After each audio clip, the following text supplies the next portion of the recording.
You are unmuted.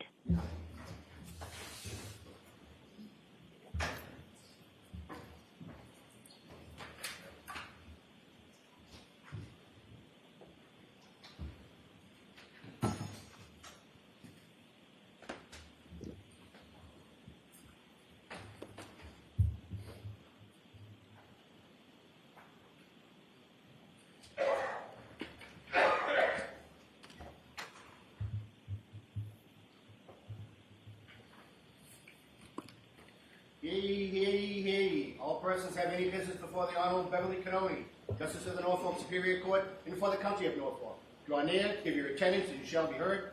God save the Commonwealth of Massachusetts. This court is now open. You may be seated. Good morning, counsel. Good morning, Ms. Reed. Good morning, jurors. I do have to ask you those same three questions. Were you all able to follow the instructions and refrain from discussing this case with anyone since we left yesterday? Yes. Everyone said yes and nodded affirmatively. Were you also able to follow the instruction and refrain from doing any independent research or investigation into this case? Yes. Everyone said yes and nodded affirmatively. Did anyone happen to see, hear, or read anything about this case since we left yesterday? No. Everyone said no and shook their heads. Before we start, at the end of the trial, when I give you your instructions, I'll explain to you what a stipulation is. But essentially, a stipulation really is just something, a fact that the lawyers agree to. So what the lawyers want me to tell you, what they agree with, is that last Friday, when we were on our view at 34 Fairview, you may have seen an object in the front lawn. It looked like a rock. If you saw that, please disregard it. They want you to know that that was not there on January 28th to January 29th of 2022. Thank you. With that, could we have Mr. Whiffen back, please?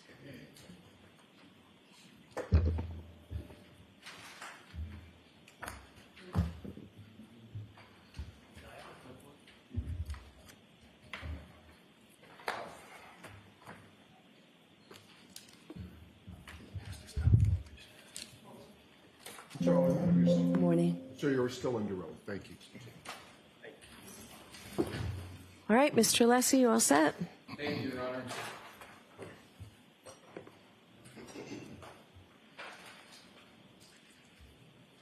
May I approach? Yes. Thank you.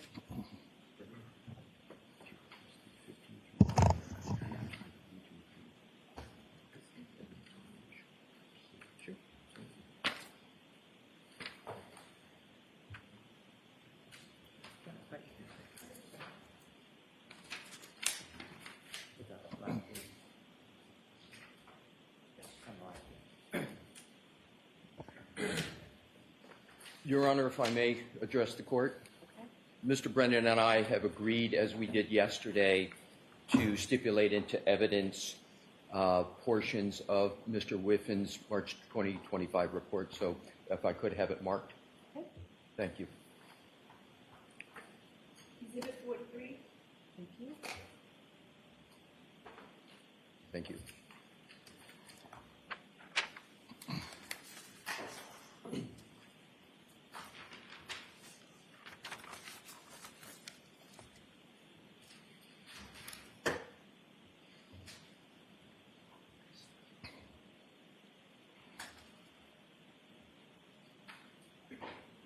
May I, Your Honor? Yes. Thank you. Morning, Mr. Whiffen. Good morning. And welcome back. Thank you.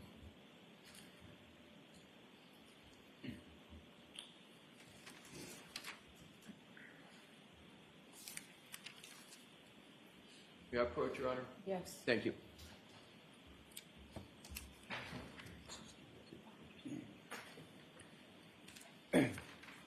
Thank you. Mr. Whiffen, I've just handed you, which is in evidence as Exhibit 43, and this is a portion of your March 2025 report. If you could just take a moment to look at it, and when you've had a fair opportunity to do that, I'd ask you to turn to page 28. Okay. And just, if you could, sir, just pick up your head and let me know when you're ready to proceed. Okay, thank you.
Thank you.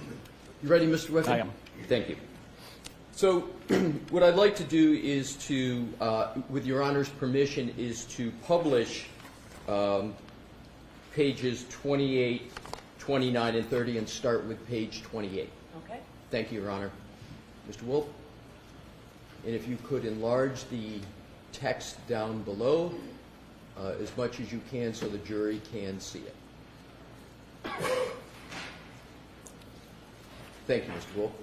So, Mr. Whiffen, this summary section of your report is a summary of the location section that you wrote in your March 2025 report, correct? That's correct. And it states the location data on this device contains a vast number of records while traveling between 12/19/33 and 12/24/38. These records all have a high horizontal accuracy value as well as bearing and speed information which conforms to the streets being traveled. Next paragraph. The device arrived outside 34 Fairview at 12/24/38 where it remained static for about 30 seconds. Do you see that, sir? I do, yes. And did I read that correctly? You did. Did I read that correctly? Sorry, yes, you did. Yeah, so at the end of it says, show the device moving west from the roadside towards the house. That's what you wrote, correct? Correct. I would like you to, Mr. Wilk, if we could switch back to the timeline of Mr. Whiffen that we had published yesterday in Dec.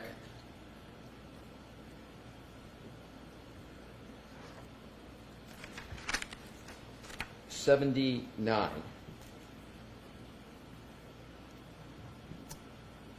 Mr. Whiffen, if you could please, we just read that portion of your report that says at 25:30 the device bearing shifts to a westerly direction as location records also show the device moving west from the roadside towards the house. Did you put that in your timeline? I did not. It's kind of important information, isn't it? I believe with the declining accuracy, the value that those records provided was more limited. But it was important enough for you to write it in your report, but you didn't put it in the timeline, correct? Correct. Now if you could continue on your report, page 29, Mr. Wolk, if we could put, and we're going to be flipping back and forth between the timeline in your report. Okay. If we could go to page 29, enlarge it, the text, so the jury is able to read it along with us. We're going to start from the top. So the next says, from the combination of device location and bearing, it does appear that the device started to move towards the house. However, since the bearing information appears to be based on the location records rather than the direction the device is facing, it is difficult to say with any degree of certainty if the device actually moved. Did I read that correctly? You did. So the first part is again a statement that the device has started to move toward the house. Now if we could go to the next paragraph. This location data is immediately followed by 12 minutes of low accuracy records which offer no reliable location information. So I just want to make sure I've got the time period here right. The 12 minutes is from 12:25, correct? Yes. And that's so correct. 12:25 plus 12 is 12:37. So the range we're talking about here is from 12:25 through 12:37, correct? Correct.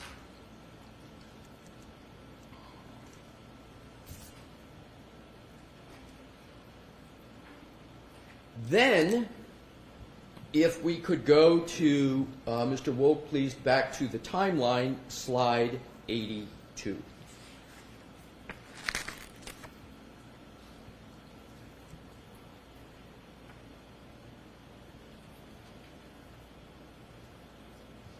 So I want to discuss with you the very top entry, Health 123156, where you have the entry, start of health event, 36 steps, 25 meters, and yesterday we agreed 25 meters is approximately 84 feet, correct? Correct. And that is what you have in the timeline.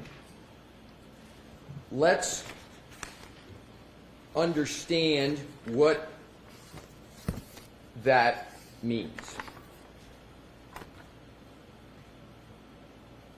At that time period, 12/31/56, do you recall writing in your March 2025 report that the device began moving for a period of 20 seconds? Related to the location data, I believe? Yes. Yes.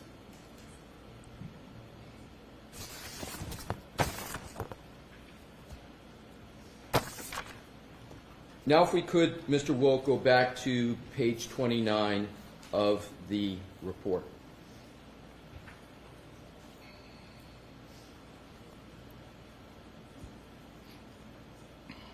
So what I want to do is go back to that paragraph up at the top from the combination of the device. From the combination of device, location, and bearing, it does appear that the device started to move toward the house. However, since the bearing information appears based on the location records rather than the direction the device is facing, it is difficult to say with any degree of certainty if the device actually moved. So you're talking about difficulty saying with certainty, correct? Correct. But it is certainly possible that the device was at that location and was moving toward the house. That's possible, correct? Based on location data, yes.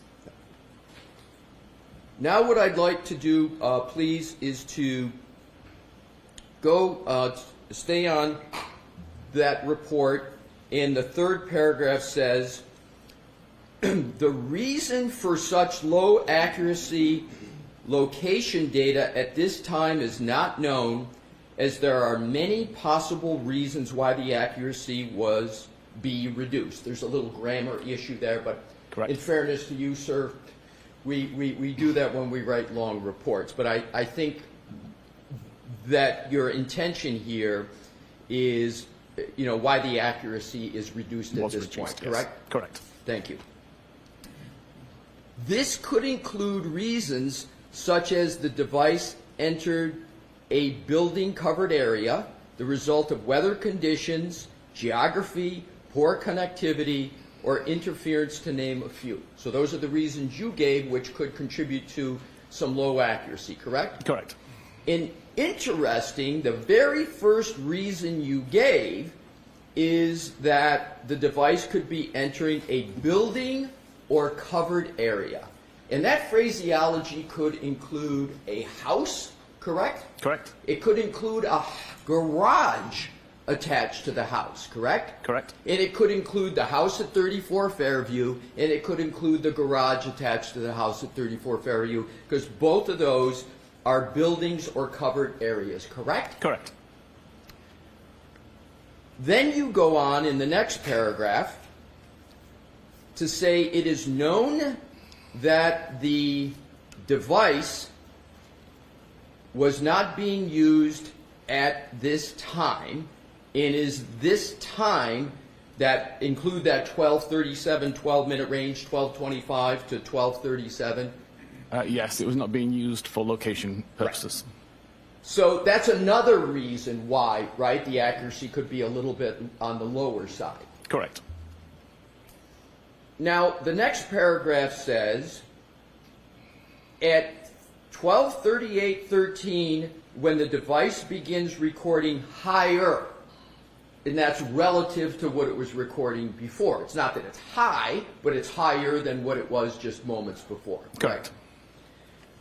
The data centers on a location slightly closer to the house than the roadside.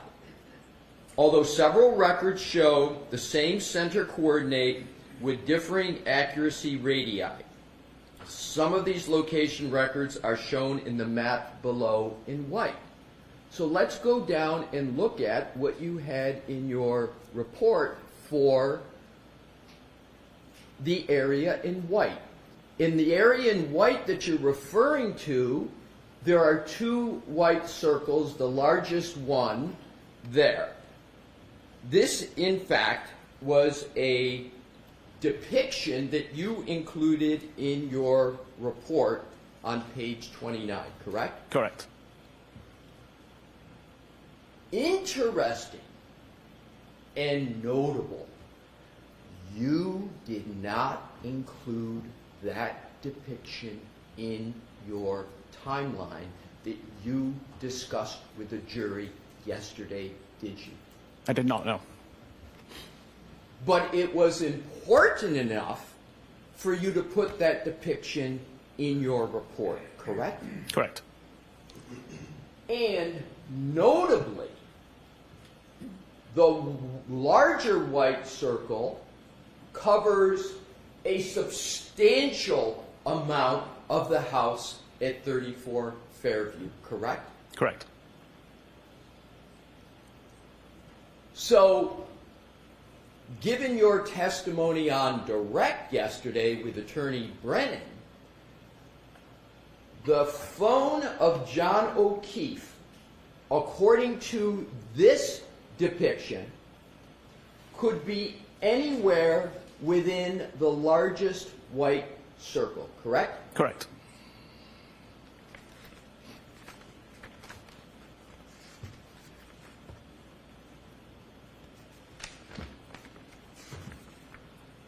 And this depiction was not offered by you or the Commonwealth in your presentation to the jury yesterday, correct? Correct. Not in the PowerPoint. Now, if we could go back, Mr. Wolk, to page 29 of your report, into the text, and if we can enlarge the text just a little bit, please, for the jury, Mr. Wolk.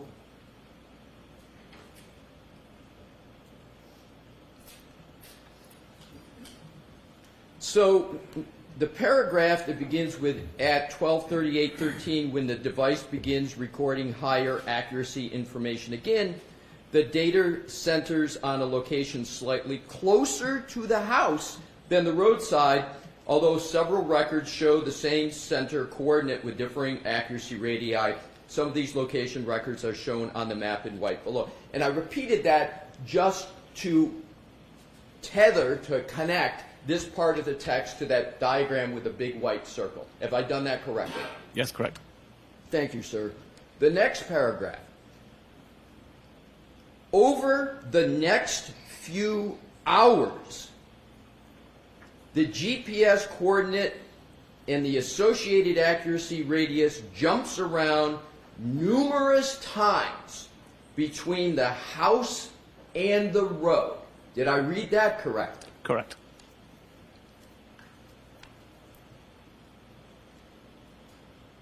And therefore, over the next few hours, according to your report, the phone of John O'Keefe could be in the house, correct?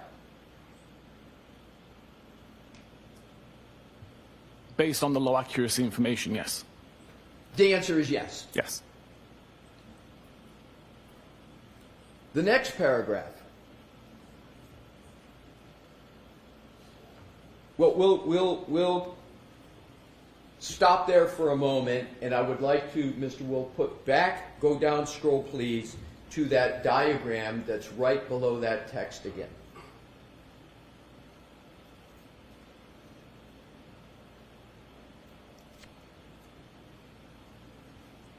Yesterday, you discussed the Waze application with Attorney Brennan, correct? Correct.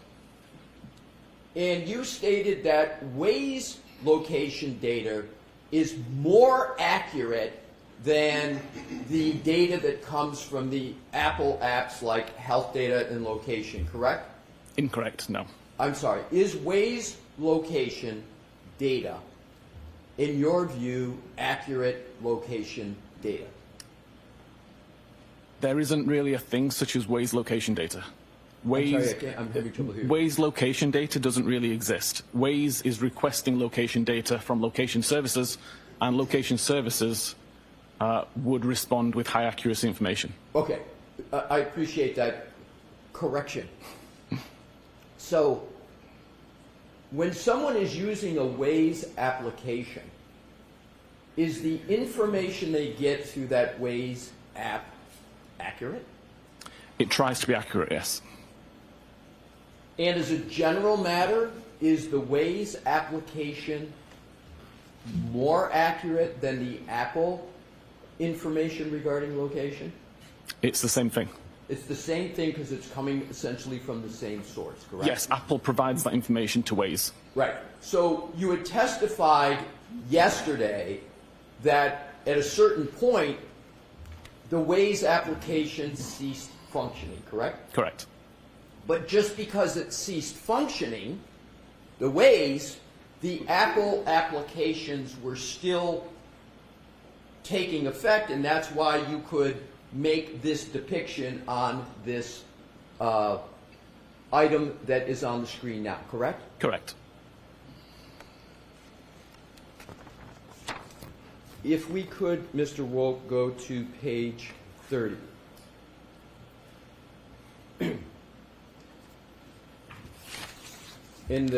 What I'd like to highlight, please, is the text. So if we can enlarge it up at the top.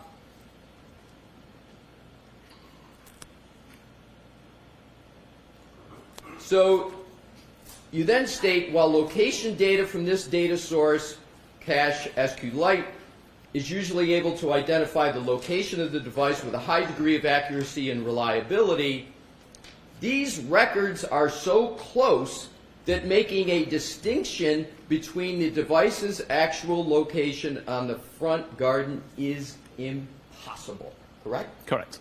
Your words, impossible. Correct.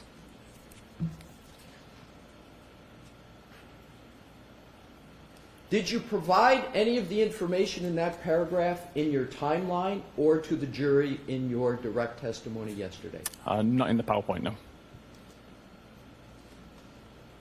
Next paragraph.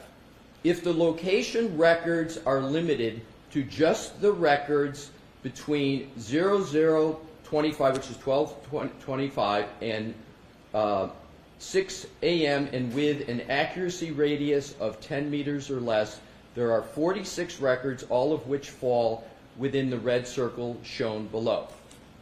Go ahead, Mr. Wolk, if you could scroll down. And that is the only depiction there that you included in your timeline yesterday, correct? Correct. So you took one of two depictions in your summary of the location, this one, in terms of your timeline presentation, correct? Correct. Now, in terms of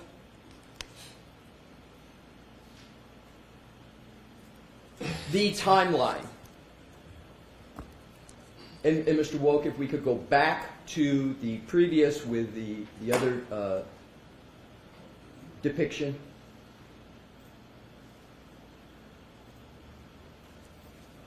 It's on page 29. If we could enlarge that depiction, please. So, you testified that the flagpole and the fire hydrant are more down toward the small black circle. Is that correct? That's my understanding, yes. And yesterday, you rendered an opinion that you believed that the phone was mostly in the location by the flagpole in the fire hydrant, correct? Objection. I'm going to see counsel at sidebar for a minute, please.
May I, Your Honor? Yes. Thank you.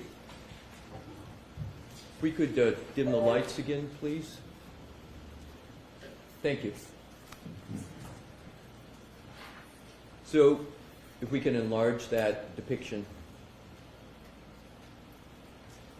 So, yesterday, Mr. Whiffen, you focused your testimony and your opinions on the smaller black circle, correct?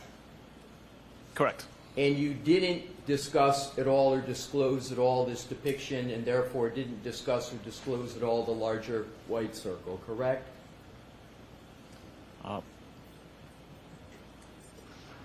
Not when discussing my overall opinion. Right. Yeah. So the answer is No. right. So the fair way to interpret, and this is what you put in your report, this is your depiction, is that, and based upon what you said yesterday, the phone could be at the very edge of the top of the circle, correct? Correct. And the phone could also be at any point, so you can, in theory, put a phone anywhere around the very edges of that entire circle, correct? There's caveats to that, but yes. Well, I'm just asking Yes. you that according to your testimony yesterday in this depiction, the phone could be anywhere in that location Yes. within the area of that white circle. Correct.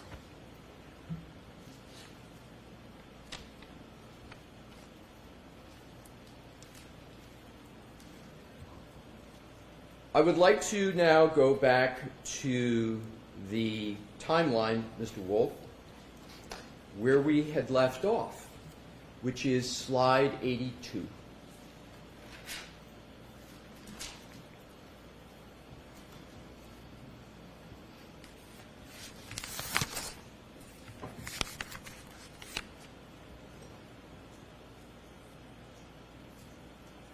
And at the very top entry, you have health, time 31:56, and then the description, start of health event, 36 steps, 25 meters, and we agreed about 84 feet. And this is where the device began moving toward the house for a period of 20 seconds. Is that correct? It's the time that 36 steps started to be recorded. I've got no idea of the direction of travel. I want to focus on the time, 12:31:56. Are you aware that a firm called Aperture, on behalf of the Commonwealth, has submitted a report that states that there was a trigger event at 12:31:56 that they refer to as the supposed collision? Are you aware of that? Objection. Sustained. I recall seeing a report. Sorry. You don't have to answer that. Sorry, apologies. That's okay.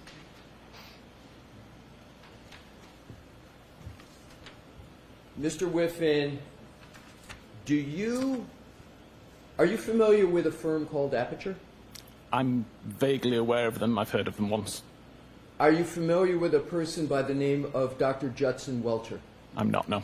But you're familiar with the firm Aperture? I am. And do you know that the Aperture firm is working on this case? That's the only reason I'm aware of this company. Right. And do you know that the Aperture firm has used your data in your report? Do you know that? I believe I saw something about that. Do you believe you saw something, or do you know that they've used your data for a report in this matter? I recall seeing a report. I don't recall whether it was my data that was being referenced. Do you recall seeing a report from Aperture? I do. So you reviewed a report from Aperture. Several months ago, yes. And did you read the whole report? It was a PowerPoint presentation, I believe. Yes. Yes, I reviewed it. And you recall reading that entire PowerPoint presentation? I don't recall what it said, but I remember reading through it. Fair enough. Do you remember, as you sit here today, reading about a trigger of a number 1162-2? Do you recall reading that? I recall seeing reference to a trigger event.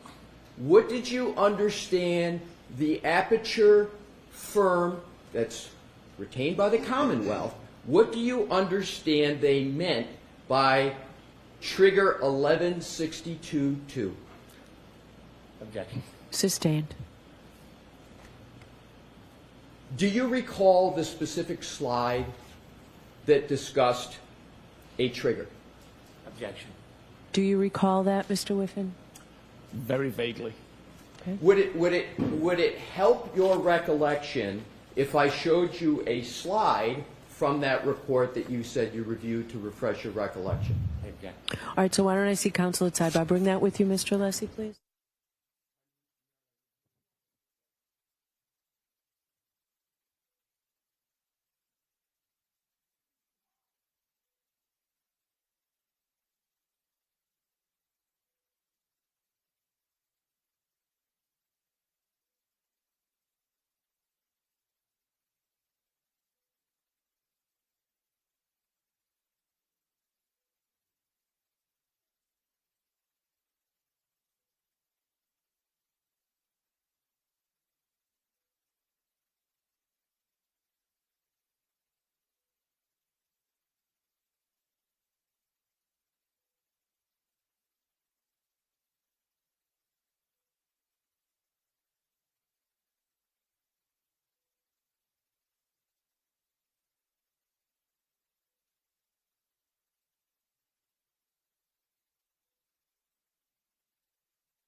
May I, Your Honor? You can approach. Thank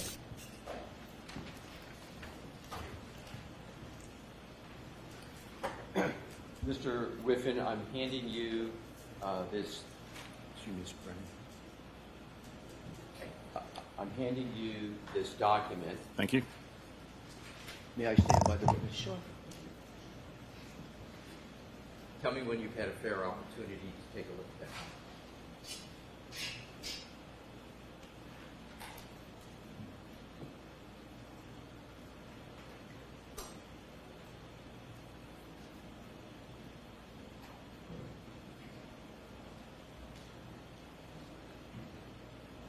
Okay. Thank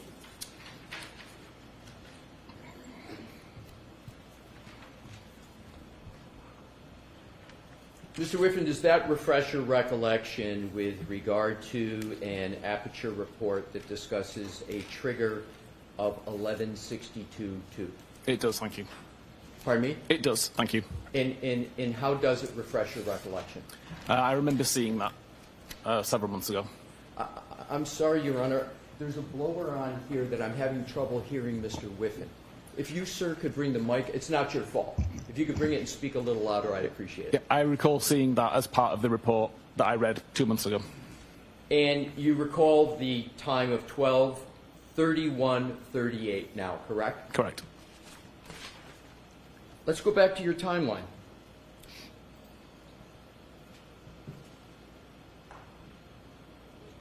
'82. So you just spoke about a trigger 1162.2 associated with a time of 12:31:38, and we are now at the timeline of 12:31:56, correct? Objection.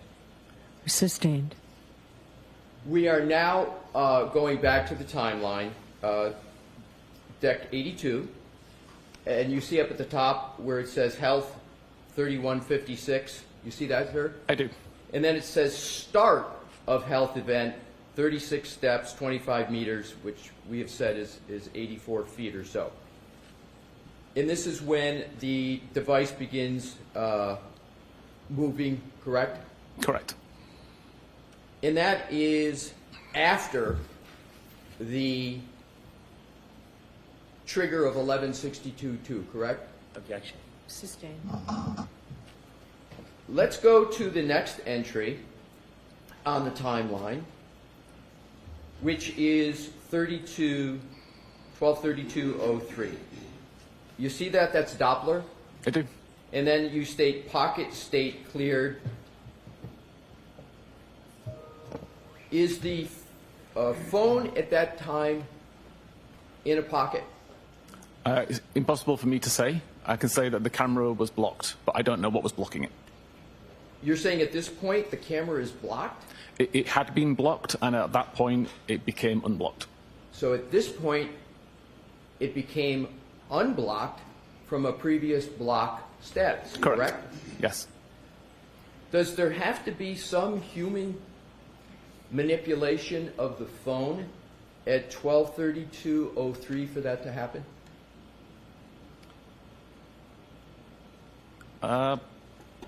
Technically not. There are scenarios that wouldn't require it. Is it more likely than not that there had to have been some human contact in action for this pocket state clearing event to occur? Yes. 12:32:04 is the next. It's a type unlock. Device unlock with Face ID. You see that, sir? I do. Is there some human action that has to occur for the device to unlock with Face ID? Typically, you must be paying attention to the phone. Sorry, sir? You must be paying attention to the phone, assuming that that setting's enabled. So someone had to be looking at the phone. Yes. At 12:32:05, application focus. What does that mean? That the messages application was at the foreground of the device being used. Next entry, 12:32:06. We discussed this it says read message, pull behind me, and that is associated with a Jen McCabe, it's the Jen McCabe message of 3147, correct? Correct. And does a human have to be reading that for that entry to be made? The message needs to be on screen. If the conversation with Jen McCabe was already on screen when the device was unlocked, then that message would automatically be considered read. Next entry, app lock 123209, end application focuses messages, and then it says device locked with lock button for the last time. That requires human interaction with the phone, correct? Correct. And it actually requires somebody to take the cell phone and press the side button to do that, correct? It does, yes. So there has to be some degree of coordination for that to occur, for a human to be able to have something that hits that button, correct? Certainly, yes. Do you understand what the term fine motor skill means? Do you Yes. understand that? And would that person have to be using fine motor skills to do that? Yes. Next entry, 123216. End of health event, 36 steps, 25 meters, again 84 feet. That is in your timeline because that's when you believe the end of the health event, the end of the 36 steps occurred, correct? That is the time that the device data shows the end of the health event, yes. May I have a moment, Your Honor? Yes. Thank you.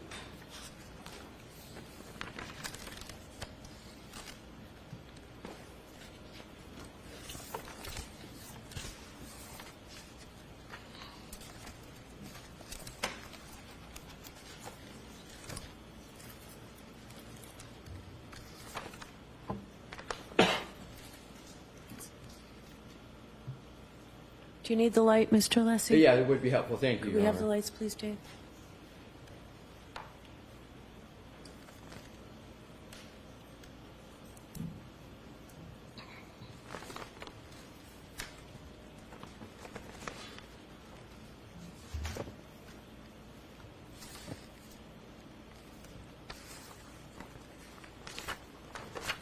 Do you recall writing in your March 2025 report the following? The final health activity of note on John's phone can be seen to have occurred between 12:31:56 and 12:32:16, during which 36 steps were recorded, covering a distance of 25.4 meters, again that 84 feet, according to healthdbsecure.db. Do you recall writing that? I do. And you used in your report 36 steps were recorded covering a distance of 25.4 meters or 84 feet, correct? Correct.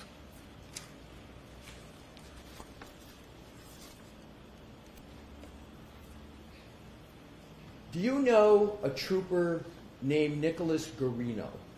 I'm aware of him, yes. Are you a little more than aware of him? You've worked with him on this case, haven't you? He sent me some of the files related to it, but further than that, I've got no relationship with him. But isn't someone sending you files on a case you're working on, working with the person? Isn't that a fair conclusion? It could be.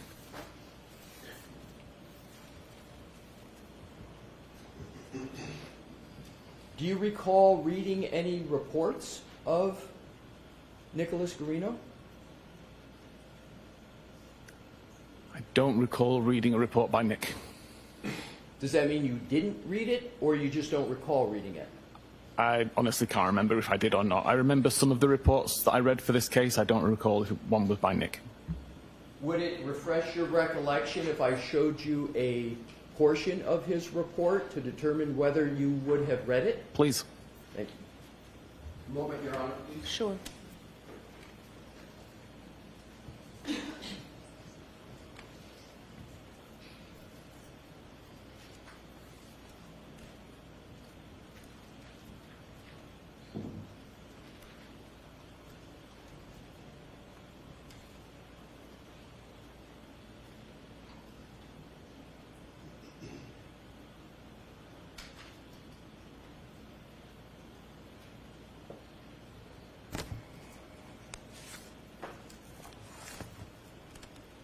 Thank you, Your Honor.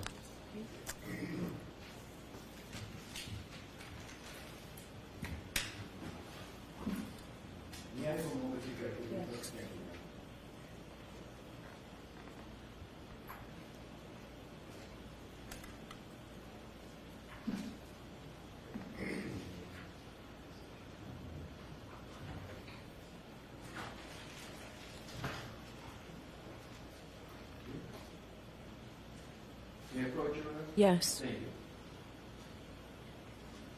Show Mr. Brennan. Yes.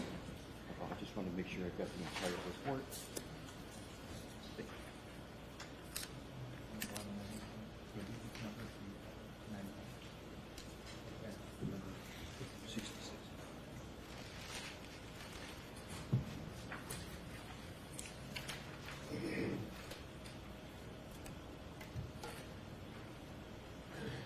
Mr. Whitman? Thank you. May I stand by the witness, Your Honor? Thank you. I am providing you with a document, and I would ask if that refreshes your recollection as to whether you've read a report of Mr. Garino. A report or this report? This report. Thank you, Your Honor. Okay.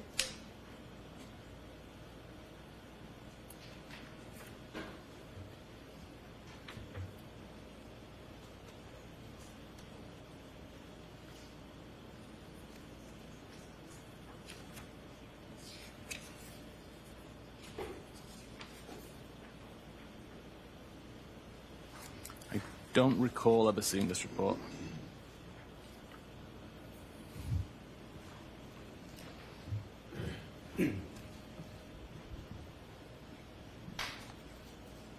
Have you ever had any conversations with Trooper Nicholas Garino? Very briefly. But you had, the answer is yes. Yes. Did Trooper Garino tell you that he measured the distance from the flagpole to the front door and it was 72 feet? Did he ever tell you that? Object to the floor. Sustained. Did you ever have a conversation with Trooper Nick Garino about the distance from the flagpole to the front door of 34 Fairview? Maybe. Maybe. Maybe. So is it maybe then you had a conversation with him in which he stated to you that that distance is 72 feet?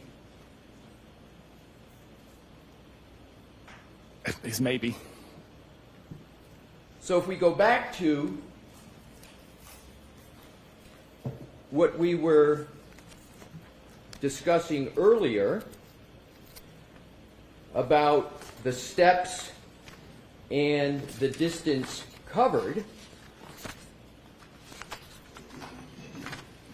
and this is in your report of March 2025, where we've talked about this, and it's the final health activity of note on John's phone can be seen to have occurred between 12:31:56 and 12:32:16. Is this the correct slide?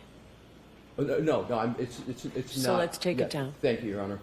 Let me start that over. The final health activity of note on John's phone could be seen to have occurred between 12:31:56 and 12:32:16, during which 36 steps were recorded, covering a distance of 5.4 meters, or 84 feet. 84 feet is greater than 72 feet, correct? Correct. So if the distance from the flagpole to the front of the house is 72 feet, and your report notes steps, 36 steps covering a distance of 84 feet, that would put those steps within the house, correct? It would.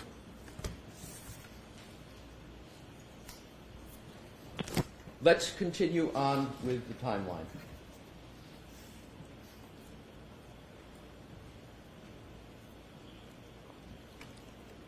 Deck 83.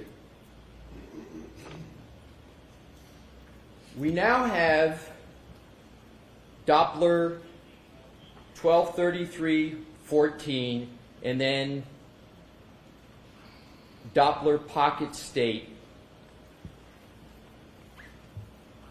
Do you recall in your report adding a word to this, that your report said pocket state detected? Do you recall writing that? More than likely, yes. Yes. But the detected word is not on that slide, is it? It's not, no. What does pocket state detected mean? There was an active check by the Doppler function, and it detected that it was in a pocket state.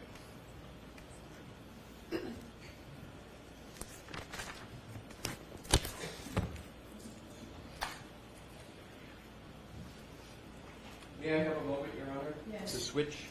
Thank you.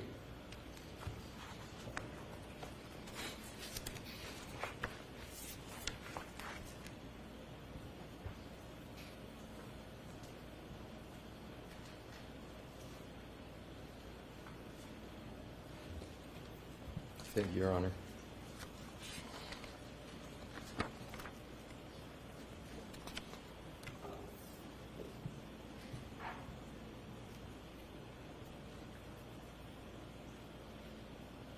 Do you need this slide up there, Mr. Alessi? I was just going to check that. I think the answer is going to be no, Your Honor. Okay.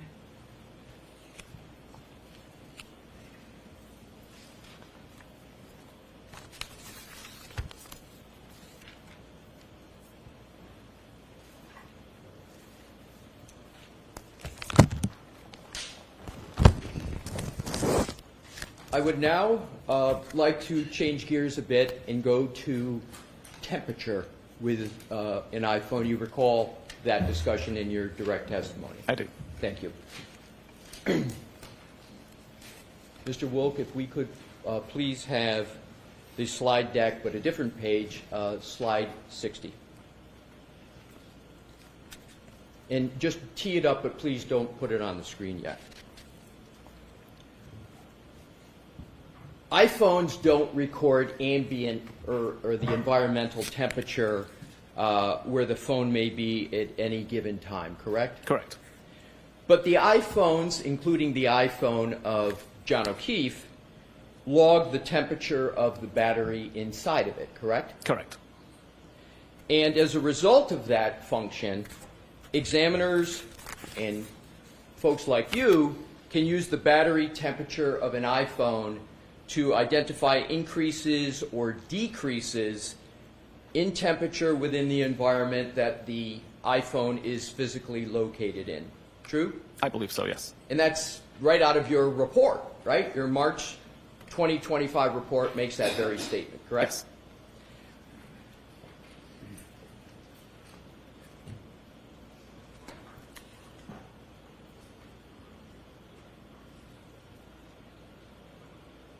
The battery temperature of an iPhone generally matches the pattern of the rise and the fall of the thermometer temperature, correct? From my testing, yes. And when an iPhone is in a lock state with little activity occurring on the device, the battery temperature is heavily affected by the ambient temperature in the environment, again, matching the pattern of the rise and the fall of the thermometer temperature, right? Correct. And what I just read is right out of your March 2025 report, correct? It sounds like it is, yes. And you actually established this in various temperature testing and test scenarios in your March 2025 report, correct? Correct. Let's discuss those two tests.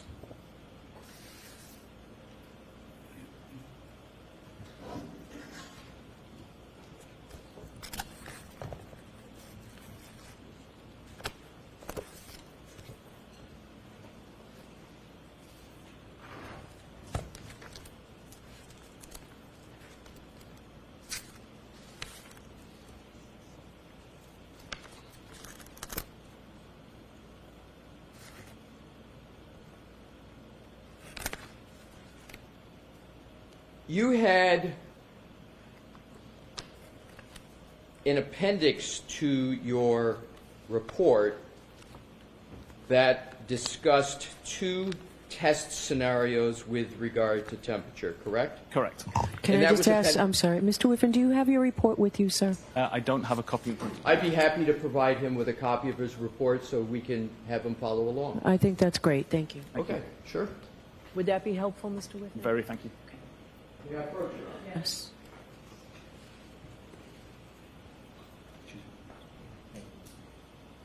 May I, Your Honor? Yes. Thank you. There you go.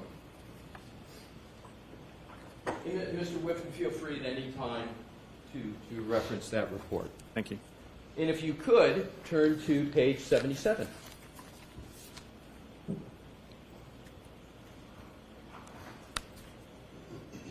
Okay. So, are you ready, sir? I am, yes. Thank you. So let's look at test scenario 1. Test scenario 1, you took an iPhone, if I'm remembering correctly, same model as John O'Keefe's? I believe John O'Keefe's was iPhone 11. I used an iPhone 10. But sufficiently Very similar. for purposes of this experiment? Correct. Or this test? Same iOS version. Yes. So it's the same iOS version, the software inside the phone, just a different model. Yes, And it's the software that's important for this test, correct? I believe so. So you state that you placed the iPhone inside a freezer, correct? Correct. And now if we could, Mr. Woke, if we can put that, do we have that in would be page 77? And if we could enlarge that chart, please.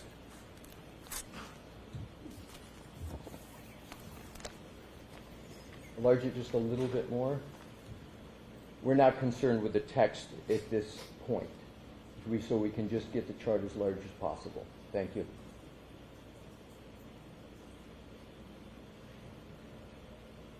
Thank you.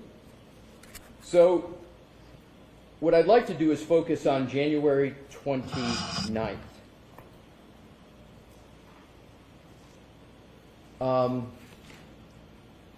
Excuse me. This is your experiment. When did you do test scenario 1, approximately, the date?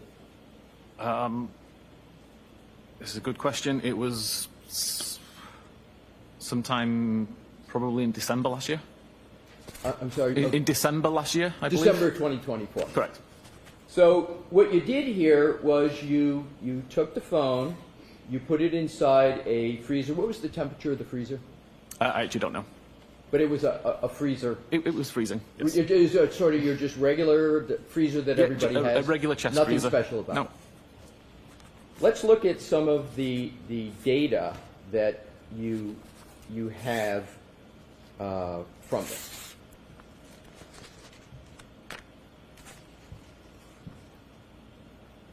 Let's start at the 1710 time frame, where it's placed in the freezer, and you've got, and we're going to go with Fahrenheit, if that's okay with you. Of course, yes. Thank you. 73.4 degrees. Correct? Correct. And then if you go all the way down to the 1725, which would be 15 minutes, correct? Correct. Can you state what the drop in temperature is of the battery temperature in just 15 minutes in a freezer? Approximately 50 degrees Fahrenheit. So it drops 50 degrees Fahrenheit in just 15 minutes. Correct. And is it fair to say that if you do the math, that that's about a little over 3.5 degrees per minute? And if Your Honor, if he wants to use a calculator, or just accept my estimate, whatever Your Honor thinks is appropriate. However you can answer the question, Mr. I'm Whiffen. happy to accept your answer. That's fine. Let me just make sure. If I have a moment, Your Honor.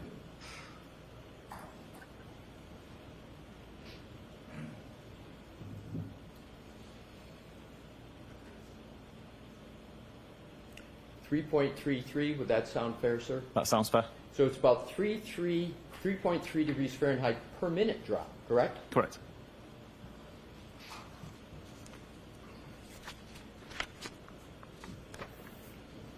Now let's go to the next page of your report, page 78, where test scenario 2. And in test scenario 2, you took the same phone with the same software and you placed it outside at a temperature of 33.8 degrees Fahrenheit, correct? Correct. And we could enlarge that, please, Mr. Wolf.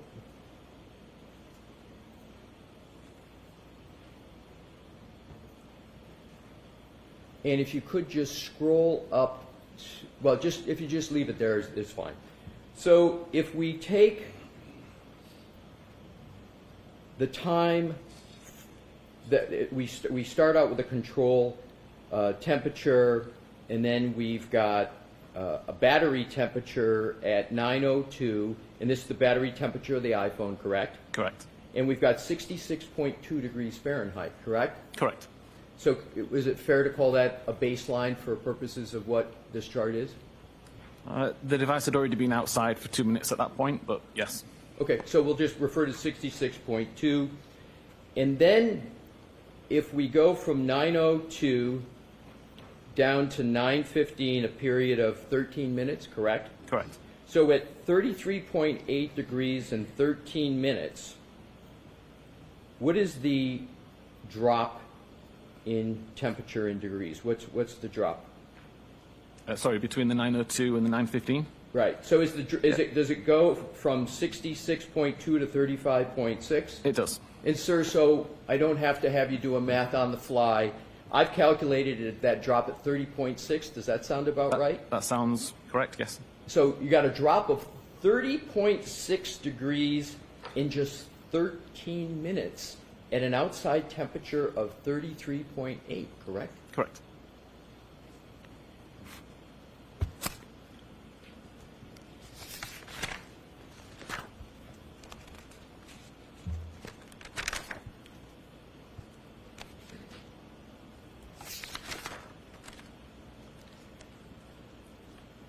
We're going to come back to this, but what I'd like to do is to compare these two test scenarios. The one we just saw at 33 degrees Fahrenheit, where it dropped 30.6 degrees in just 13 minutes, again at an outdoor temperature of 33.8, and then test scenario 1 in a freezer, where it dropped 61.2 degrees in just 15 minutes. Now let's go to the slide 60, which was in your slide presentation yesterday, of what you stated was the temperature change in the iPhone of John O'Keefe on the morning of January 29th. You with me, sir? Yep. Thank you. So if we start out at 12:13,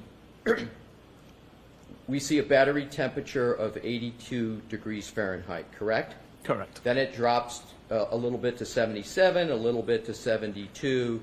And what I want to focus on is keeping the starting point for my questions here at the 12:37 time period on the morning of January 29th. And that's 72 degrees Fahrenheit, correct? Correct. So if you take the time period from 12:37 to 12:53, that's a 15-minute interval, correct? Correct.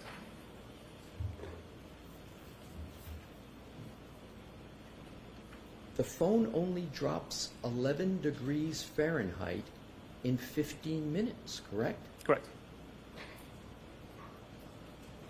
If you then go to 12:37 and give it a little bit more time, down to 1:36 a.m.,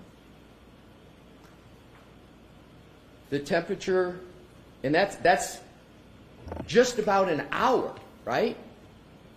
Correct. And the temperature drops from 72 to 50, only 22-degree drop in an hour, correct? Correct. Now, if you compare this chart in the drop in temperature, for example, 1237, 1253, in 15 minutes, it's only dropping 11 degrees, to your experiments, where with the first scenario with the freezer, it dropped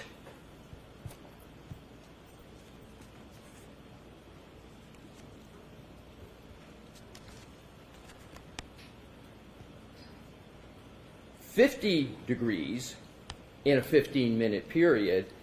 Is it correct to say that there was a much more dramatic drop in temperature in your test scenario 1 than what actually occurred on John O'Keefe's phone for the time period we just covered in January 29th? Yes. And then with regard to even test scenario 2, where the temperature is 33.8 degrees, that's the ambient, the outdoor temperature, Correct. right? At that temperature, just above freezing, you've got a... Sorry, that's below freezing. I'm sorry? It's below freezing. What is freezing in Fahrenheit? I don't know, but it's 0 degrees Celsius, Right. and it was minus 5 degrees Celsius at the time. Right, but would you agree that, and I want to be fair to you because I know you use Celsius more Yes. than Americans who use Fahrenheit, but would you agree that 32 degrees Fahrenheit is the freezing point in Fahrenheit? I honestly wouldn't know. Okay, fair enough. So, in any event, in your experiment at 33.8 degrees Fahrenheit, you're getting a drop in your experiment in 13 minutes of 30.6 degrees, right? Correct.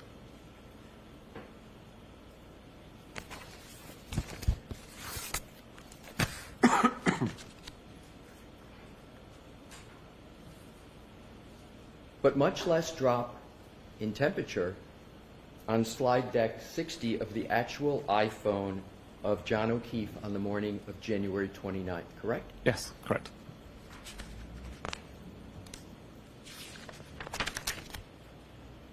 Do you know what the temperature was in Canton in January 29th, 2022? I do not know. Don't you think that that would be an important piece of information in analyzing where the phone of John O'Keefe was on the morning of January 29th? I didn't think it was. So you didn't think it was important,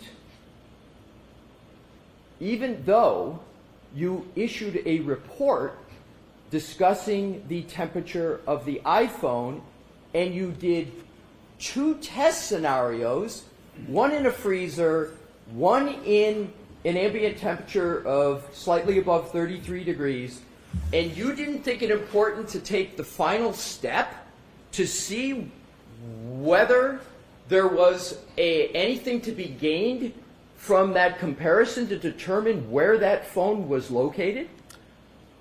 My testing proved that the battery temperature is affected by ambient temperature. My report shows the data that was on the device. I also don't know the condition that the phone was found in, whether it was in a case, whether it was in a pocket. So to me, the ambient temperature in Canton at the time wasn't particularly relevant. I just wanted to show what data the device had recorded. The information that you create from your digital forensics analysis, including everything that's in the slide, in your report, including battery...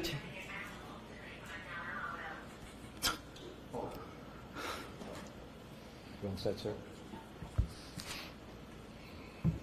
I'll go back to the question.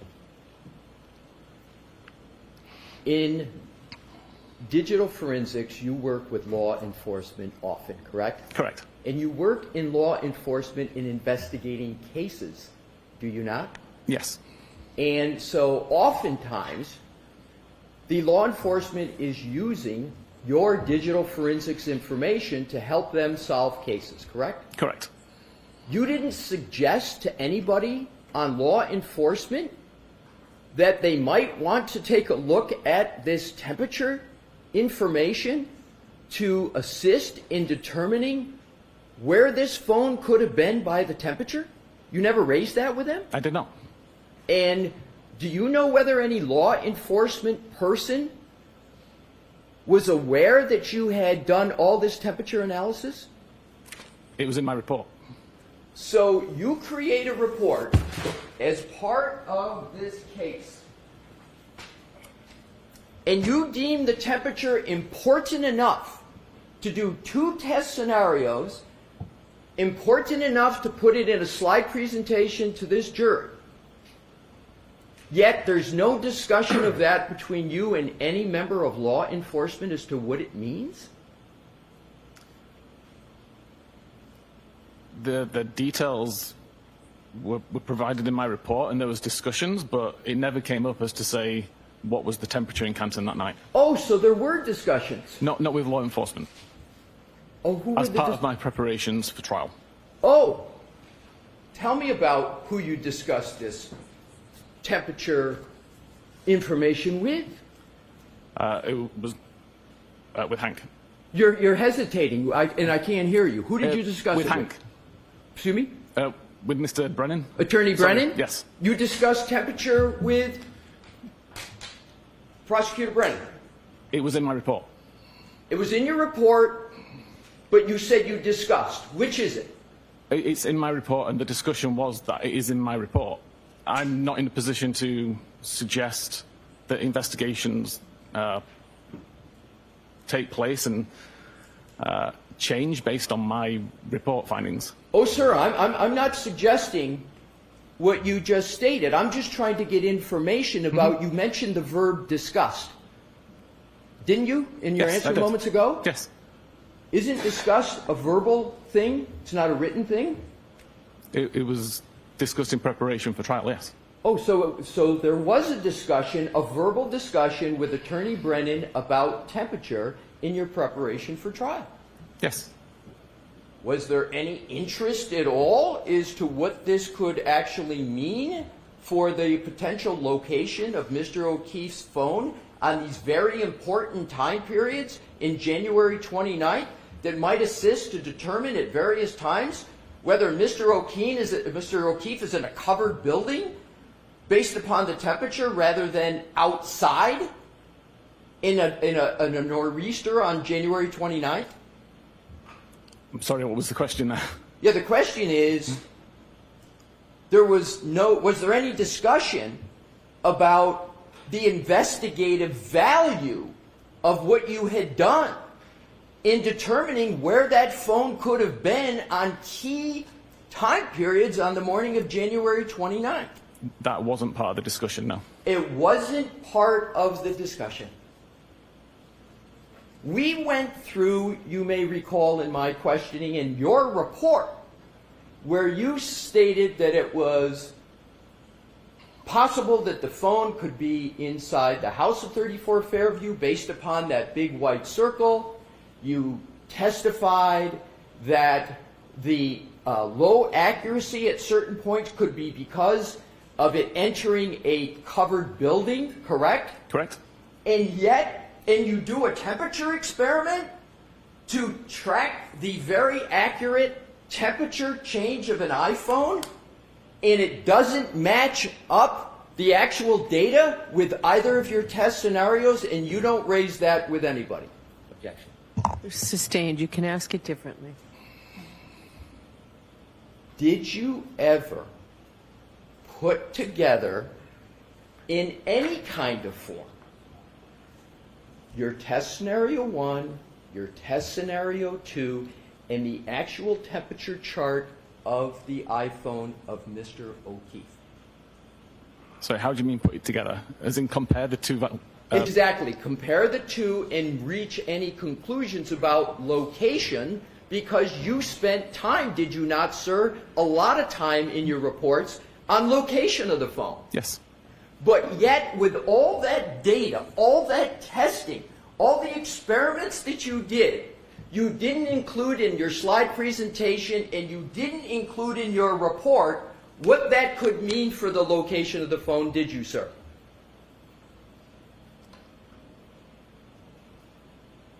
I'm struggling to see the comparison there.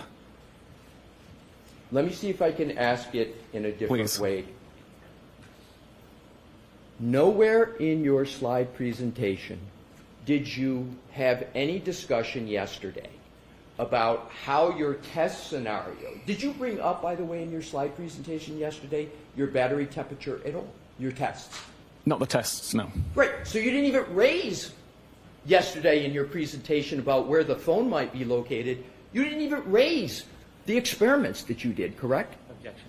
Sustained as to the terminology. Ask it differently. Did you yesterday, in your presentation to the jury, in any way discuss your battery test scenario 1 and 2 in your March 2025 report?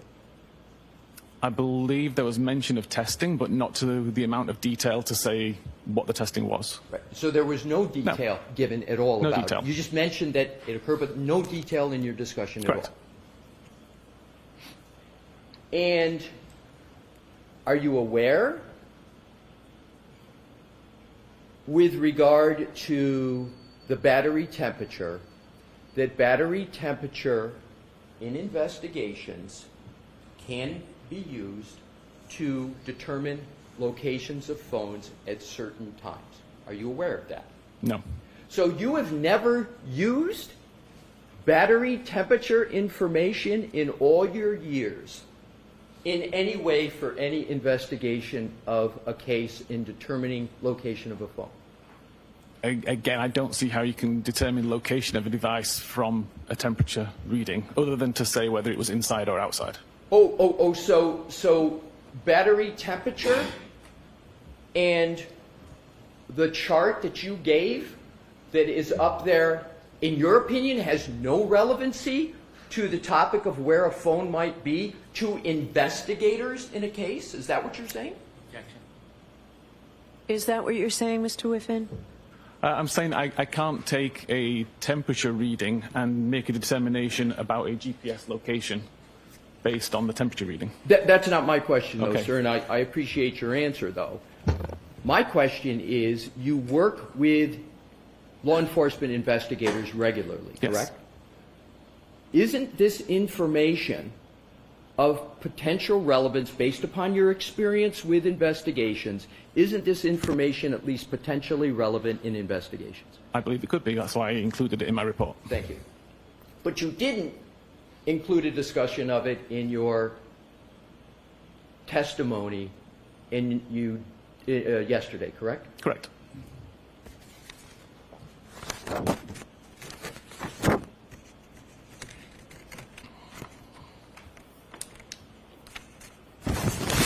I just want to be clear on a final point as regards to temperature. Were you aware of the temperature in Canton on January 29th, 2022? I know it was a blizzard, but I don't know what the temperature was.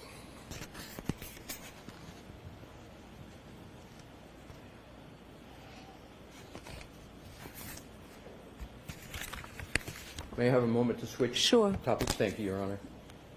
Thank you, Mr. Whiffen. I'll be right back.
Your Honor, if I may, I have one last point to make with temperature. If we could put deck 60 back up, please. Mr. Whiffen, if you bear with me, I just have one final set of questions. If you look at this chart, and you, under January 29th at 12:13, battery temperature of 82 degrees, but you then go down, what I'd like to start with is 12:37 again, and this is a key time point, 12:37. You've got a temperature of 72 degrees, and then 8 minutes later, 8 minutes, the temperature only drops 6 degrees, correct? Correct. Again, using 1237 is what I refer to as the baseline. You go all the way down, and you see to 1253 a temperature drop of only 11 degrees. Do you see that? I do. Thank you. That you can, excuse me, Your Honor, one moment. Okay.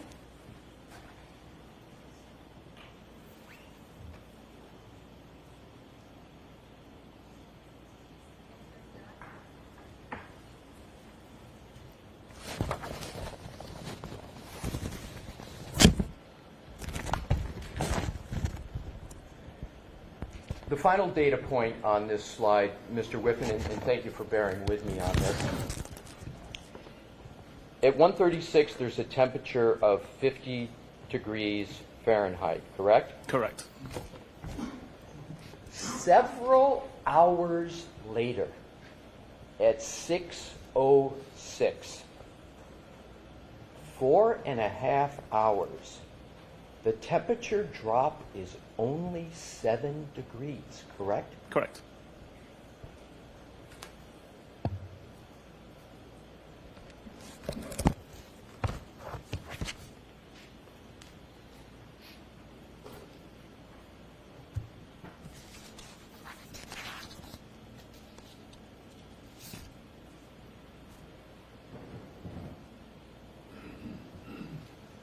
I'm switching. May I have a brief moment, Your Honor? Okay. Thank you.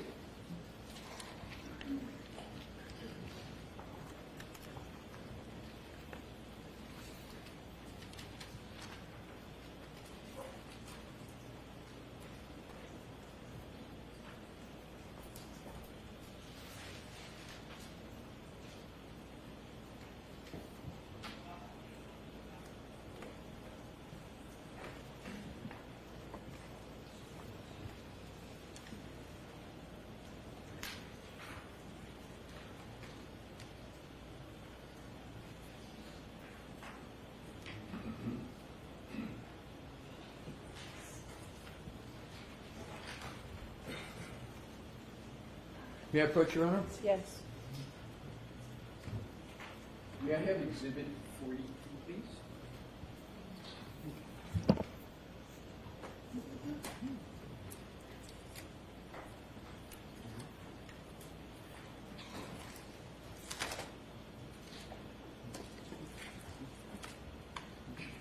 What is Exhibit 42?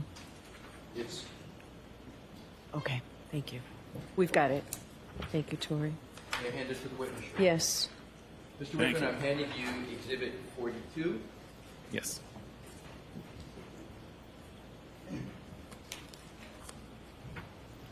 Do you recognize Exhibit 42 from your March 2025 report? I do. And sir, just take a fair time to familiarize yourself with the exhibit before I start asking you questions. They're going to be very brief.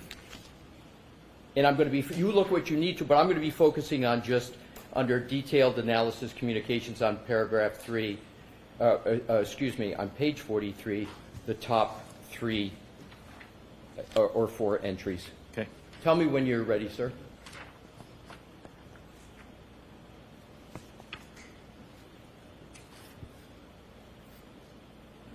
Okay. Thank you. Your Honor, may I have 43, which is in evidence published? Yes. Thank you, Your Honor. Mr. Wolf, please. And if you could enlarge We don't need the text, so if we can just go to detailed analysis, communication, call history, and now if you could just super enlarge the first few entries. Yes, that is great. So what I want to do is just cover the information here. Whose phone is the subject of the entries on this chart? This is John's phone. And if we start with the first entry, reading left to right, 12:14:36, end time 12:15:20, incoming call from Jen McCabe, duration 44 seconds. You see that, sir? I do. You see, and is that a call that is answered? Yes.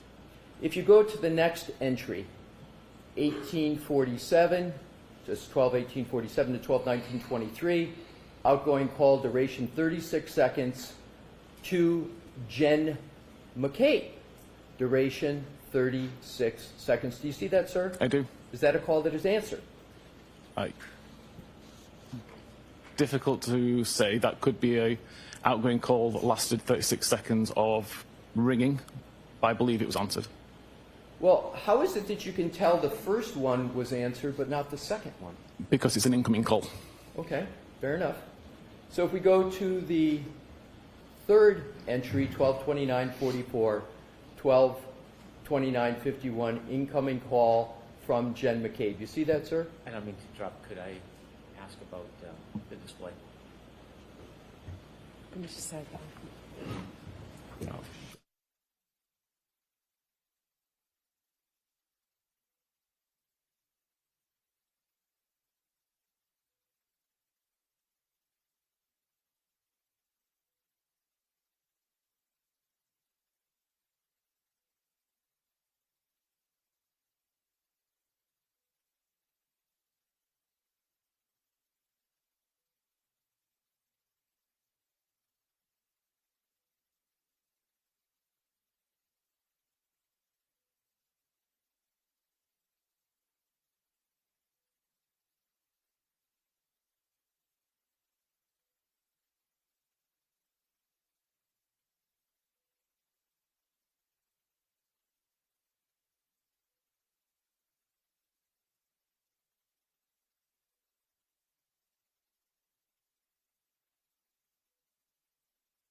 I'm told this seems like an appropriate time to take our morning recess, so why don't we take a 15 or 20-minute recess?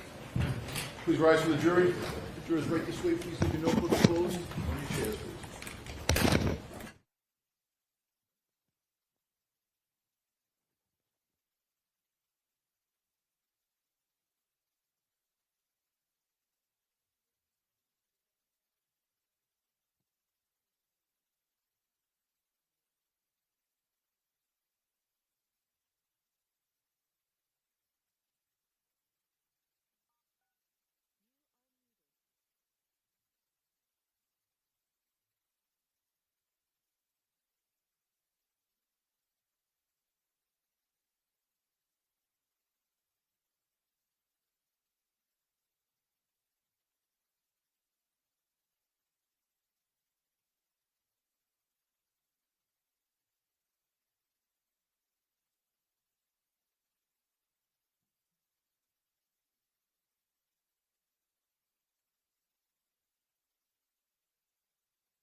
indicated was answered. The second one, you, as I understand it, could not tell. Is that correct? Correct. And then the third entry, which is reading left to right, 12:29:44, end time 12:29:51, incoming call duration 8 seconds from Jen McCabe. Correct. That's the third one. So because it's an So, incoming... Mr. Alessi, we need to enlarge this. Okay, Your Honor. Mr. Wolf, can you enlarge that pursuant to the judge's order?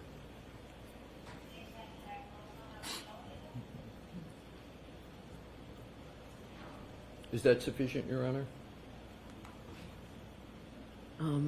If you can make it as large as possible for the jurors, please, even if you have to do smaller segments. If we have to, Mr. Wolf, knock off the final right-hand column, that's insignificant.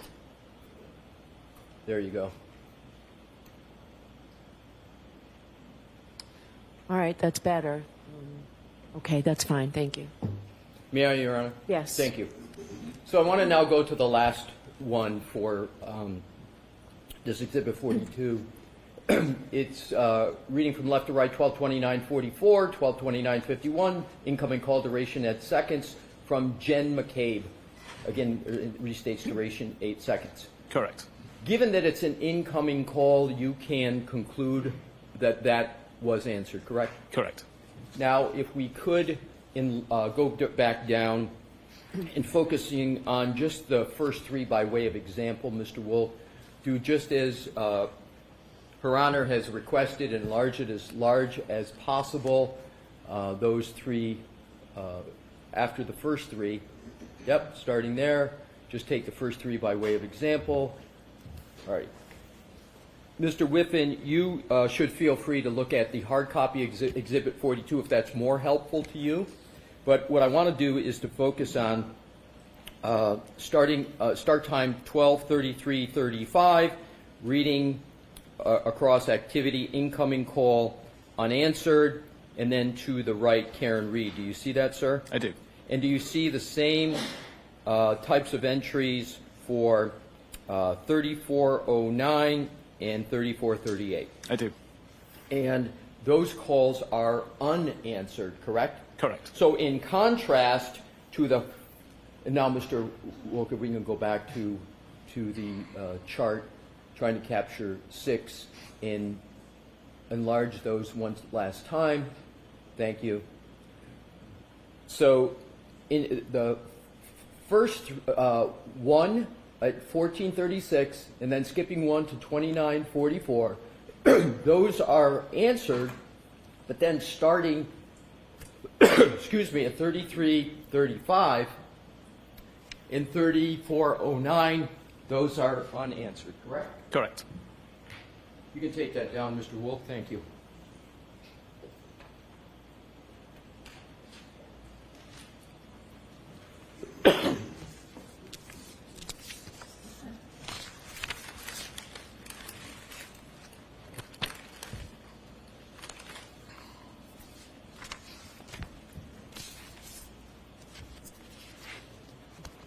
We have a moment, Your Honor, to switch topics.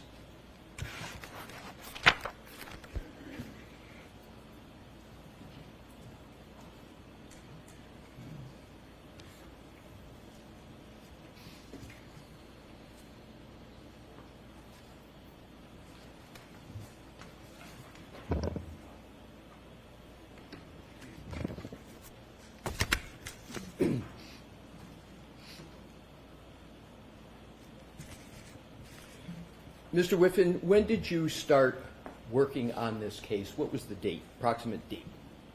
On this case or on this exhibit? On this case. Approximately September 2023. So over a year and a half. Correct. How many times have you been in Norfolk County? This is my second time. So you were here once previously. Correct. Do you recall yesterday discussing what you had done with an iPhone driving around and then moving it with your hand? Correct. Yes. In the year and a half that you've been on this case, did you ever take an iPhone and do the same activity on the route that you were discussing yesterday between 34 Fairview and One Meadows? I actually did it on Sunday night. I'm sorry? I did it 2 days ago on Sunday night. And with regard to your time on this case, what was the results of that? I object, Your Honor. I'll need to be heard briefly. I'm sorry? I object, I need to be heard briefly. Okay. Come on over, please.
May I, Your Honor? Yes.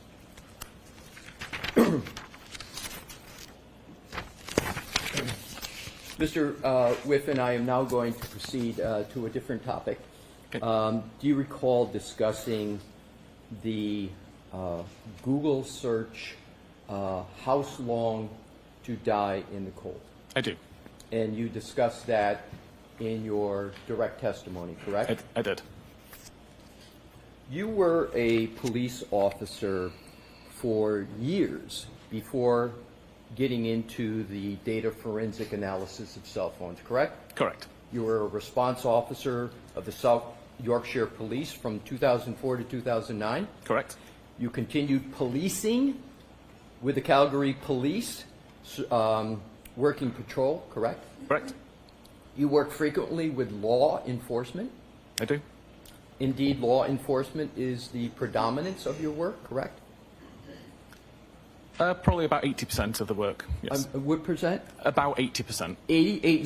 80. Your work is used in investigations for law enforcement, correct? Sometimes, yes. In your area of work, you use and apply various forensic methods that are extracted, that data is extracted from a cell phone, correct? Correct. And you have various forensic methods to analyze that data, correct? Correct. And that data that you analyze is often used by law enforcement in their investigations, right? It can be, yes. It can be, but it also is, from your experience, correct? I'm sorry, are we talking about my actual analysis or analysis that's created by the tools that me and Cellbrite create? Your analysis. Okay, my analysis is typically used in investigations, yes. So it's typically, your analysis is typically used by law enforcement. On the cases I work, yes. Right. And you know that is going to be the case oftentimes when you're doing your analysis, correct? Correct.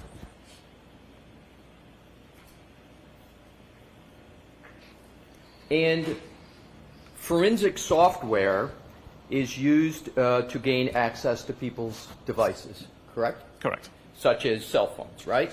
Correct. So, and there's something called an extraction process from a cell phone that you discussed in your direct testimony. Yes. Now, I'm not going to go into too much detail, but I want to cover, because it would be covering old ground, but I want to cover some of it. Okay. It's important, is it not, that the extraction process on a cell phone be performed correctly.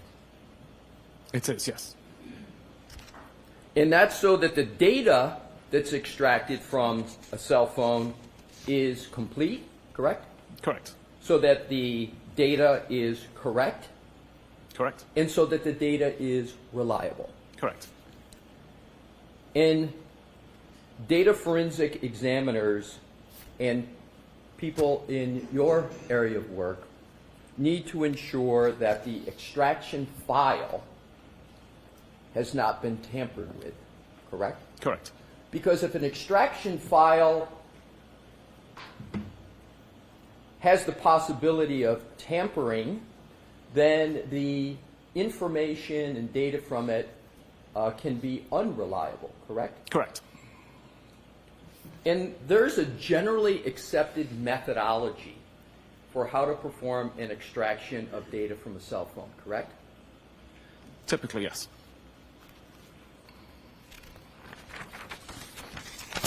One of the key ways to determine whether the data extracted from a cell phone is valid and has integrity is to evaluate whether the extraction process created what is called a hash value, correct? Correct. And a synonym for a hash value is a hash signature, correct? Correct. And a hash value or hash signature, I'm just going to use hash value. Is that acceptable to you? I'm fine with that. Thank you. So a hash value is a unique and usually consists of a long string of numbers and letters that's generated from the data file from a cell phone using a computer algorithm, right? Correct. And one of the computer algorithms is SHA, S-H-A 256, right? Correct. And is it a fair analogy to state that a hash value can be thought of as fingerprint for a data file from a cell phone? Yes.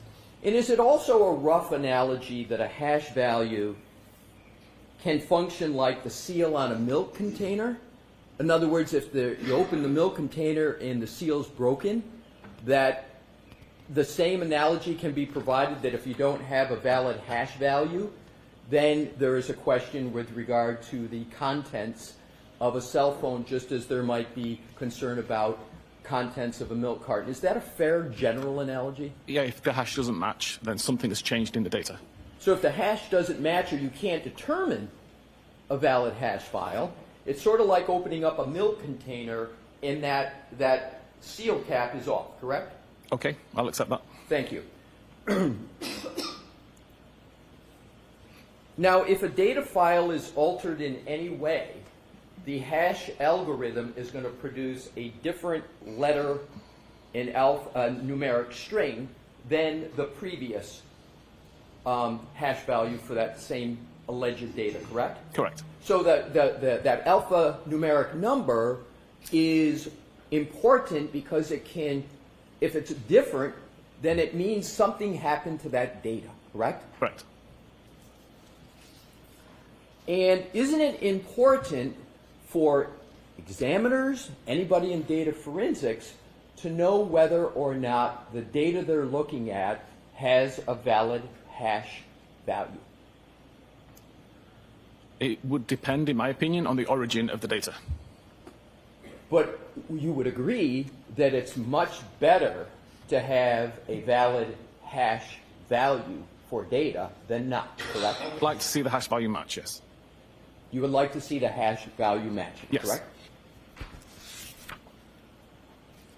Now, once data from an iPhone is properly extracted and you get a hash value, then the examiners of the data seek to pass and decode the data to try and make some sense of the data in a more user-friendly format so that a report can be created for investigators, correct? Correct.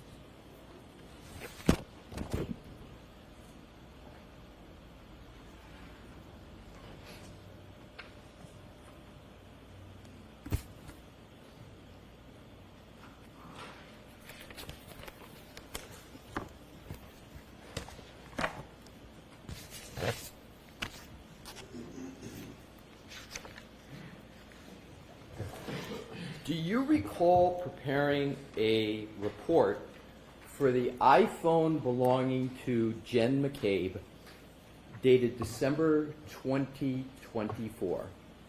I do, yes.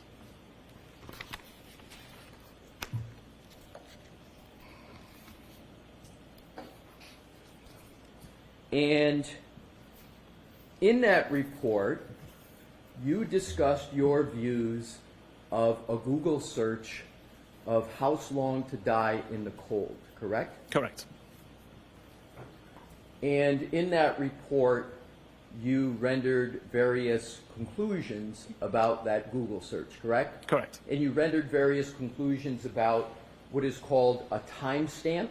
Correct. And the timestamp that was in question was 2:27:40 a.m. on January 29th on Jen McCabe's phone, correct? Correct.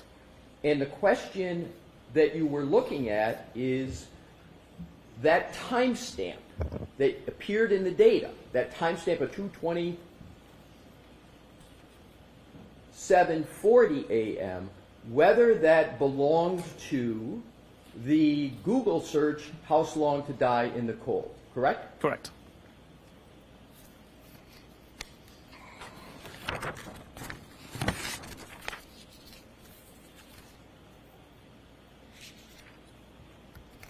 And you testified yesterday with regard to that very issue, correct? Correct. Now, in your report of December 2024, you discussed the hash value of that cell phone, correct? I believe so, yes. Yesterday, in your direct testimony, you didn't mention anything about the hash value with regard to Jen McCabe's phone, did you? Not in my testimony, no. The answer is no, correct? No. However, isn't it correct that in your report of December 2024, you had an issue with the hash value from the data from that phone? I didn't have an issue with the hash value at all, no. So you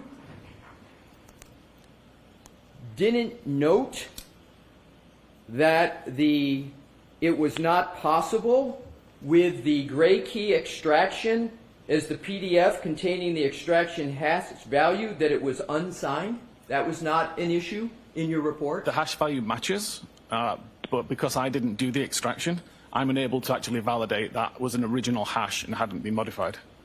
Exactly. So you didn't do the extraction, but you couldn't validate the hash value, could you? No.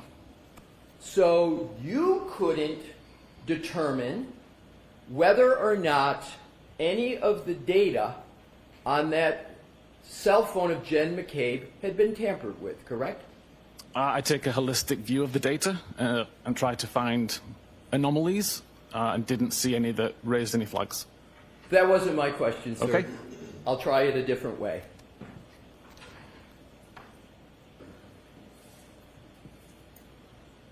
You concluded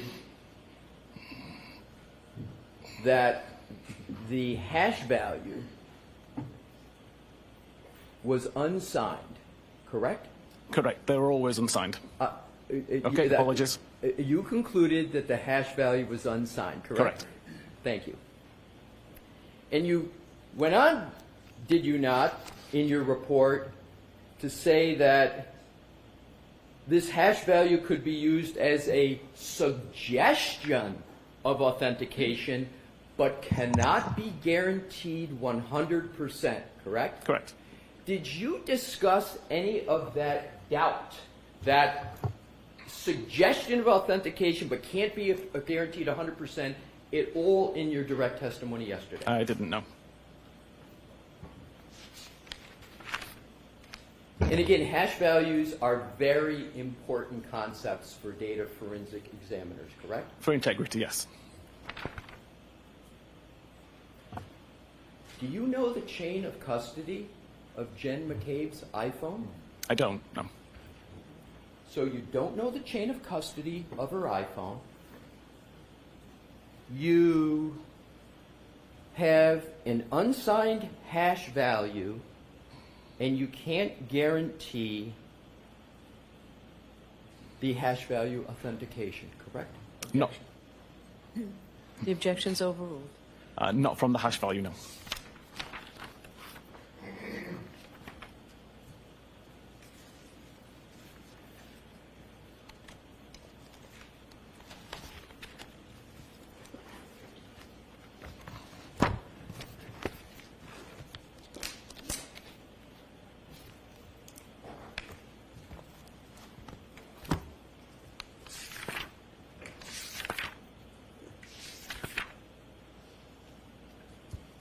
Go back to the 22740 timestamp and the question of whether that timestamp is associated with a Google search, house long to die in the cold. You understand there is a dispute as to whether that search was performed at 2:27:40 a.m. as the timestamp states, or whether that was performed later in the morning, say around 6:23 a.m., correct? Correct. You understand there's a dispute. Yes. And do you understand that the defense asserts that that timestamp means what it says, the Google search occurred at 2:27:40 a.m.? I'm going to allow it. Do you understand that? I do. I didn't hear your answer, sir. I understand. You understand that? Yes. So there are various data forensic tools, are there not, to evaluate what is called an artifact, this timestamp, correct? Correct. And those data forensic tools include Celebrite tools, your company's tools. Yes. And some of those Celebrite tools are called Physical Analyzer. Correct. And then you have another tool, I believe, called Insights. Insights is a suite that includes Physical Analyzer. Okay. But yes. So it's Insights is a It's suite. essentially the same tool. Essentially the same tool. So there's Insight, well, essentially, but they're two different tools, correct? The two different versions of the same tool. Thank you. Two different versions of the same tool. Yes. But there are other tools from other companies, are there not, sir? There are. And a competitor of Celebrite that can be used to analyze that 2:27:40 a.m. timestamp and to potentially resolve that dispute of whether the Google search "House Long to Die in the Cold" occurred at 2:27:40 a.m. or later at 6:23 or so a.m. There's other companies and tools that can be used for that, correct? Correct. And isn't one of the companies that can be used a competitor of Celebrite called Magnet Forensics? Correct. And they have a tool called Axiom, A-X-I-O-M, that evaluates questions such as this, correct? They do. And is Magnet Forensics a reputable company? They are.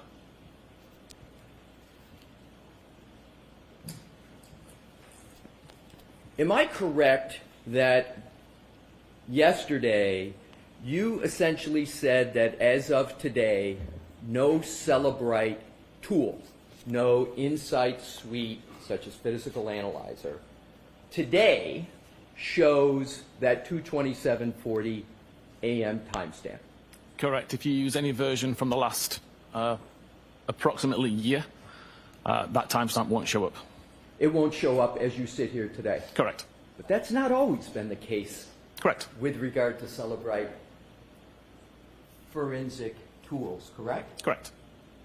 As a matter of fact, in the first proceeding in this case, in June of 2024, when you testified under oath, the situation with the forensic tools was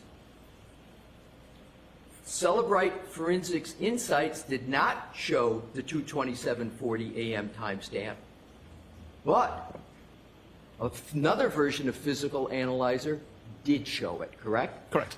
In that second program, that second tool, Physical Analyzer, not only showed it at 22740 AM, but it showed it as a deleted state, correct? It's a deleted record, yes.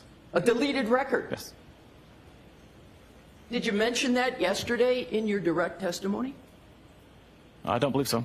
You don't believe so? No, we changed it since then. Exactly. You changed it since then. Yes. Your company removed it Yes. after the first trial. Before the first trial. Well, you removed it from one tool before the first trial, but you didn't remove it from the other Physical Analyzer program, did you? Up until the following version was released. No, I'm talking about the time of trial when you were testifying. I appreciate that. There's some complexities with how we released the software, which resulted in one being released several weeks later and one being released several weeks earlier. At the time of trial, Yes. last year in June, when you were testifying under oath, one of the Celebrite tools showed the timestamp of 22740 AM, correct? Correct. But that timestamp doesn't exist anymore. It doesn't exist today, does it? Correct. Celebrate removed it. Yes. All right, You could mentioned- could I see Counsel at sidebar for just a minute, yes, Your Honor. please?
Go ahead, Mr. Leslie. Thank you, Your Honor.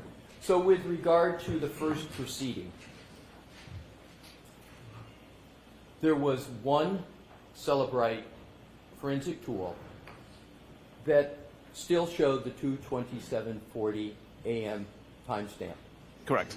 and it was shown in a deleted state. The record was deleted, yes. The record was deleted.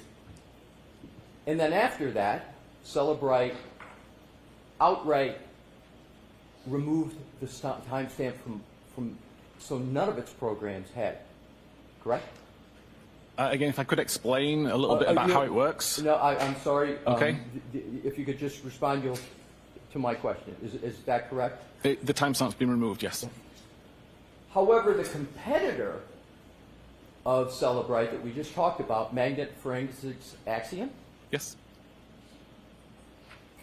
that program at the first proceeding showed the 2:27:40 a.m. timestamp, correct? Correct.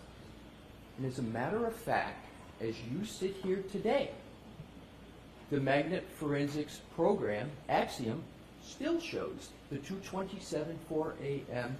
timestamp, correct? As far as I know, yes. And Magnet Forensic Axiom is a reputable company, correct? Correct. Celebrite removed that 2:27:40 a.m. timestamp, which is in a deleted state, in response to issues raised in the first proceeding, correct? It was changed because of the research that I did, and that was verified by the forensic research group. But the issue arose because of what had come up in the first proceeding, correct? In the first investigation prior to the proceeding, yes. In the first investigation in this case, correct? Yes. So Celebrite, after the first proceeding, after the investigation, just outright went and removed the timestamp. It's not unusual to change the I coding. didn't ask if it, I just asked whether Yep, they we removed it. But Magnet Forensic Axiom still shows that 2:27:40 a.m. timestamp, right? Again, they refer to it differently, which is why they can But do they that. still show it. They do still show it. Can you just finish the answer? So, Sorry. Just let him finish the answer. Is that what you said, Mr. Mayor? yeah, my apologies, but I'm having trouble hearing, but I'll pause more just to make sure you're done.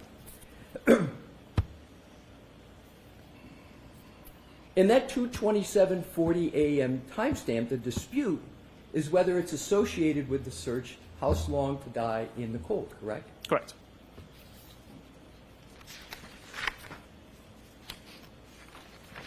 Let's talk a little bit more about the first proceeding in this case.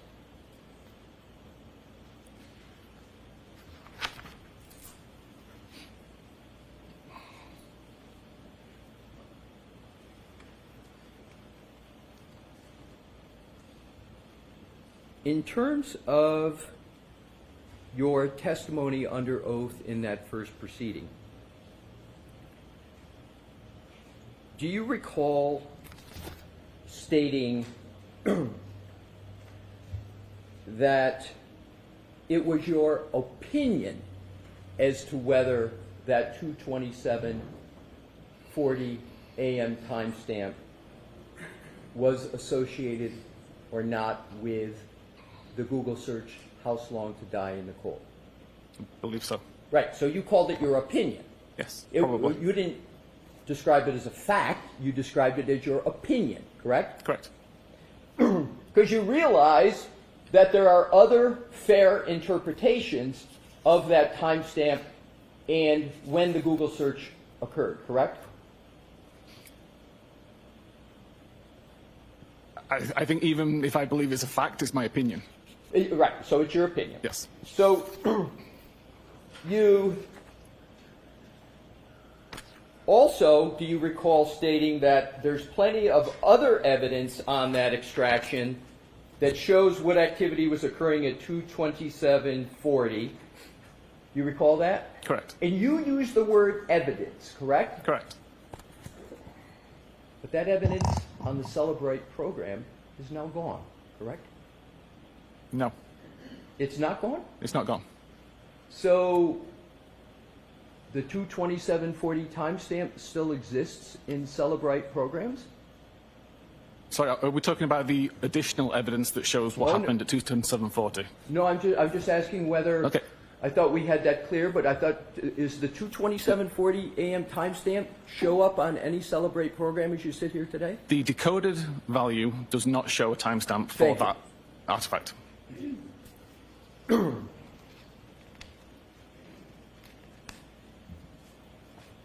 Sir, does your work include shaping how examiners will see the data when they open it?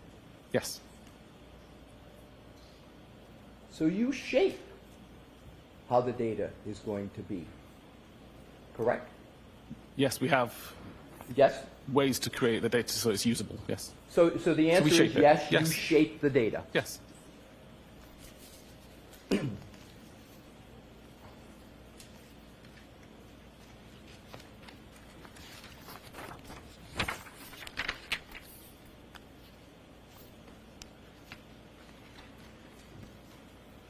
These various forensic tools, Celebrite, Insight Suite, including Physical Analyzer, Magnet Forensics Axiom, these are all tools, and we know that no one has access to the Apple source code on iPhones, correct? Correct. And the best source of information about what may be happening inside of an Apple iPhone would be if one could get the source code and look into the source codes to see what's actually happening, correct? Correct. So what happens is, in data forensics, because Apple considers it proprietary and people can't access the source code, there's these various data forensic tools that in some ways try to serve as a surrogate, given the fact that there's no access to source code, correct? Correct. That's fair. So the best information would come from the Apple source code, but nobody has access to that, or few people do. Therefore, these other forensic tools are used. Correct. So sometimes examiners have to give opinions, like you give, because you don't have access to the source code, correct? Correct. So it's your opinion, oftentimes, with regard to ultimate conclusion. Based on research and testing. But yes, Not it's an opinion. 100% absolute certainty, because you don't have access to the source code, correct? Correct.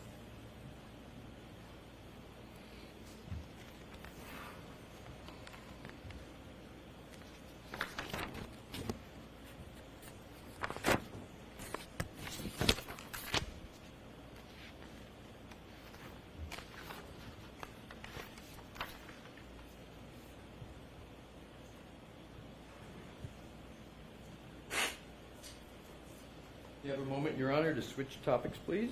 Yes. Thank you.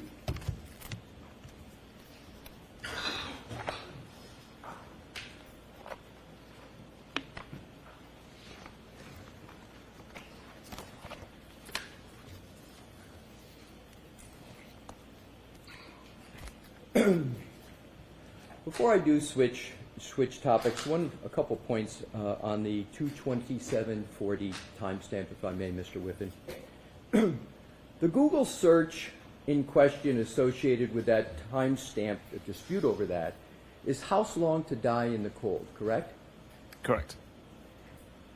And you understand, sir, do you understand the significance if Jen McCabe made that Google search, house long to die in the cold, at 2:27:40 a.m. instead of 6:23 a.m.? Do you understand the significance of that? Of course.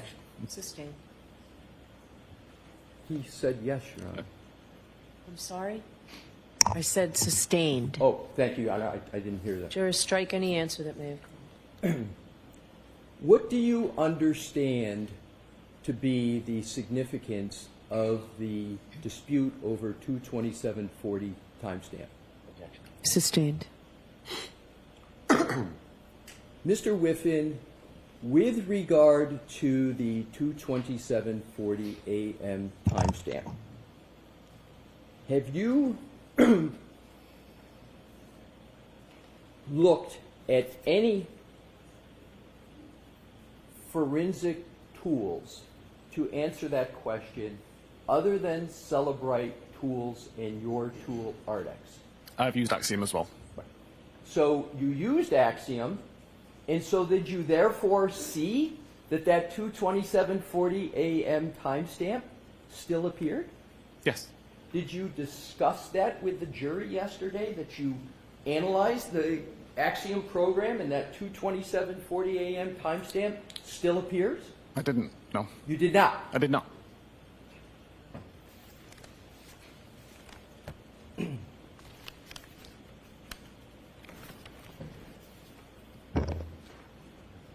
Could we please, with the court's permission, put the PowerPoint presentation back up and go to deck 26?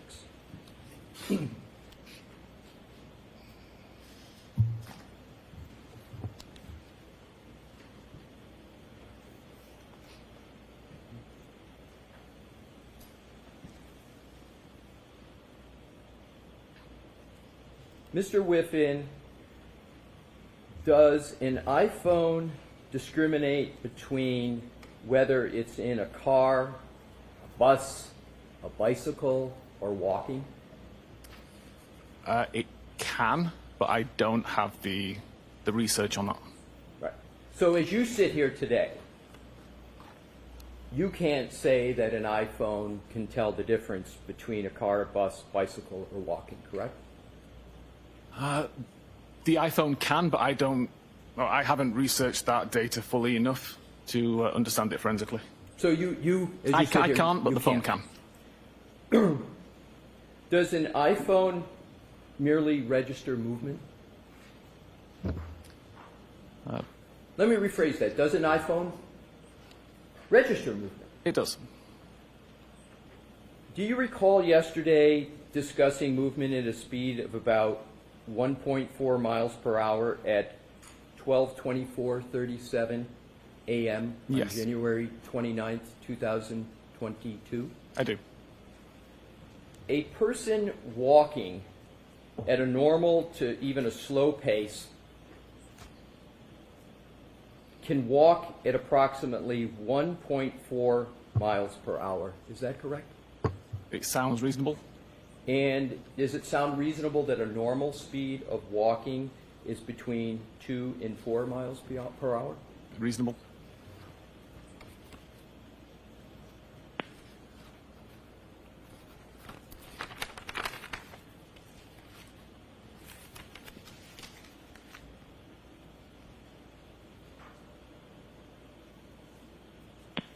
Switching topics, Your Honor, if I could have a moment.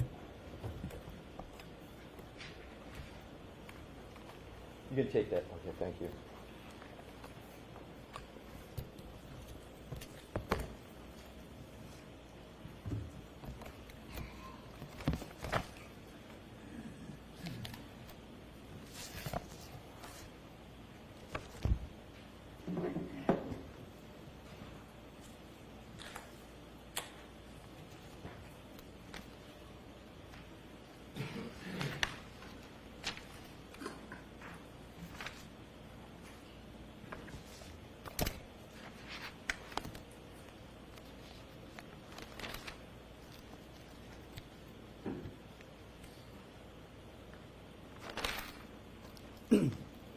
When you were examining Jennifer McCabe's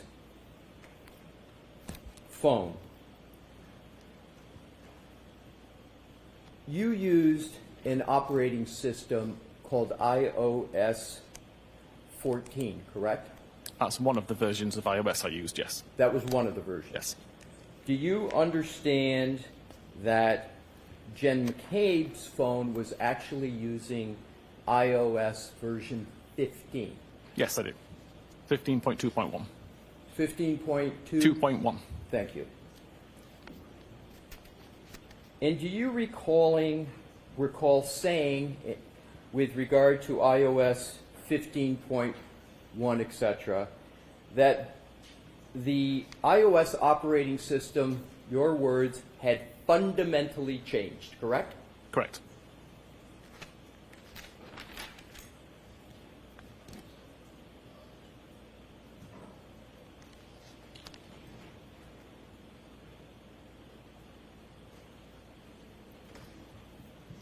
Now, with regard to, we're back to Jen McCabe's phone, we're back to 2740, the issue of deletions. You stated yesterday that that deletion occurred after January 31 of 2022, is that correct? Correct. But you couldn't determine how that deletion occurred with certainty, correct? Correct. And you gave 3 possibilities that you analyzed, correct? 3 or 4, yes. 3 or 4. And one of them was deleted by user, correct? Correct. Another one was that the search occurred but never loaded. That would be the reason that there was no data found in the history.db file. But that was another of the 3 or 4 reasons, correct? That wouldn't cause the deletion of the record, Right, necessarily. Right. And then you you discussed those possibilities, but you can't state with certainty how that deletion occurred, can you? Correct. You have doubts about how it occurred, is that fair? Yeah, I have an idea how it occurred, but I can't prove it. I'm sorry. Yeah, no, it's okay. No, please finish. I want to make sure you finish. I have an idea of how it occurred, but I've not been able to replicate it, so my idea is unsubstantiated. So is it fair to say you have some doubts Yes. about how the deletion occurs? That's fair. And you believe your doubt is reasonable Yes. under the circumstances? Yes.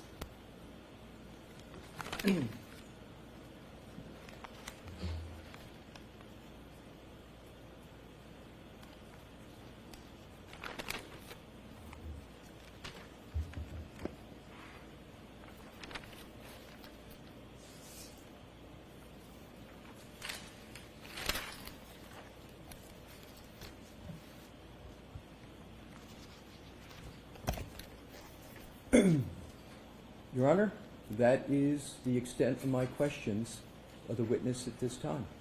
Okay. Mr. Brennan? Thank you.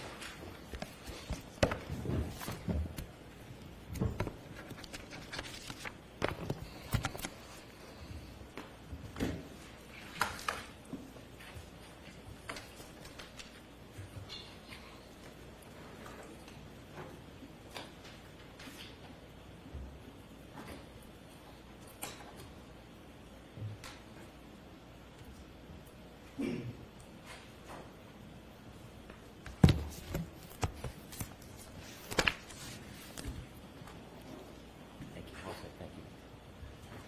Good afternoon. Good afternoon. As a forensic analyst, do you study data? I do. Do you consider it a science? I do.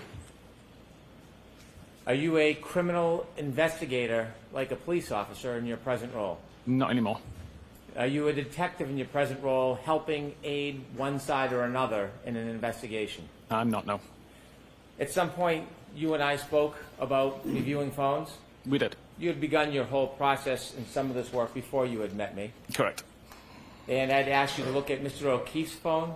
Correct? Did I ever tell you what you should look for? No. Did I ever tell you what I wanted to see or what I wanted the results to be? No. Did I ever share with you parts of the investigation that had nothing to do with your actual data analysis? No.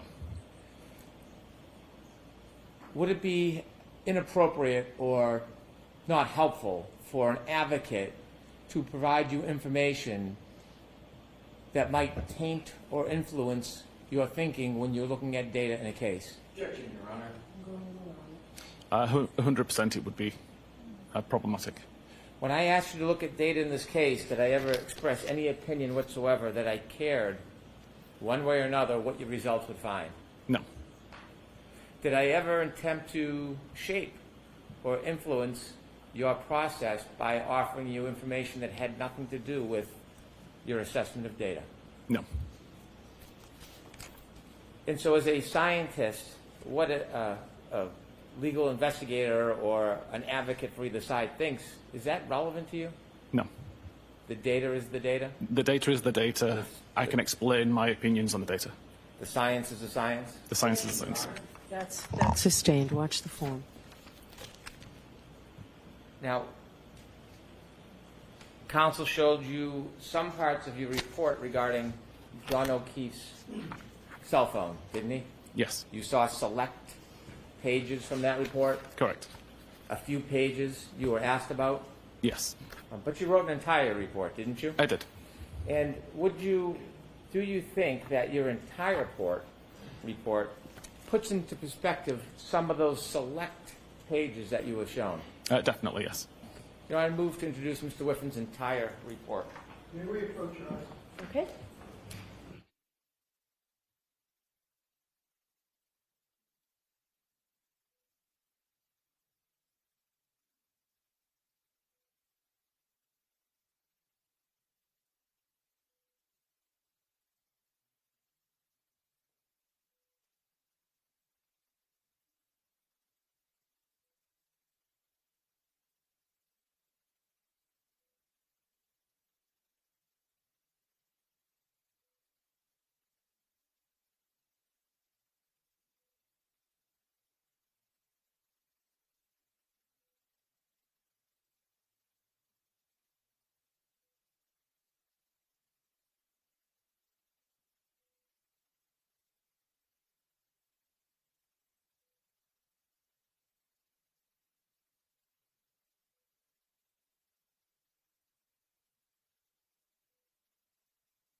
Do you still have your report with you, Mr. Whiffin? I do, yes. Okay.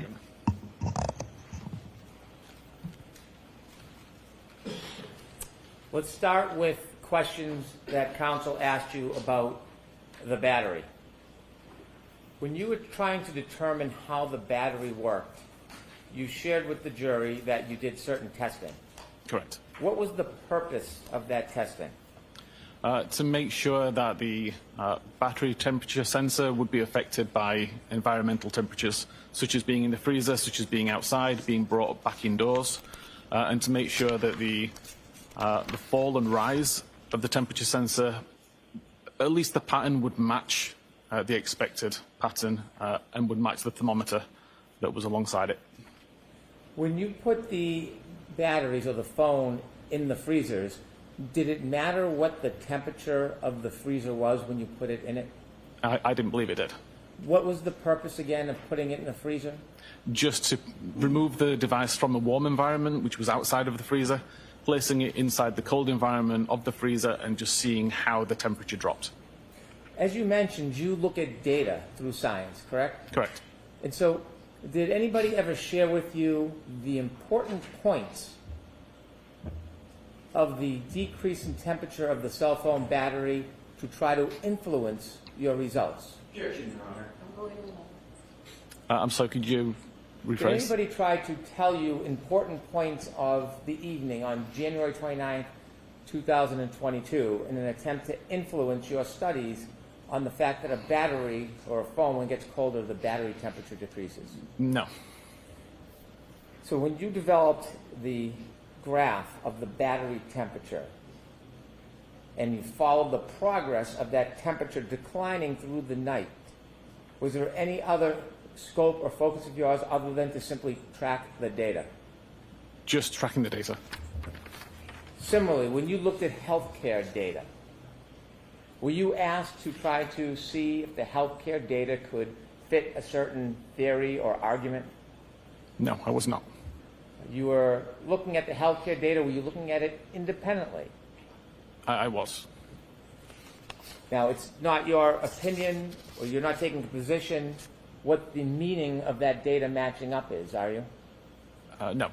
No one's asked you to give an opinion about the coordination of data, have they? No. So if the data just coordinates on its own, that has nothing to do with your opinion. Objection, Your Honor. I'm sustained as to You mentioned when you put a cell phone in a colder environment, like a freezer, you noted that the temperature goes down. Correct. Do your studies also show that when the cell phone is taken out of a certain temperature and put in an increased temperature, the cell phone battery temperature goes up? It does. Do you have available for the screen the battery graph that we had on your PowerPoint? I do. 2 seconds.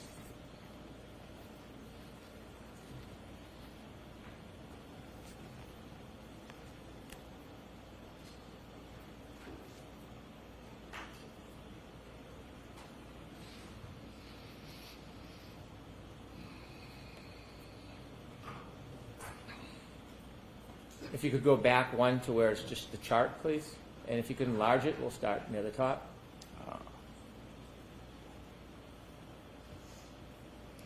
2 seconds.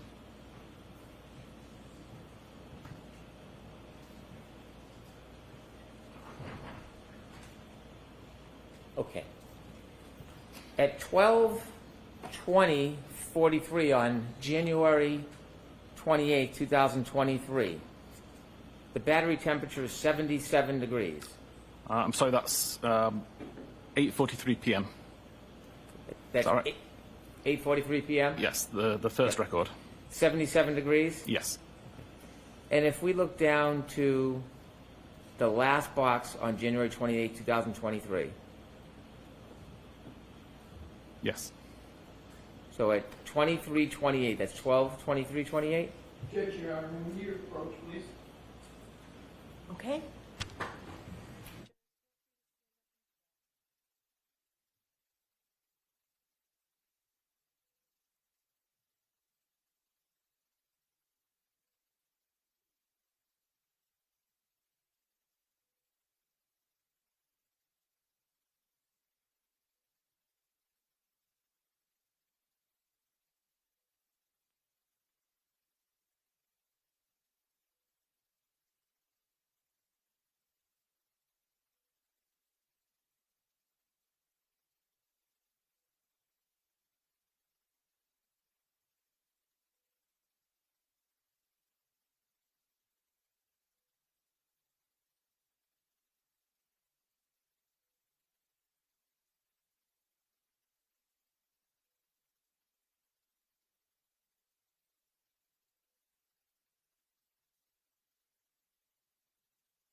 I'm going to ask.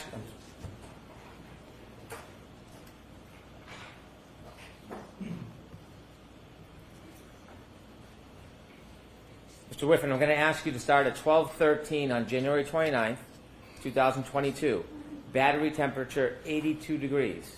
Yes. And now you are also tracking healthcare data, weren't you?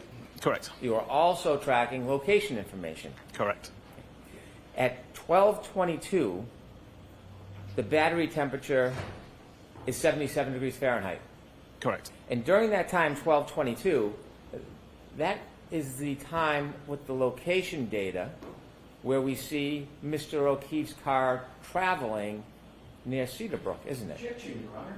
The form sustained. And at 12:22 on January 29, 2022, where does the location data show Mr. O'Keefe's phone in progress? It's around Oakdale Road, I believe. And the travel that you're noting, is that consistent given the speed of being within a car? I believe so. And do you know whether or not that car had heat on? I've got no idea. You have healthcare data that the phone moves for a 20-second period, right? I believe so, And yes. That is after the Waze information stops. Correct. So you have to watch the form. I know it's hard to orient. You have to watch. In your PowerPoint presentation, you are tracking the Waze information, aren't you? I am, yes. And at some point that switches to more local location data? Again, Waze is not recording the location data. Waze is requesting location data from Apple's location services, and location services is doing the recording of the location data. So if we're following the phone through Waze, at 12:24:25, is it in a car moving at 16.6 miles per hour? According to the data, yes. And at 12:24:26, according to the data, is it still in a car moving at 17 miles per hour? Sustained as to forms. Can you pull up your PowerPoint, and we'll start at 12:24:25. We can show the jury the progress of that phone. Okay.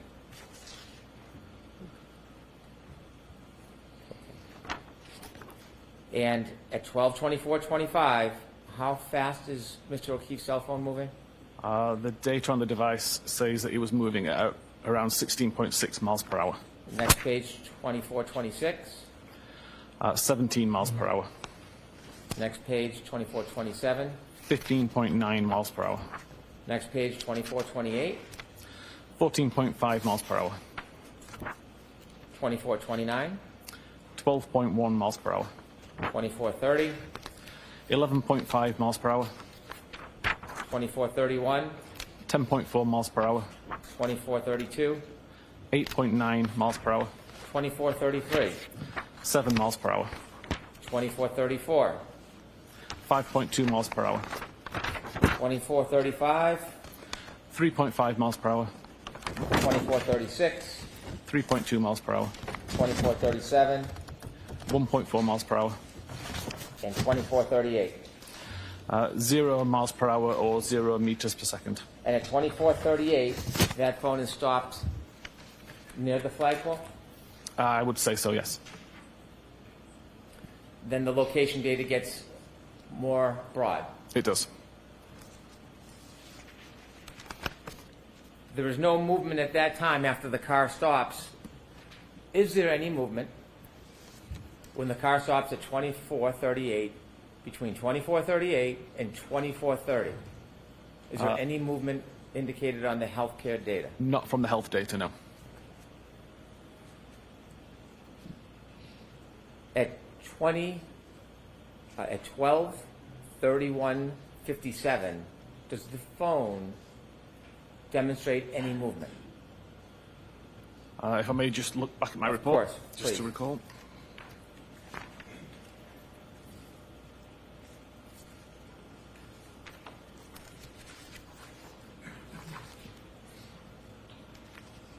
What time was that, sorry? 12:31:57.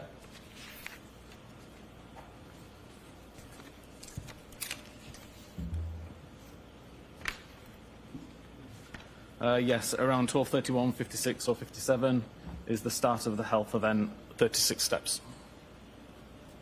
How long? How many seconds does that phone move for?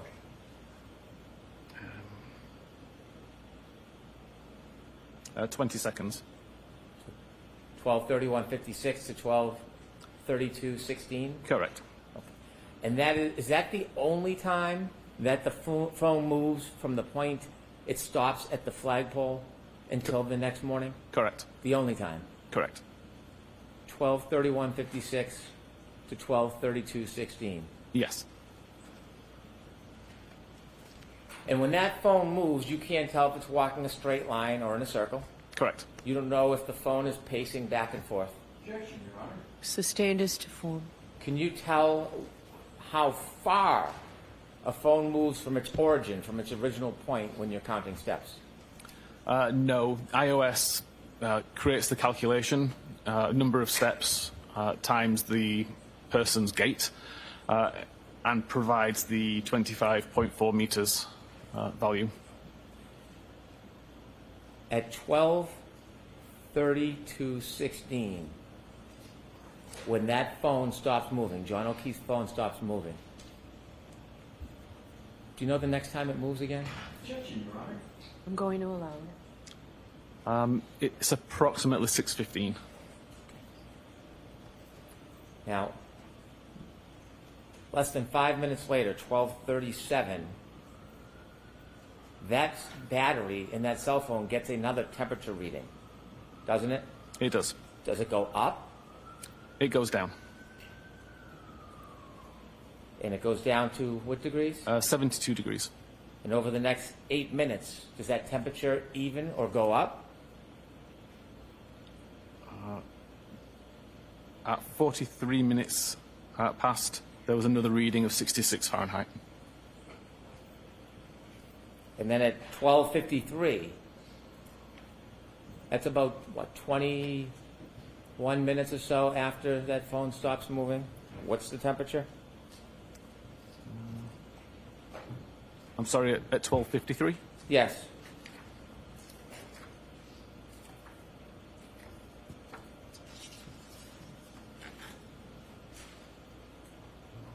Oh, 61 Fahrenheit. 61 degrees? Yes. And over the next 14 minutes, does it drop again? It does. It drops to 55 degrees at 1:07. And at 1:36 a.m. that morning, It's down to 50 degrees. and this health data shows that that phone hasn't moved. But does Correct. this healthcare data show that this phone hasn't moved since there's- 12/32/16? No more steps were recorded. Now, you had studies where you put the phone in a freezer. Correct. When you put the phone in the freezer, did you wrap it in anything? I didn't know. Did you use any type of heat source that would slow down the process of the temperature dropping? No. Let me ask you a hypothetical. If a person, a human, was lying prone on a cell phone outside and had a body temperature directly touching the phone, in your opinion, could that slow the process of the temperature decreasing as compared to just simply putting a phone in a freezer? Sustained.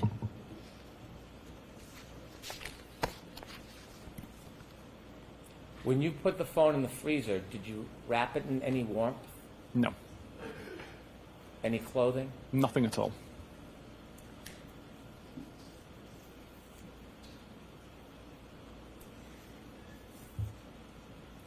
Now, you don't know the temperature, but you said there was a blizzard outside.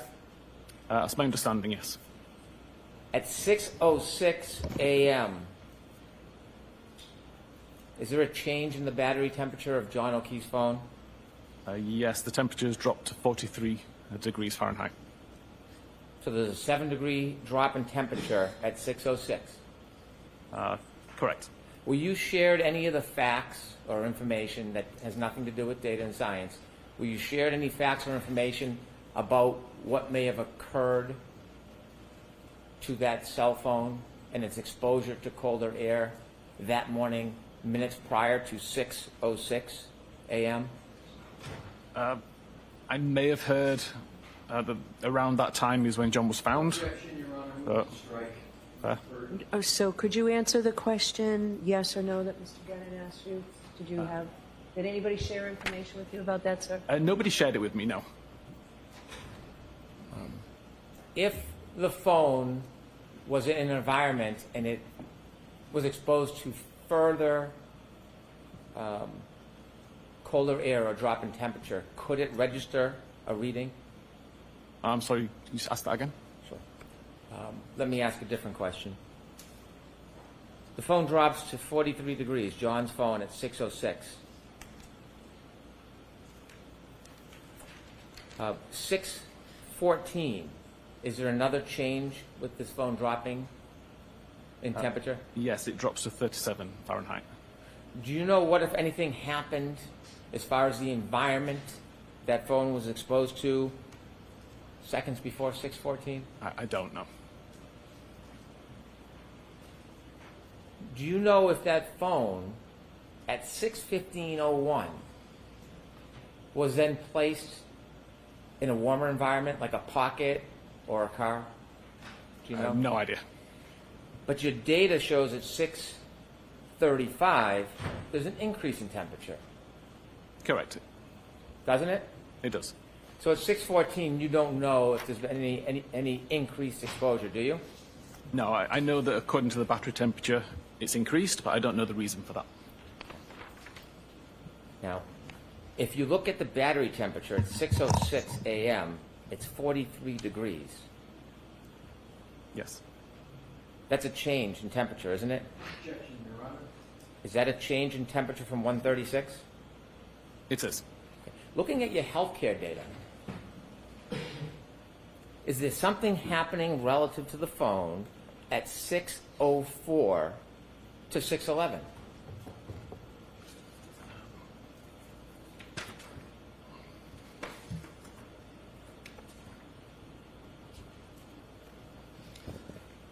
There is. That is 432 steps were recorded at that time. Can a phone record steps if it's being moved back and forth? It may record some. It's difficult to say how many would be misunderstood as being steps taken. If you're shaking an object that moves the phone violently, could it record steps? Again, potentially it could record some, but it's not a consistent enough pattern of movement for it to be recorded as lots of steps. Now at 6:14, the temperature is 37 degrees, and you just offered us that by 6:35, over the next 21 minutes, the degrees goes up by 6 degrees. Correct. You don't know what was happening with that phone at 6:15:01, do you? I don't. I'll allow it. Do you know? I don't know. No. Next question. But what you do know is this healthcare data at 6:15:14, Correct. and that demonstrates what? At 6:15:14, it was the start of 180 steps. So the phone at 6:15:14 is again moving. Correct. And after that starts moving wherever the phone may go, it starts getting warmer temperature? Correct.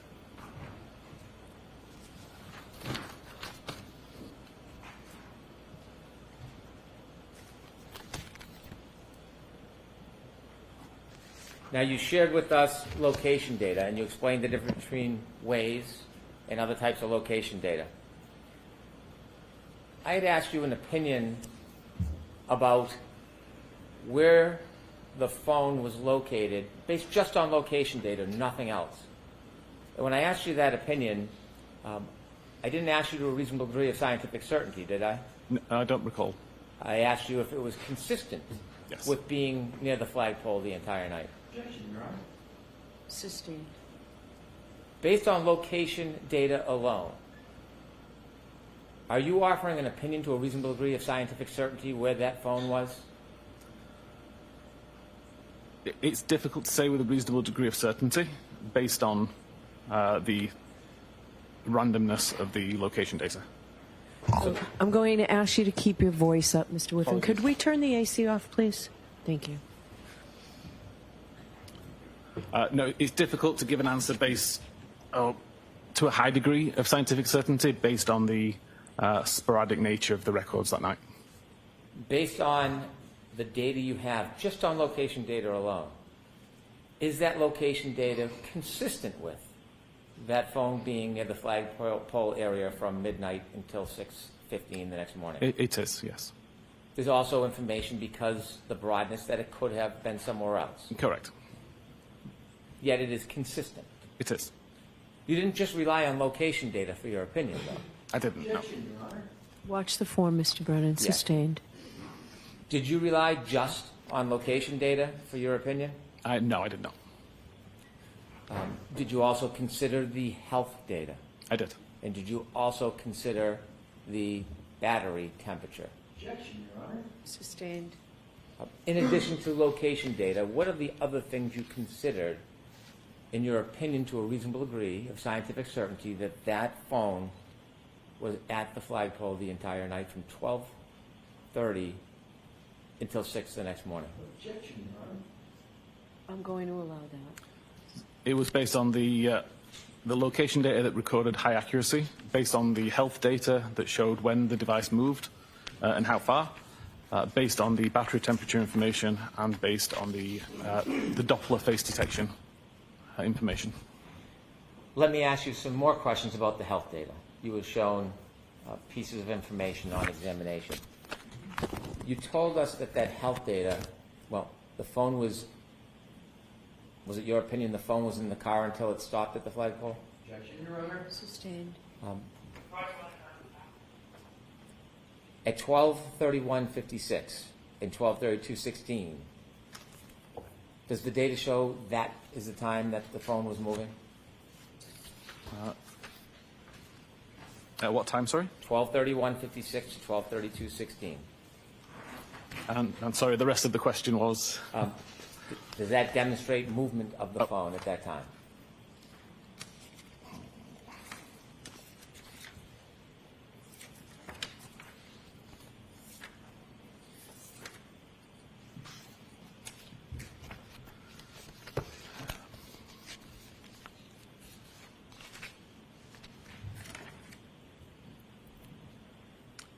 Yes, it did. You shared that you can't tell the direction or the distance of steps. Objection, Your Honor. If, I'm sorry, go ahead. no, please. Pardon me.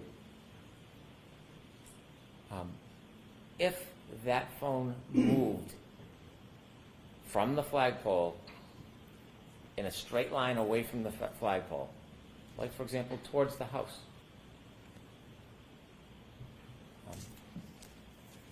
wouldn't it have to move again before 6:04 to get back to the flagpole?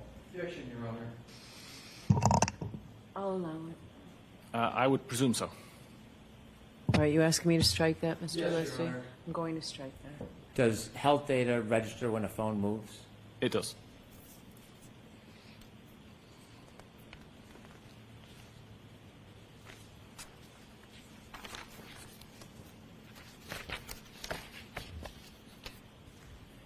I'll ask you some more detailed questions about your research into a phone that's been attributed to Jennifer McCabe. You had looked at one piece of your report on the screen, and that was a phone call register. Yes. Could you turn to that phone call register, please? What are we doing with the slide that's up there, Mr. Brennan? I would like to change it to the phone call register if possible. Oh, it's not me.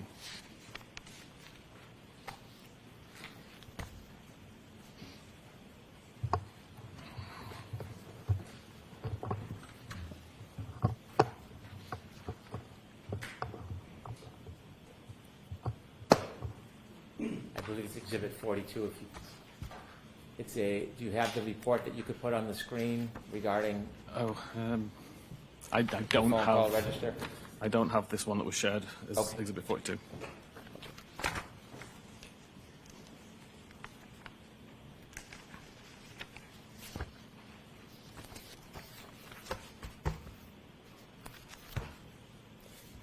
This is now marked as Exhibit 42. In the phone call register, you noted that there was a call at 12:14:36. Yes. Have you found it? Is that you? This is not me, no. Oh, I think it's Ms. Gilman. thank you, Ms. Gilman. Could you enlarge that, please?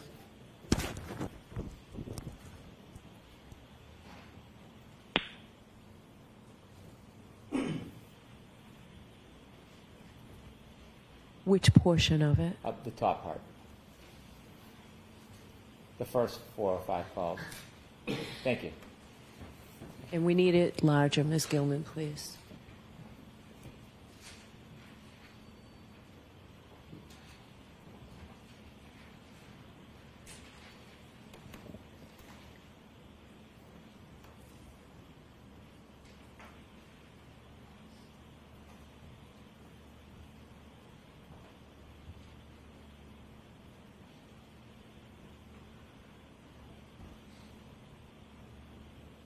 All right, that's better, thank you. On examination, you read that at 12:14:36, there was a phone call incoming Yes, that appeared to be from Jennifer McCabe. correct. At 12:14:36, the location information is the John O'Keefe's cell phone at Fairview by that point? Objection, Your Honor. Is the question, is it? Yes, is it? No. And then at 12:18:47, there's another call, and again from Jen McCabe. That's an outgoing call to Jen McCabe. It's an outgoing call to Jennifer McCabe. Yes. 12:18:47, the location information, does that place Mr. O'Keefe's cell phone at Fairview? No, it does not.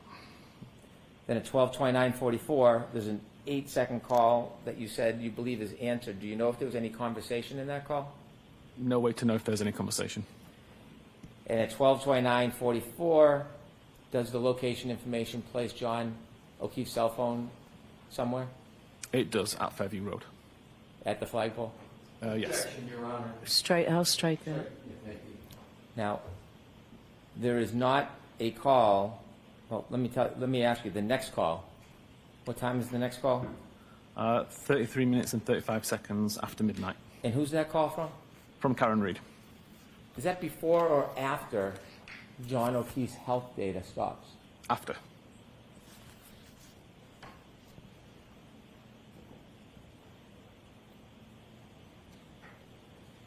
At 12:37, you offered us that the cell phone battery's temperature is decreasing. Yes. How many calls have been made from the defendant to John O'Keefe by the time that cell phone battery starts dropping in temperature? 7.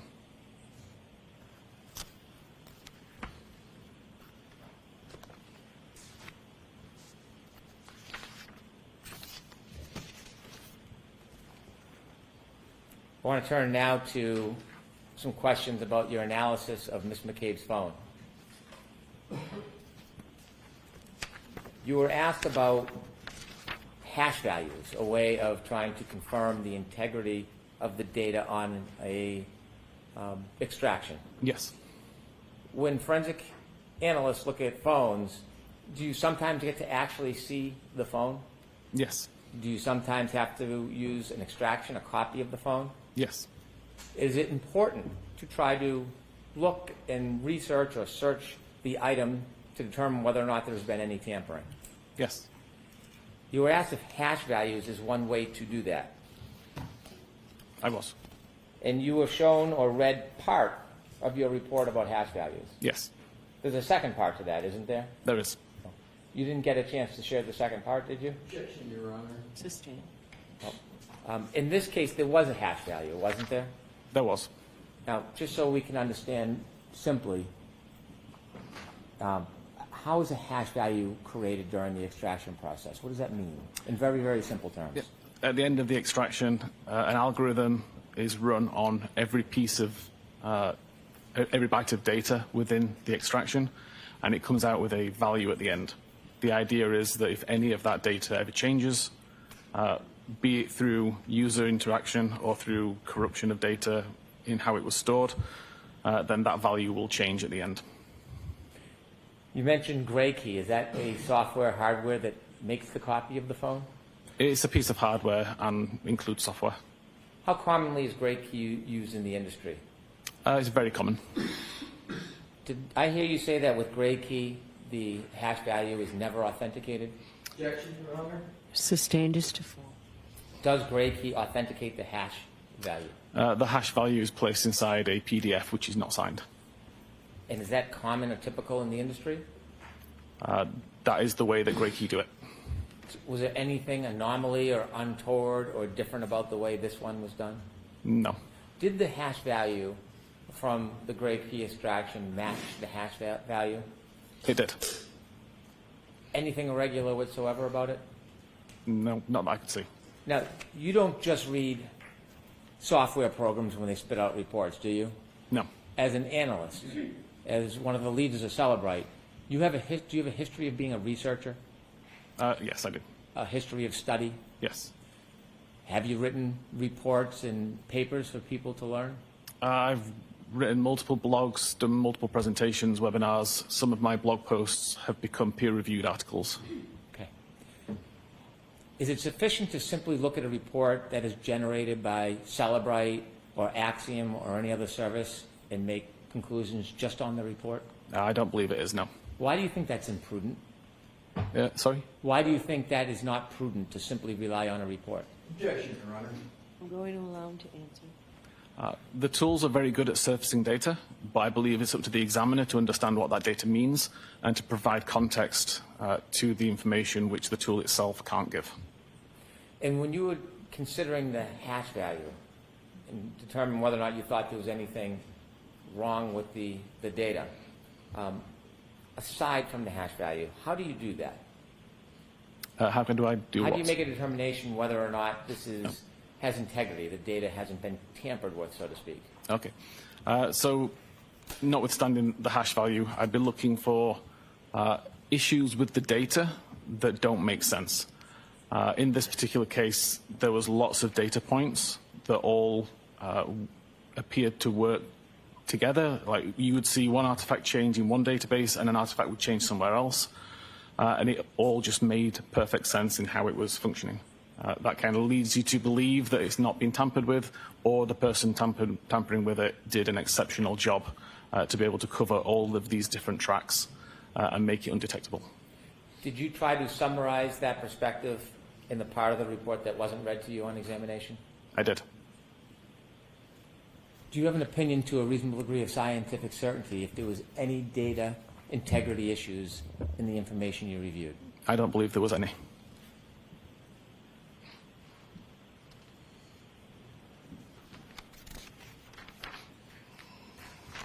It was characterized on examination there was a dispute about the time origin of the search, how long to die in cold. Do you remember being asked the question about a dispute? Yes.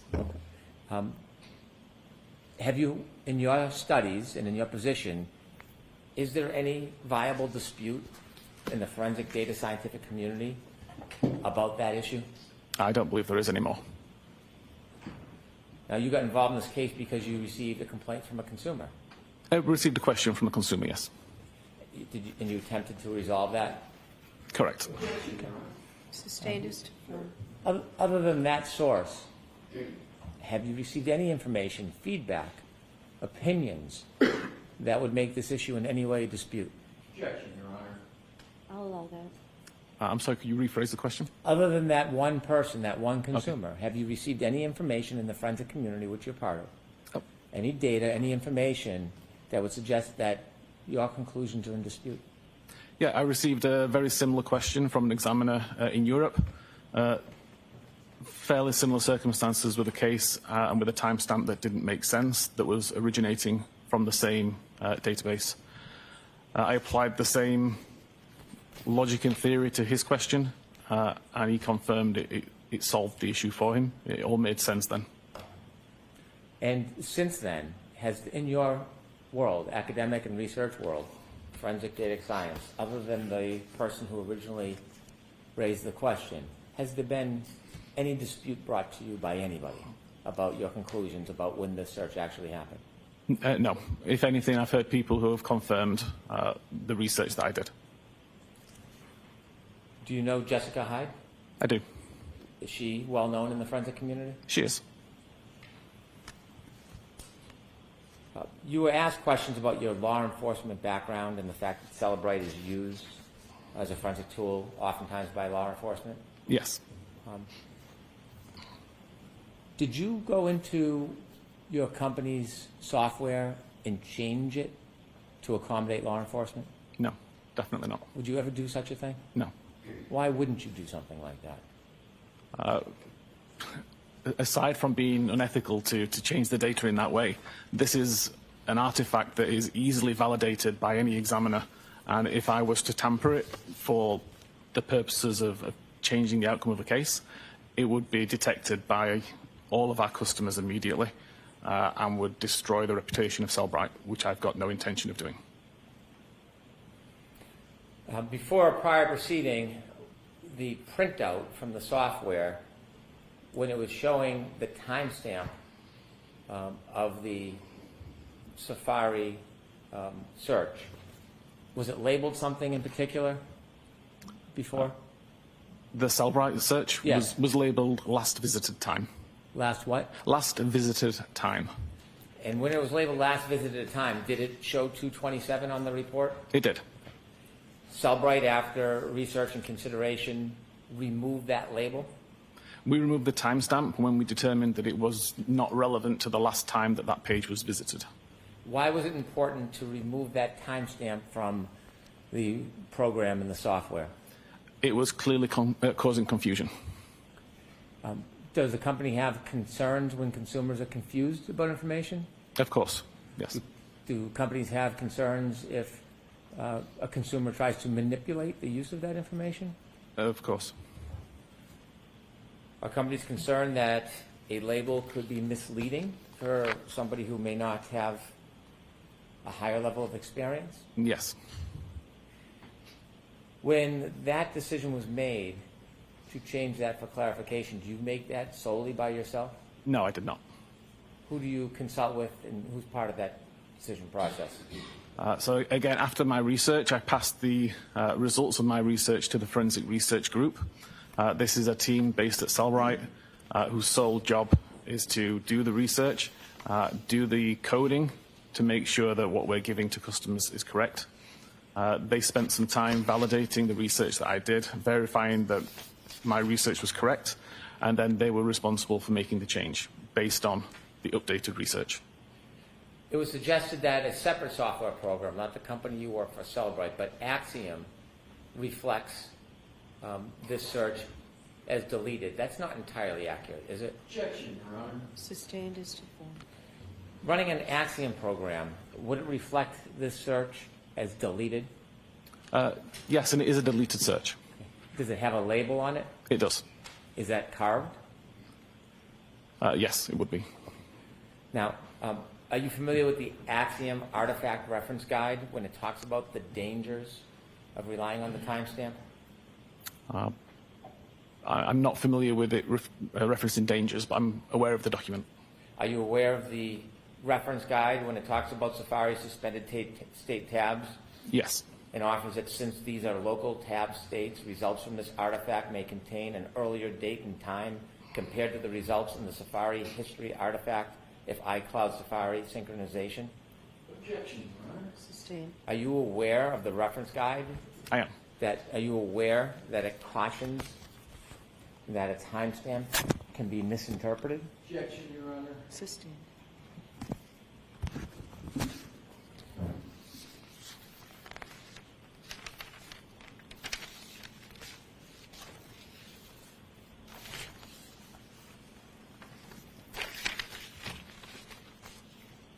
Sir, when you came to your opinion that the search for how long to die in the cold at 6:23 and 6:24 in the morning of January 29, 2022, was the time that they were actually inputted, not 2:27. In forming your opinion, did you consider both Cellbrite and Axiom software? I did. Did you consider other tools as well? Yes, my own. And tell us a little bit about your own tool. Again, this is a tool I've been writing for approximately 5 or 6 years now. Partially for fun, partially for research purposes. And it's a tool I make available to other examiners globally. And sir, when you were trying to examine these searches that in your opinion were 6:23 and 6:24 a.m., did you ever try to test it yourself and actually take a phone so you could either prove or disprove to yourself that that earlier timestamp didn't mean it was the time that it was searched? Oh, definitely, yes. That's the kind of thing I do all the time when verifying artifacts. And in your opinion, is that helpful in understanding how a timestamp earlier could relate to a later search? Exactly, very helpful. Would you be willing to do a live demonstration for us on the screen and show us how that works? Yes. Okay. How long would that take? Probably about 5 minutes. Could you show us? Of course. Okay.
Seems like a good place to take our lunch and recess.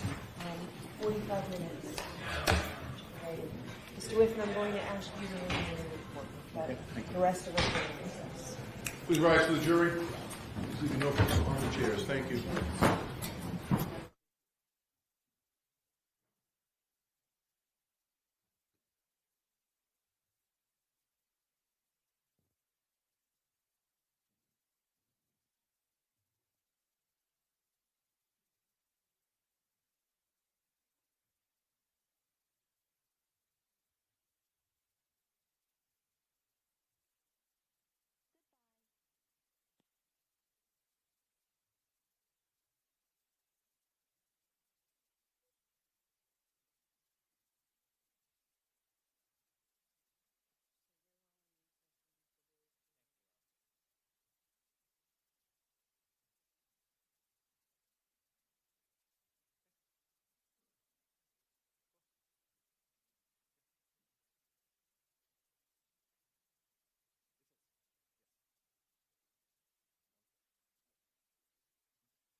You are unmuted. Jurors are entering.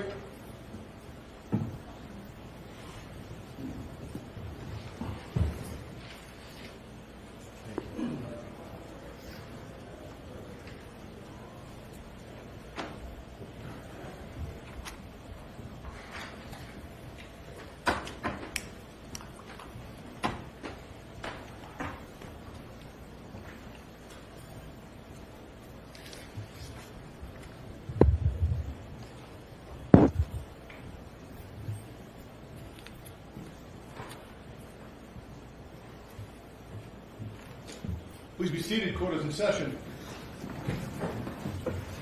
All right, Mr. Brennan, go right ahead.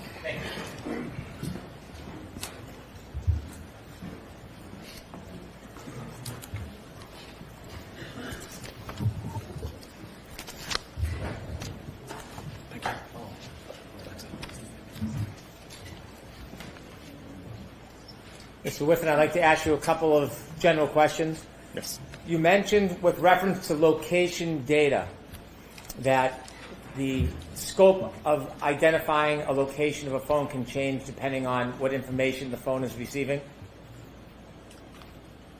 I'm sorry. Yep. I'll try Rephrase. again. You've shown us a number of graphs and exhibits Yes. that show different circles. Some might be smaller, some might be larger than others. Yes. And you shared with us that location information is being received from a number of different sources. Yes. Can you remind us again what can affect that location data as far as receiving some high accuracy, mid, and low level? What could affect the receipt of that information? So primarily, the requesting application defines how accurate it needs the data. iOS Location Services then determines the best technology to use in order to work out that location. And it can use GPS information for the most accurate. It can use Wi-Fi cell sighting, so it understands the Wi-Fi networks that it can detect close by, and it knows where those networks are. And from that, it can derive where it itself is. Similar idea with both Bluetooth beacons and with cell tower technology. It understands where the cell towers are. It understands where the Bluetooth beacons are. And if it can see those particular cell towers or beacons, it knows roughly where itself must be. You share with us there are some factors that can affect that location data, Yes. in addition to being in a building, like a house or a business. That's one way it can be affected? It is. And there are other ways as well, isn't there? There are. And could you share again the other ways that location information could change? Yeah, the weather can play an effect on it. The geography of the area, whether it's in a rural or urban environment, other kinds of interference. If there are other items close by that are emitting electrical interference, it could affect the location data as well. How about a body being on the phone? Could that affect location data? Objection, Your Honor. Ask it differently. If a human being was covering the phone so it wasn't exposed to the air, could that affect the location data? Objection, Your Honor. I'm going to allow it. I believe it could, yes. You were shown Exhibit 40. It was one select piece of your report. It was a graph. With the court's permission, I'd like to show Exhibit 40. Yes. Exhibit 40 has two circles, one darker, one white. Yes, And do you remember being asked questions about this particular exhibit? I do. And in addition to this exhibit, is there other information in your report that wasn't shown to you that would put this in context? There is. This exhibit is to demonstrate a window of when location data was taken for a particular time. Objection, Your Honor. Watch the form of the question, Mr. Brennan. This photograph, what does it represent? There were two particular time periods of approximately 5 seconds where multiple records showed identical latitude and longitude. So the same center point of the radius, but the radius themselves differed. So in this case, the white circle, or the white circles, show the lowest accuracy and the highest accuracy for 5 records that were all within a 5-second time period, and that shared the same latitude longitude as the central point. Looking at this snapshot of 5 seconds, is this still consistent with your opinion that to a reasonable degree of scientific certainty, you opine that the cell phone was in the flagpole area the entire evening of January 29th, 2022? Objection, Your Honor. I'm going to allow it. Yes, it still aligns with my opinion. When you provide a report with all the different graphs and explanations, do you expect it's going to be shared with the defense attorneys? Of course. And you understand in this case everything is shared. Of course. And when you shared your report with this piece of information, did you include a summary chart that wasn't shown to you on examination? I believe I did, yes. May I approach? Yes.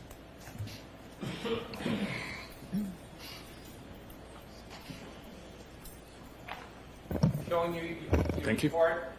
Do you recognize your report? I do. And what page are you on? 22. Do you recognize anything in particular as far as a chart on that page? I do. There's a chart at the top with the location data that was used to create the image shown. Does that chart help explain this photograph? It does. And move that chart into evidence. Any objection, Mr. Alessi? No objection, Your Honor.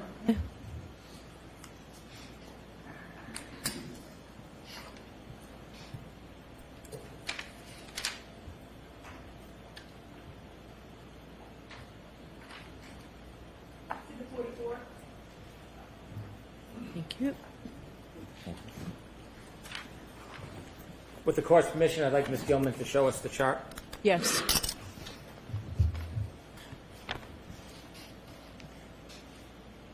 How long of a time period does that photograph encompass? The photograph has got 2 time periods of 5 seconds each, which are approximately 40 minutes apart.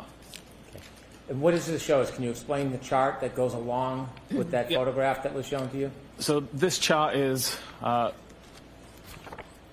or I should say, the map shows 5 of the records from this particular chart. But we can see that all of these records have a consecutive timestamp 1 second apart. The latitude and longitude is identical for all of these records, but at the same time, the accuracy drops from 43 meters to 7 meters within that same 8-second time period. The idea was to demonstrate that if you had one of these records on its own, if you only had the 43-meter accurate record, for example, then the phone could be anywhere within that 43-meter radius. But as time goes on, the accuracy is refined. The same central point is used by iOS, but we've now got an accuracy of 7 meters. And again, if we were to say that the phone is anywhere within that 7 meters, it's a much more accurate representation, according to the data, than the 43 meters would be. And with an 8-second time period, if the device was actually moving during that time, I wouldn't expect to see the latitude and longitude remain exactly the same. There'd be some degree of movement in the coordinates. When you're producing location information in the circles that represent the location change, small, medium, large, at different times, does this chalk help represent that there can be changes in the location data, but the item can remain dormant? So ask that differently, Mr. Brennan. What is the exact point of the demonstration or this chalk? How does that help us understand the movement or the lack of movement of a cell phone?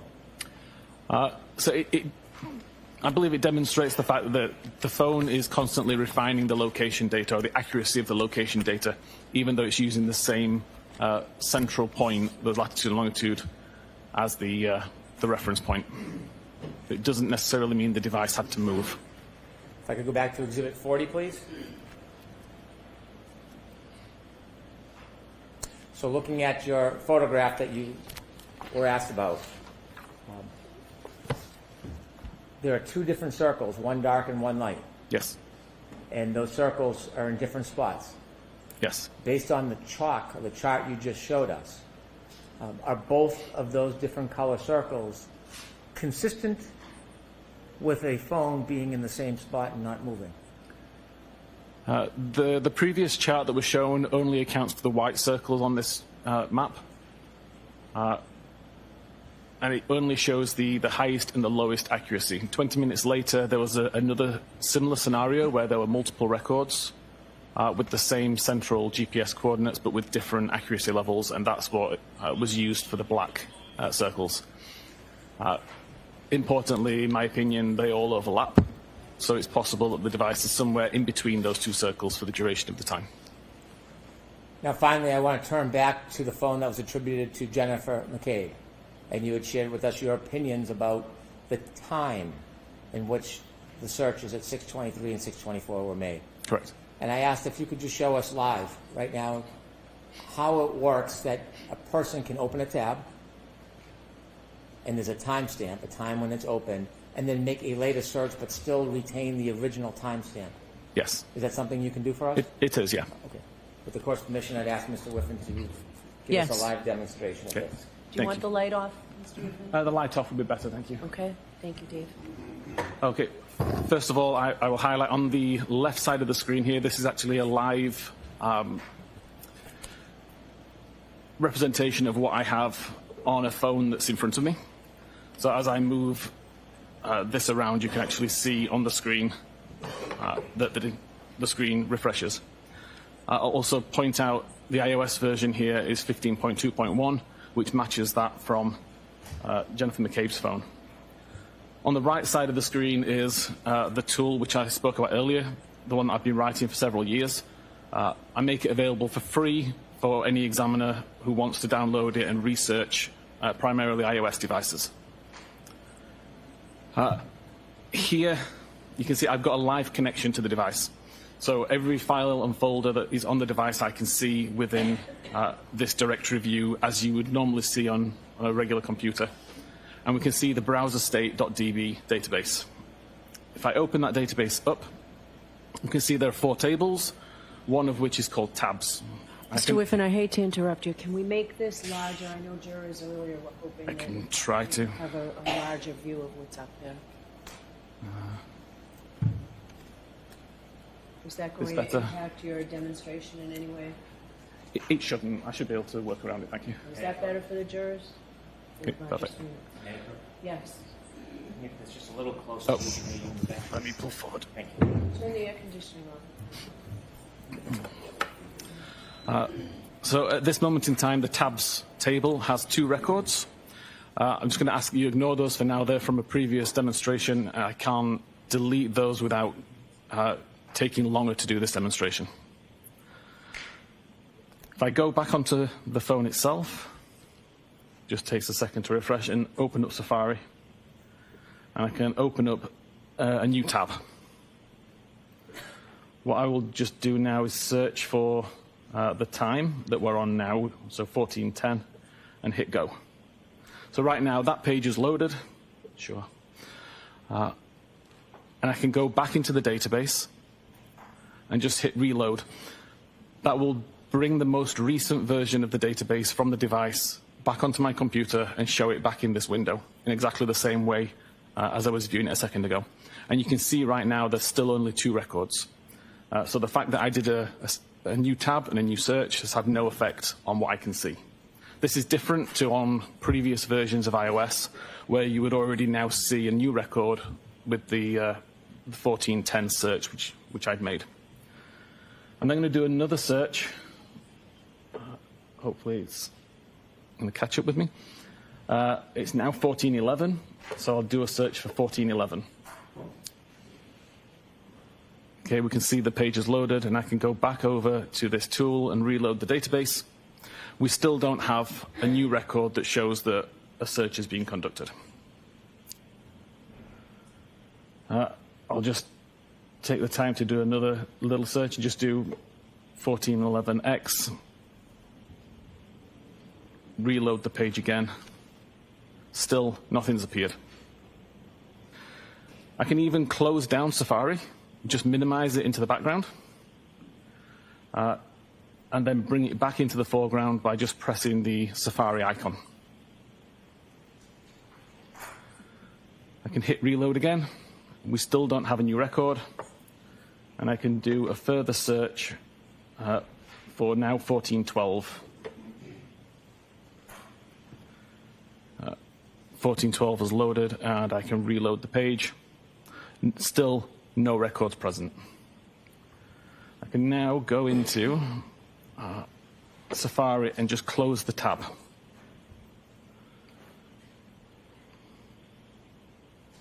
So now that tab is closed, and I can just prove that. So that tab is now closed, and I can go back over here and reload, and you'll see a new record has appeared.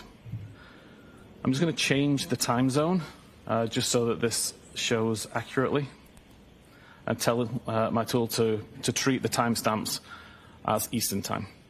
So we look at this particular record. You can see the title is 1412. That's the last item that I searched for.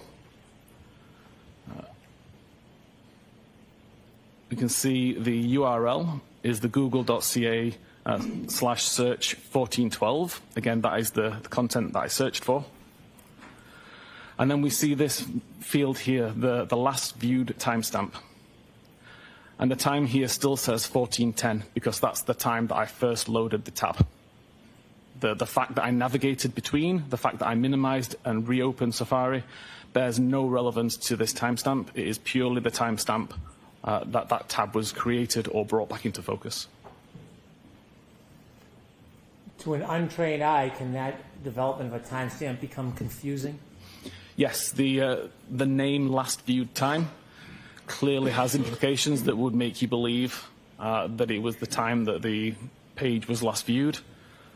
It's a very simple test that I just demonstrated to prove that that's not the case. Is there any other reason that Cellebrite removed that process as timestamp other than to clarify that issue? Objection, Your Honor. No, I'll allow it. Purely because we determined it was unreliable to use as a time that the page was last viewed. If an examiner simply made a report from Axiom or Cellebrite or another software but didn't have the time or skill to actually go into the data, could they be easily confused by this? Yes, the way that Cellebrite provided this information showed as last viewed timestamp.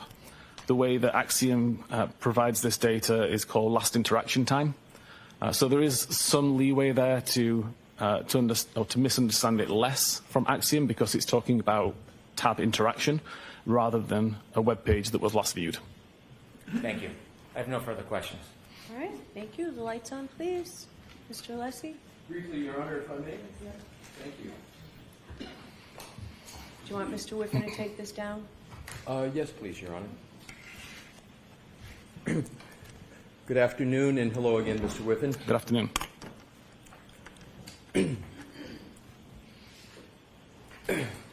Magnet forensics Axiom still shows a 2:27:40 a.m. timestamp on its forensic tool, correct? Correct.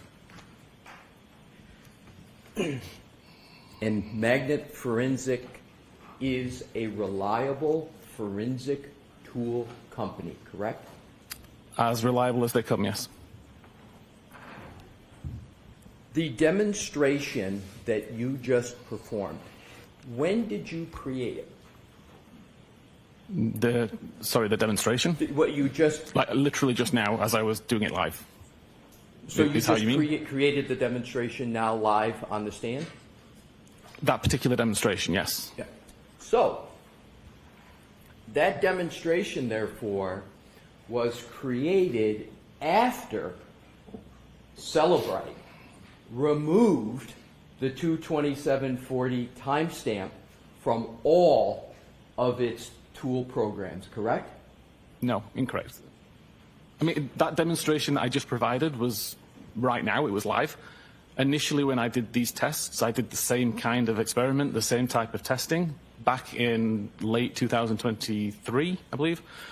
And after I did those tests and used that research, that is when Cellebrite removed the timestamp. Maybe my question wasn't clear. Let me see if I can rephrase it. The demonstration that you just gave, when did you prepare it? The demonstration, not just the demonstration that you just showed on the screen, when did you create that demonstration on your computer? Hey, again, I've been doing this demonstration for 2 years. My question, again, is the demonstration you just gave. Yes. When was the last time you altered that demonstration? Other than to use different search terms, it's the same demonstration. I'll try it a different. Yes, please. When was the last time you altered in any way the demonstration you just gave? Right now.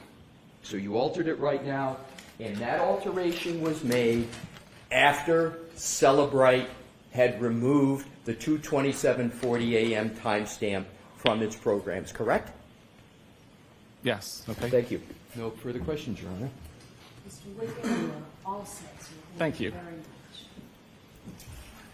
Thank you. May we be seen why Mr. Whiffen is collecting his items? Jurors, feel free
Thank you very much.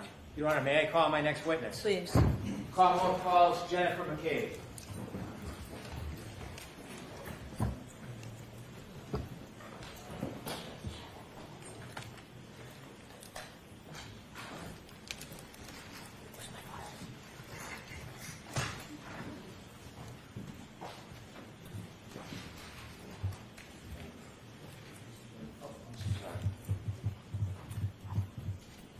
Face out quick and raise your right hand. You solemnly swear the evidence you give before the jury in the case down the truth, the whole truth, and nothing but the truth, so help you God. Thank you. Good afternoon.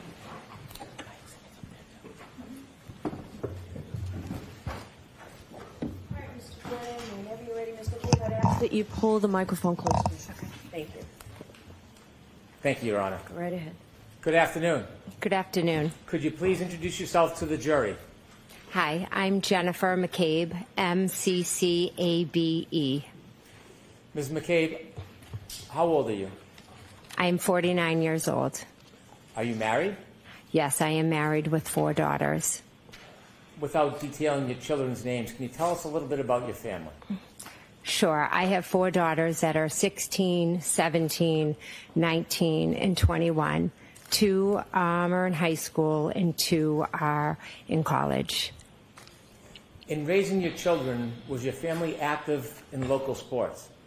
Yes, all 4 of my daughters played multiple sports from when they were young. 2 now are playing in college. My husband and I both coached them. My husband coached them from when they were young up through 8th grade in soccer, and I coached them in basketball.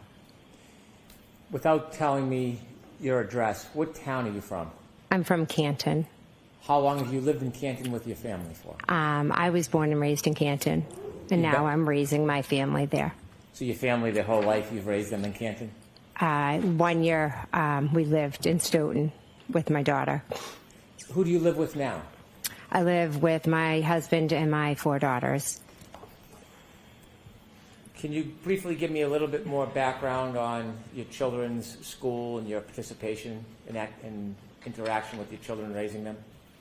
Yeah, so I was a teacher, and then once I had children, I stayed at home with them and basically was just kind of like your typical, I don't know, small town mom. I was the room parent. I coached them. No, I'll allow it, but why don't we Yes. move on? When I coached, I drove the kids back and forth on my team, would take them places, etc. In the growth of your family and raising your children, at some point did you meet a gentleman by the name of John O'Keefe? Yes. Share with us meeting John O'Keefe. Sure. When my 3rd daughter was in kindergarten, she became friends with John's niece. And during that kindergarten school year, unfortunately, Kaylee's mother and father both passed away, and John moved in the house and became Mr. Mom. When John took over guardianship of the children, did you assist in an active role in helping him? Yes. Kaylee and my daughter were very close, so she would come over and play. My daughter would go over there. Kaylee would come and have sleepovers. A lot of times it would be on Friday nights. I would have Kaylee, and then another individual would have Patrick. Had you known John O'Keefe well before he took over guardianship of the children? No. During the time when he was the guardian of the children, did your relationship, not just with his niece and nephew, but with him, grow any closer? Yes, we became very good friends. How close of friends did you become over the years?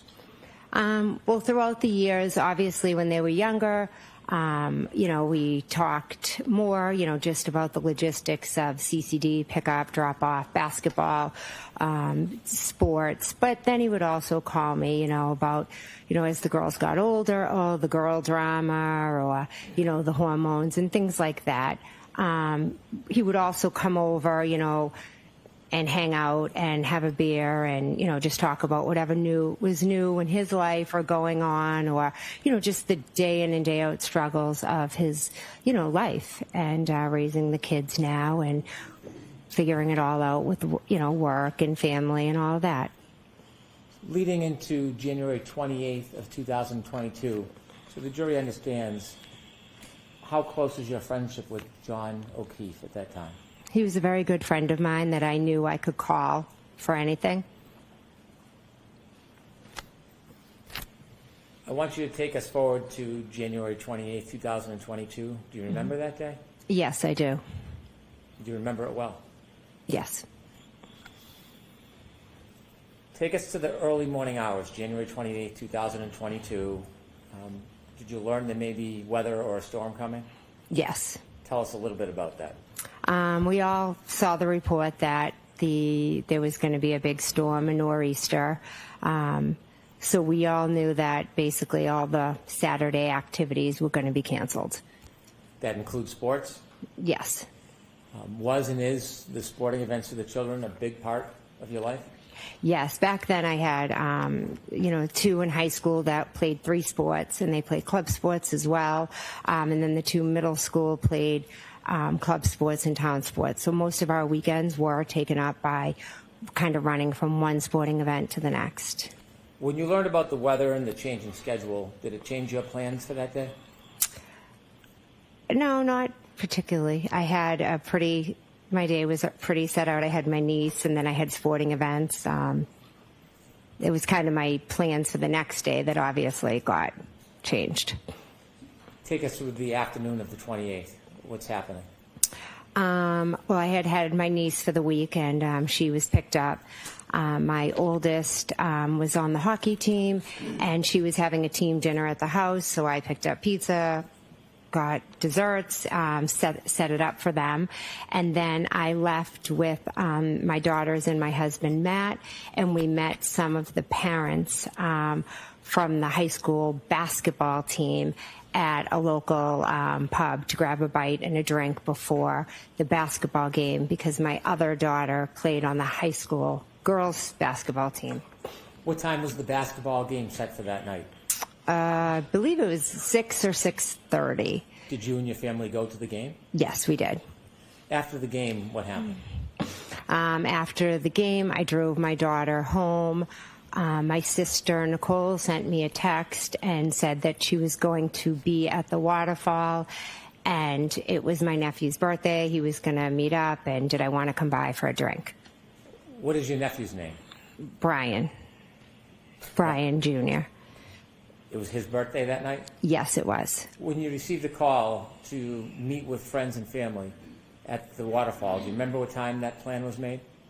I don't. My sister sent me a text at some point letting me know she was going to be there, so I don't know what time. After the game and after some time, did you go to the waterfall to meet your friends and family? Yes, I did. Describe very briefly, what's the waterfall? It's just a local town bar. Do you remember about what time you got to the waterfall? About 9 o'clock. When you got there, was there anybody there that you knew? Yes. Okay, now take us inside the waterfall. When you get there, who do you see? I walk in and I see Julie and Chris Albert, my niece Caitlin, my sister Nicole, and my niece's boyfriend Tristan. You said you saw Julie and Nicole Albert in the waterfall? Yes. Were you related to either of them? Nicole is my sister. So Brian Sr. would be your brother-in-law? Yes. Also, you mentioned there was a niece? Yes, Caitlin. And is that Brian and Nicole's daughter? Yes. You mentioned the name Tristan. What's his relationship to Brian Albert's niece? He's now her fiance. And was there anybody else I missed? That's all who was there. I'm not sure if Nick Kolakidis was already in there when I got there or if he arrived right after. And then his wife joined us. So when you're in the bar and you see your friends, what do you do next? I immediately just, join them and sit down. Were you eating, drinking? I know I ordered a beer. They had appetizers on the table. I'm not sure whether I had any or not. Were you drinking alcohol that night? Yes. As you're spending time with your family, did the night grow? Yes. Did you stay at the table where everybody was eating, or did you move inside the bar? We were pretty much right around the table. Okay. Did anybody you knew join you or join the group at some point? Yes, a little while later, Brian Albert and Brian Higgins joined us at the waterfall. So when you first got there, was Brian Albert already there? No, he wasn't. Is that your brother-in-law, Brian Albert? Yes. And you said Mr. Higgins. Did you know Mr. Higgins? I had met him a few times when he was out with Brian. You had met him a few times before that night? Yes. Were you friendly with him? He was a friend of Brian's. Was he your friend? No, he was Brian's friend. You knew who he was? Yes. So when Mr. Albert and Mr. Higgins joined the group later, did they come directly to you, or did they stay somewhere else inside the bar? No, they came over to our table, I believe. How long were you in the waterfall for that night? Approximately 9 to little around midnight-ish. About 3 hours? Yes. Do you have an estimate how many drinks you had, alcoholic drinks you might have had? I don't. I don't know, maybe 2, 3. Throughout the night, were you feeling any effects of the alcohol? Not that I recall, no. When the group was together, you mentioned a number of people have joined. Were you joined by other people later? Yes. Who were you joined by later? John O'Keefe and Karen Reed. And you talked about your relationship with John O'Keefe? Yes, earlier, yes. Did you make plans with him, or did he just show up? I believe he had started the conversation about the night with Chris Albert. Chris Albert is a different Albert than Brian Albert? Yes. What's the relationship between them? Brian Albert and Chris Albert are brothers. Was Chris Albert there when Mr. Higgins and Brian Albert arrived? Yes. Actually, Chris, did I miss him? Because Chris was there with Julie. Did I? I'm not sure if I said that when I was naming everyone at the table. I apologize. You may have. Okay. So when you first got there, he was at the table with your Yes. sister? Yes, he was. When moments before John O'Keefe arrived with the defendant, what was the mood in the group? Cheerful. Good mood. Everybody was just out having a drink. We all knew the storm was coming tomorrow, and, just a typical average night. Celebratory? Yeah. You said you were going to see Brian Albert Jr. For Yes. his birthday. Was Brian Albert Jr. at the waterfall when you got there? No, he was not. Was Brian Albert Jr. there anytime when you were at the waterfall? No, he was not. Without relating a conversation with some other person, did you have an understanding where Brian Albert Jr. was? He was at home. Did you historically or typically see Brian Albert Jr., your nephew, on his birthday?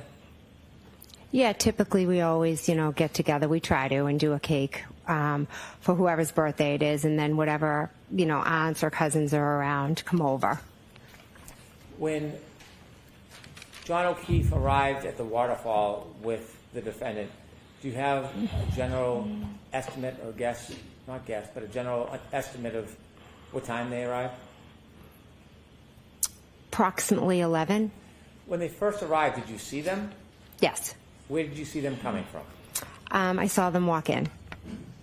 When they walked in, did you react in any way? Yes, I was happy to see them Why were you happy to see them? because I loved John and I liked Karen. So you were happy to see John? Yes, very. And you were happy to see the defendant? Yes. Do you remember your first interaction with either John or the defendant that night inside the waterfall? I believe John walked over to where I was, kind of to my end of the table, and then maybe Karen had walked to the other end of the table. But I would assume I probably hugged both of them when I saw them. I'm going to ask you not to assume if you don't know. That's okay. You said that you had known the defendant as well. Yes. Do you remember how long she had been dating John O'Keefe up until that point? I know I met her in July of 2020. Had you had a chance to spend time or interact with her over that time before that night at the waterfall? Yes, I had. And share with us some of the moments or some of the reasons that you would interact. The first time I met Karen, John had reached out. We would do pool days with him and his niece and his nephew. So he had told me he was dating a new girl and he wanted to bring her over. He said that she had multiple sclerosis. I also have multiple sclerosis. So he thought that that would be something we could, we would talk and bond over. I said, yeah, great, bring her over. So her and John and Kaylee and Patrick came over. We had a pool day. I liked Miss Reed immediately. I thought we hit it off. It was really great, talking to someone my age that also had MS, because I didn't really know a lot of people who have it. So it was really nice to have somebody to relate to. Then moving forward, we would see them, if it was my daughter's birthday party. When it was time for pickup, they would come in, have a couple drinks. Same thing for like a Halloween party. After basketball games. So you spent time both with John and Miss Reed? Yes. Did you spend time with the defendant separately without John around? No. Did you become friendly with her? Yes. And were you friendly that night? Yes. After John and the defendant enter the bar and you greet, did you interact or spend time with Miss Reed at the waterfall? Yes, I did. And speaking of the defendant, do you recognize her here in the courtroom? Yes, I do. Could you kindly point to her and describe an article of clothing she's wearing? She's sitting right over there with a black shirt or blue. Is she between Attorney Jackson and Attorney Yannetti? Yes, she is. When you were at the waterfall that night, do you remember who you were speaking to or where you were spending your time? As to earlier in the night or after? I'm sorry, after Mr. O'Keefe and the defendant arrived. Yes, Miss Reed came over and spoke to me because I had seen her the Saturday before, and she had told me how she had started a new medication, and it was giving her some awful side effects. And I said, I'm shocked they put you on that, etc. Let me not ask you about conversations you Okay. had, but about the moment that you were in. Did you spend time with Miss Reed that night? Yes, I did. Inevitably, did you drink more alcohol as the night went on? I believe I had, like I said earlier, a couple of drinks, 2, 3, not sure. Did you ever have a shot of alcohol? I do not believe I had the shot, no. Did you see the party, the group of friends and family doing a shot? I was in the bathroom and walked out, and they were doing or had just done a shot. With the court's permission, I'd like to display parts of Exhibit 22, which has already been introduced into evidence, which is video surveillance footage from the waterfall. Okay. I'd like to start at 10:54:20, please.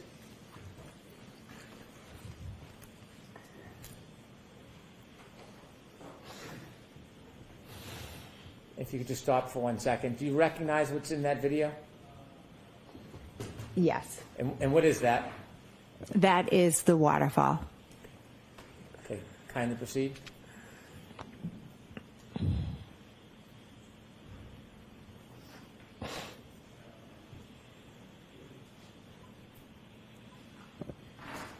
If you could stop.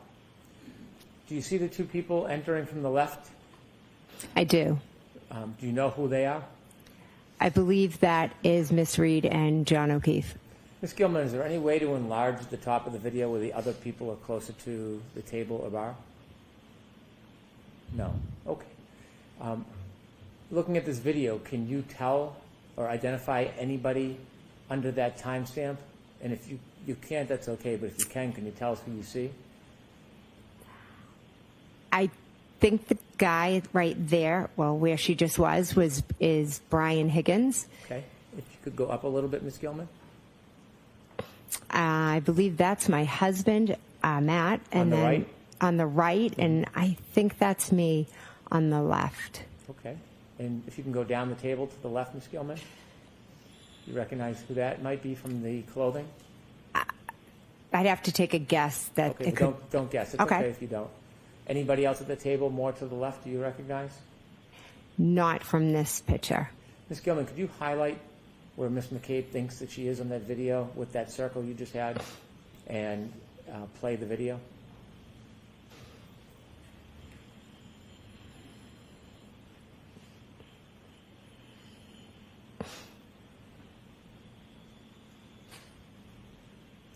If you could stop. Is that you clapping, Ms. McCabe? Yes, it is. Why are you clapping? Because I was happy to see them. Both of them. Yes. Okay. Could you continue, please? And who's that person walking right to left hugging people? That is John O'Keefe. Can you continue, please, Ms. Gilman?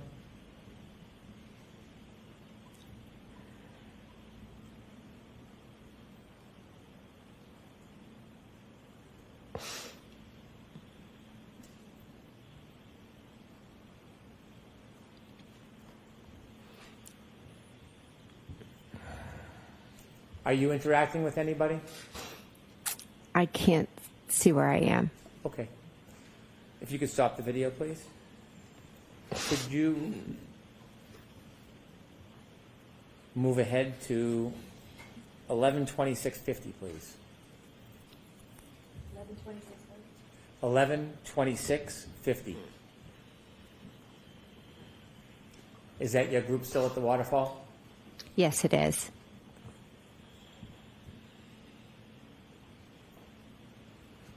If you could stop there, Ms. Gilman.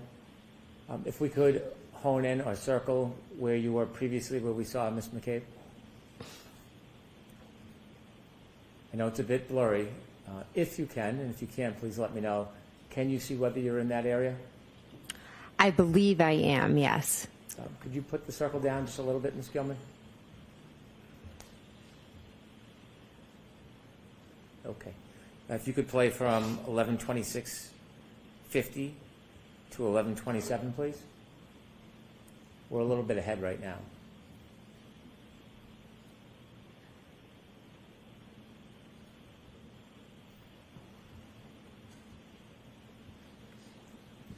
Who are you hugging there? I believe that's Miss Reed. Thank you. One more, Ms. Gilman. I'm going to ask you to move forward to 11:46.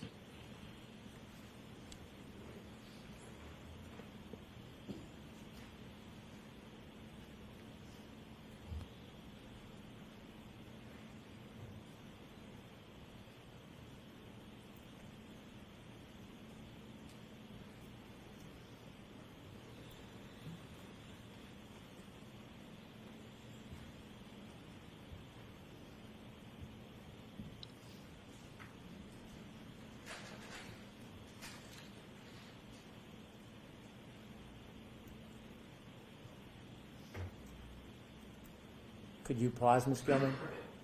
Could you circle in that same area where Ms. McCabe was last describing? Can you make anything out in this video? Yes, it looks like they're all, toasting or doing a cheer before they do a shot. Can you see whether or not the defendant's in that part of the video? Yes, it looks like she is in front of the man in the plaid coat. Were you participating with the drinking at this moment? I don't see myself in the video. I don't believe I was. But you were drinking separately that night, weren't you? Yes, I was drinking beer. Okay. If you can continue, please.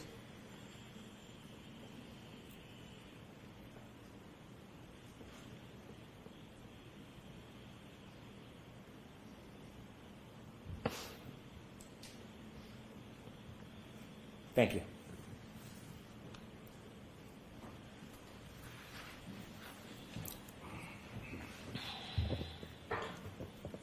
Shortly after the shot, was there conversation about leaving the waterfall as a group? Yes, there was. Was there any discussion about where the group should go?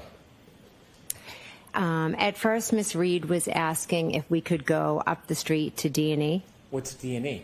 D&E is a sub shop that's owned by Chris Albert. Was it open that late at night? No, it wasn't. Had you in the past gone to that pizza shop after hours to eat? Yes, we had. And tell us what the defendant was saying? She just kept asking, can we go up to D&E? Can we go up to D&E? She wanted just to go up and, Chris makes food, and then we were going to go all, she wanted us all just to go up there and eat and hang out. That wasn't an uncommon occurrence for the group to sometimes go to that pizza shop after hours, was it? No. Did the group decide to go to the pizza shop? They decided they weren't going to go. Okay. Was there a different plan made? Before Brian Albert left, he said to the group, hey, we're going to go back home and have a beer with Brian Jr. If anyone wants to come by.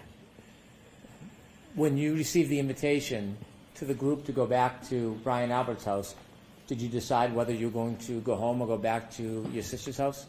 Yes, I decided I was going to go to my sister's house. Without saying what was said, was there any discussion in the group among the participants about going back to your sister and Brian Albert's house? Everybody seemed to want to go back. Did anybody object to going back? No. Had you been to your sister's house before? Yes. Many times? Yes. Do you know the address of where your sister lived? Yes. And so, after that conversation, did you stay at the waterfall for a little bit, or did you leave immediately? Probably left after maybe 5-10 minutes. Without saying what was said, before you left, did you have a chance to speak to John O'Keefe? I did, yes. You spoke to him inside the waterfall? Yes. Did you have a chance to speak to the defendant? Yes. And was your plan to go back to your sister's house? Yes. Before you left, did you have any understanding whether or not Mr. O'Keefe and the defendant were going to join you? Did you have an understanding regarding that? Yes. And what was your understanding? They were coming. Who else was going to go back to your nephew and your sister's house? Brian Higgins and my niece Caitlin. A little after 12, did you leave the waterfall? Yes. Do you remember that night leaving? Yes. Before you left, did you talk to anybody in particular? Yes. Miss Reed and then Mr. O'Keefe.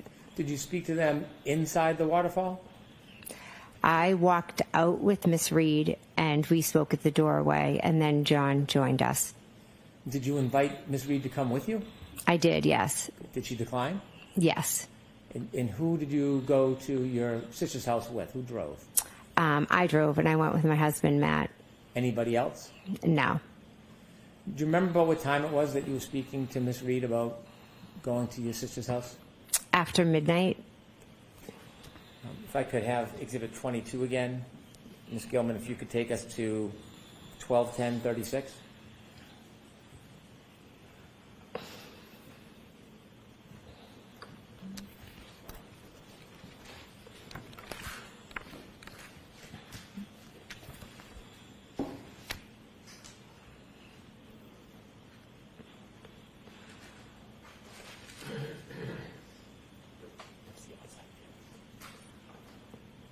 Okay. If you could stop it there, please.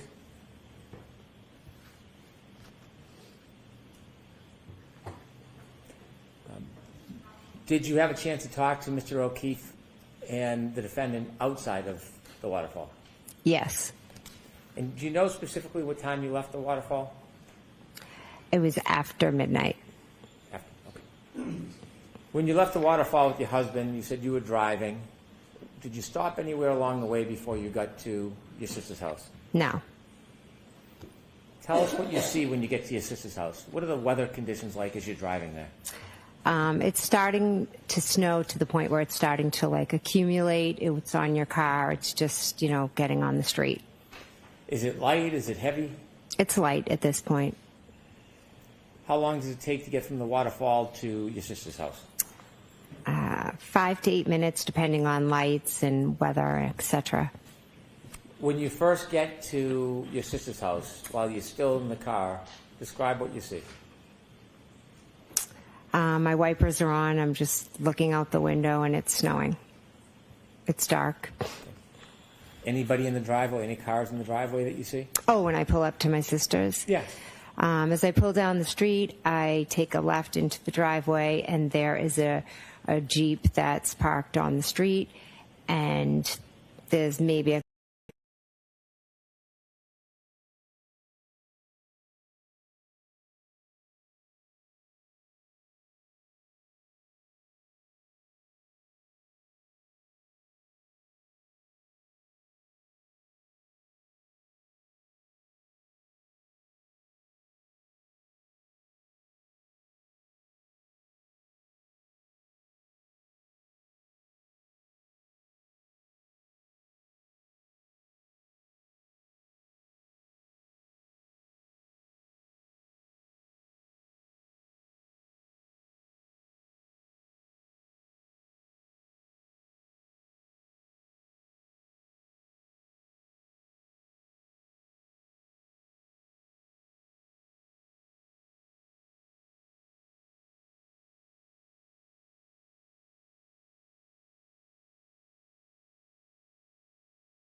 Oh fuck, is that on me?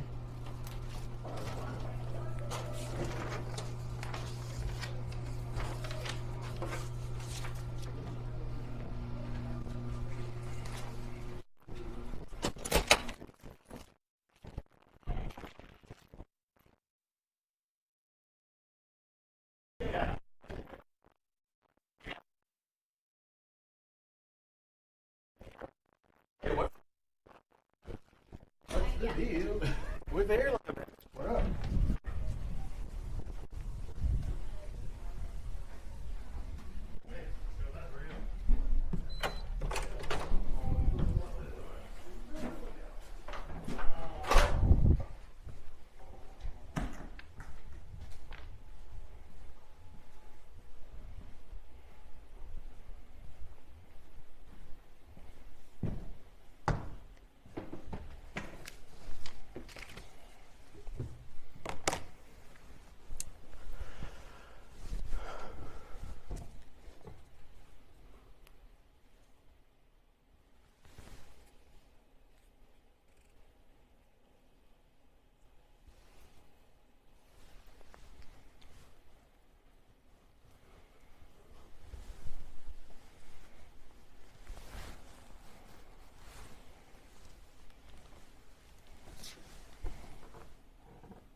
Yeah, I got you.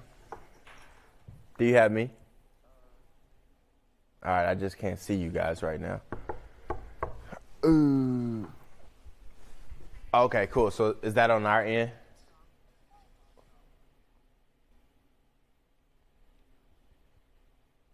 Okay, I see you.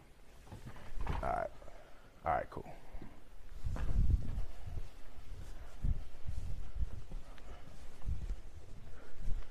Doo-doo-doo.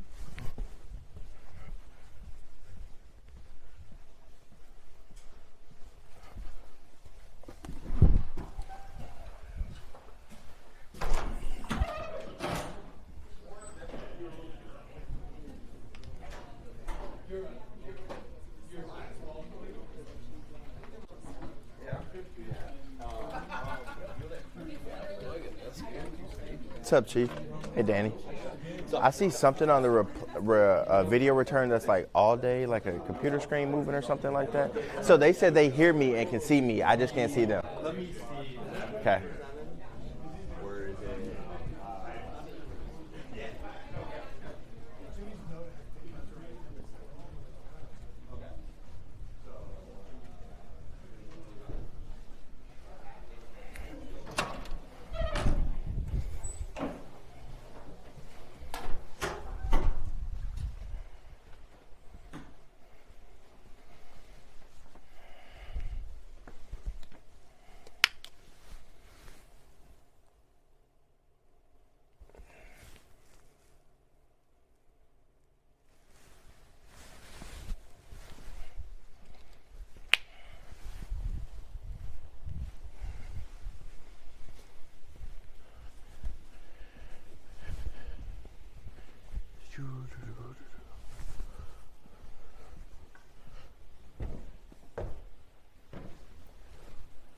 Oh, there we go.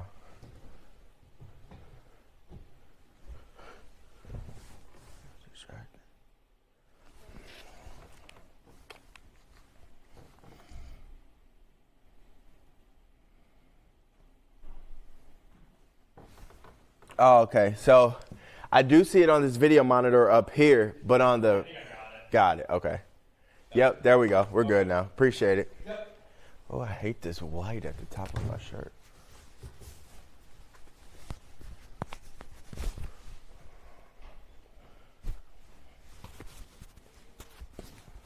Oh. I think it'll look all right like that.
I am, guys.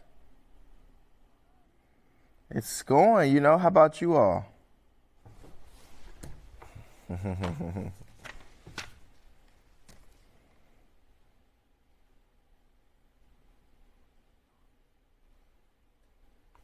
They know better.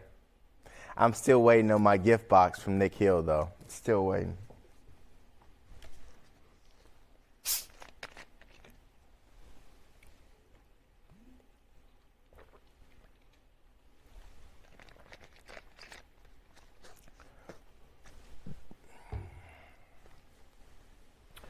Lou, you got you guys a real stud in Luther Burden, man. I covered him in high school. I've been covering him since his 8th grade year in St. Louis. So I cover him, Jameson Williams, Mekhi Wingo, all those guys from the St. Louis area that are in the NFL now. And Luther was a much better receiver than Jameson Williams. He just wasn't as fast, but he's way more explosive with the ball in his hands, run after catching and getting open and things like that. And he's just so hard to bring down. It's always been that way. So, yeah, you guys got like a do-it-all Deebo Samuel, I feel like.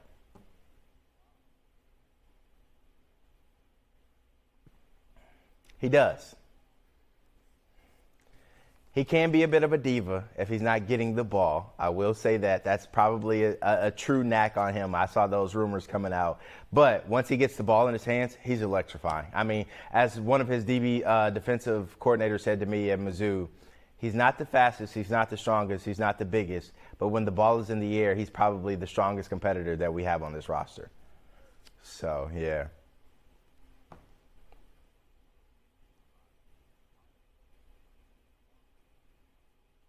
Winning.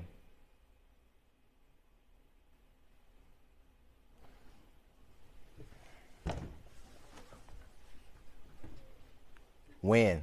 That's the only way you keep a room full of skill makers happy if they're not getting the ball. You have to be winning. If you're not winning and you're doing bad, then everybody's complaining because they feel like the team will do better if they had more targets or receptions. So win. I think that's the one way that will keep everyone happy and have creative ways to keep them engaged throughout the week. I think that's the one thing that set Detroit apart. I know as a player, I always have fun offensively.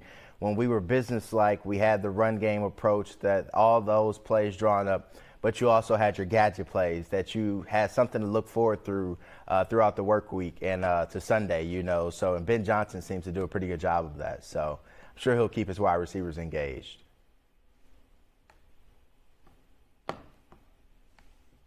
You guys are going to be fun to watch, that's for sure.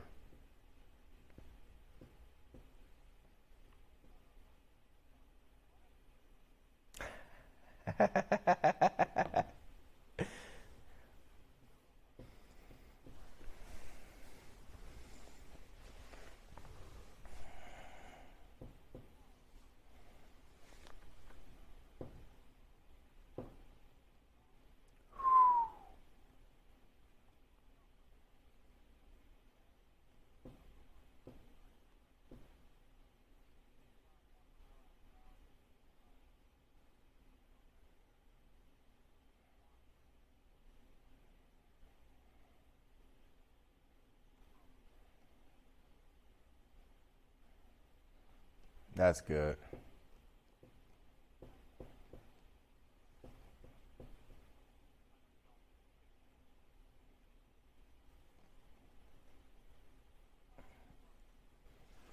Yeah, it looked cool from afar.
Mm-hmm.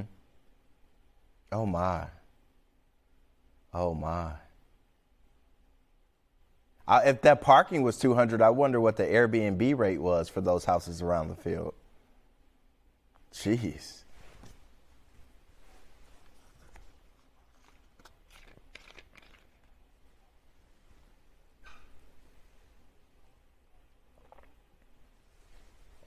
You got a lot of money.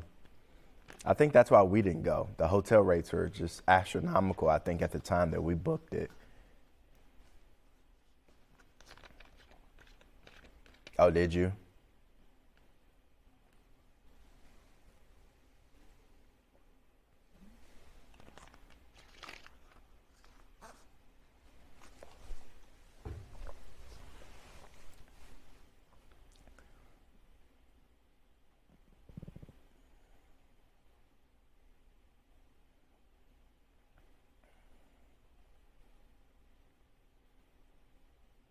That's good.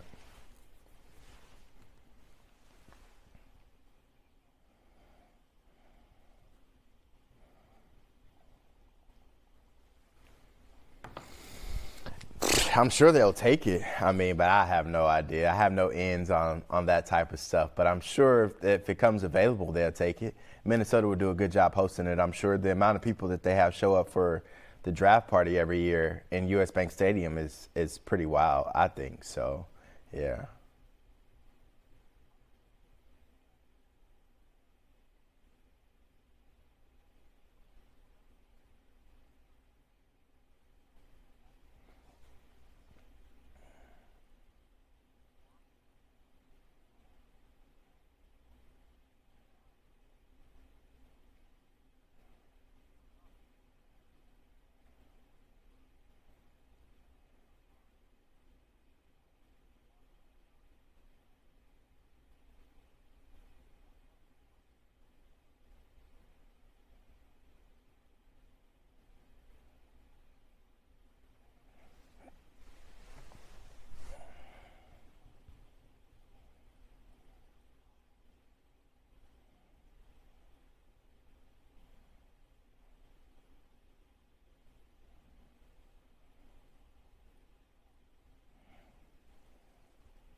Yeah.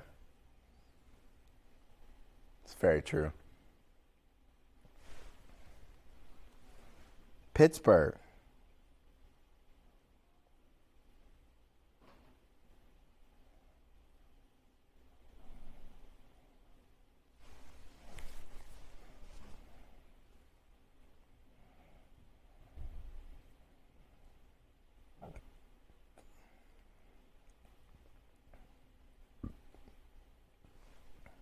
Oh, that's a good question. Hold on.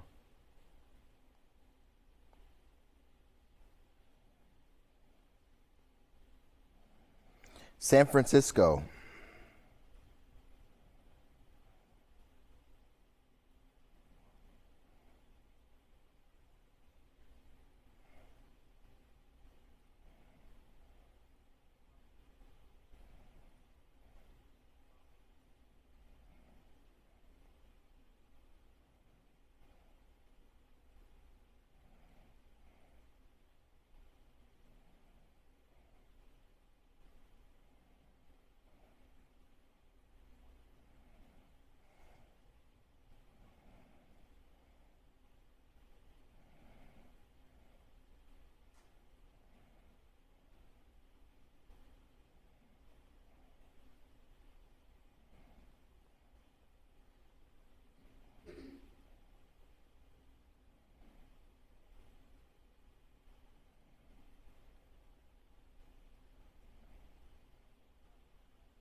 Yeah, I hear you now.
Oh, there's Dan. A little dark now, but we see him. Yeah. Someone just asked me a question. Who is that?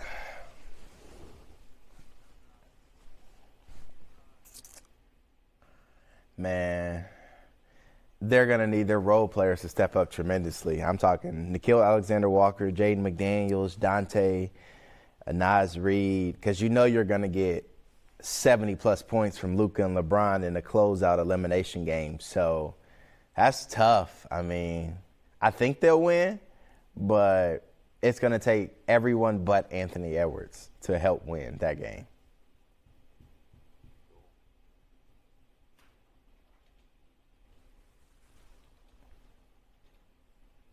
It has been. He is, man. He is. It's certainly fun being at Target Center, I'll tell you that.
Iconic figure. People say he was a football god. There are a lot of reasons why you might question Brett Favre's inner goodness. Allegations that he sent lewd texts and photos to a New York Jet employee. Brett Favre ultimately destroyed my life. In the life of Brett Favre, not everything is what it seems. He starts to go through life thinking, I can do whatever I want. At what level does that stop? Sorry, that was me watching that was the Brett Favre documentary trailer I was listening to. Sorry. I was 30 seconds in. I'm like, all right, I may have to watch that.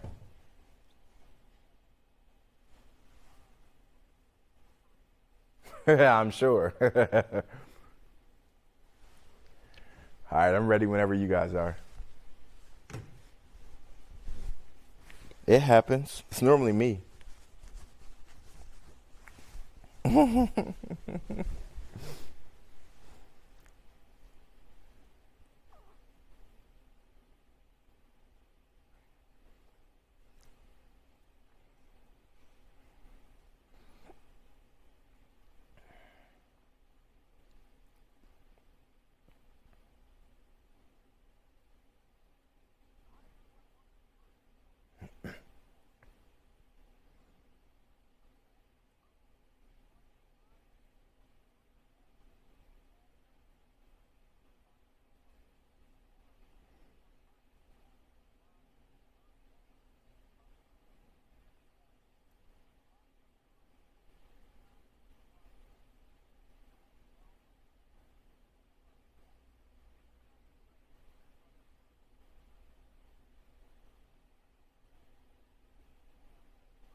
So Randy Meyer, he's our main anchor here for our evening newscast at 6 and 9 and 10 o'clock, and he's a huge Green Bay Packers fan. And so whenever I get a chance, throw a shot at him or throw him under the bus, I do so willingly every single time.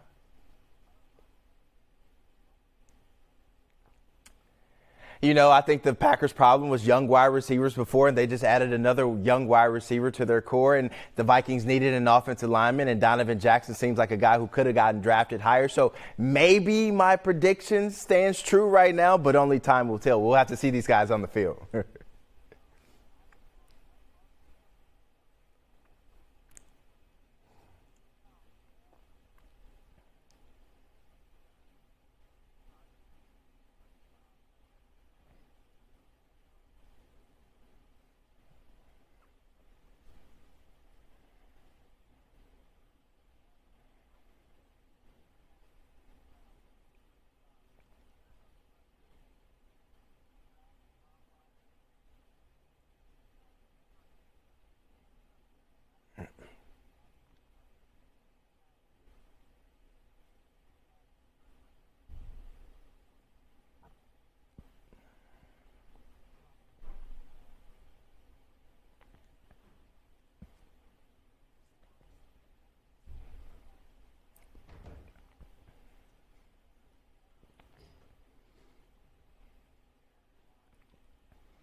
Yes, finally, because I think we just saw what happened in the postseason last year versus the Rams, where they got beat up. It didn't matter who played quarterback. They could not keep Sam Darnold upright in that pocket. They could not give Aaron Jones enough lanes to run through. So one thing Kevin O'Connell said right after that game, we're going to address our interior of the offensive line. And they did. They went out and spent over $100 million in interior offensive linemen. And I think the cherry on the top was adding Donovan Jackson coming out of Ohio State. He's one of these big guys, proved himself at the guard position, but also had a slide out to left tackle last season, and he proved himself there. So he's a very versatile guy. Didn't give up any sacks after moving over to left tackle. So that shows you he can get the job done going up against some of the elite pass rushers or against some of the stronger guys on the inside. So I think he fits the mold of what they're trying to build here in Minnesota. And I think we all know, thanks to the Detroit Lions, you can't win without having a good defensive line and a good offensive line. And I think that's what the Vikings try to continue doing this offseason, was building to that interior front.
You know, I really want to see how wide receiver Ty Felton shapes out coming out of the University of Maryland. He's a speedster type guy, very, very strong hands. And I think the Vikings, what they're missing right now is a true threat at wide receiver 3. Jalen Naylor was that guy last year, but he was a little up and down, a little inconsistent, dealt with some injury issues the first couple of years in the league, and then had several drops last year. I know dropped a couple of touchdowns. So Kevin O'Connell, he loves his flashy toys and shiny objects. So he couldn't resist adding to his skill player room. So I think that's one guy that we're going to keep our eyes open on. Then another guy that I think no one's talking about here is Kobe King. He's a linebacker that they drafted. They have good linebacker depth already with Blake Cashman and Ivan Pace Jr. But behind those two guys, they are looking for someone to step up. So Kobe King out of Penn State, maybe, raise a couple of eyebrows within the Vikings front office about, his type of competitor that he is and how he, goes after the football. So it's going to be interesting to see how things shape up. They also got a tight end, a 6'5" guy, big guy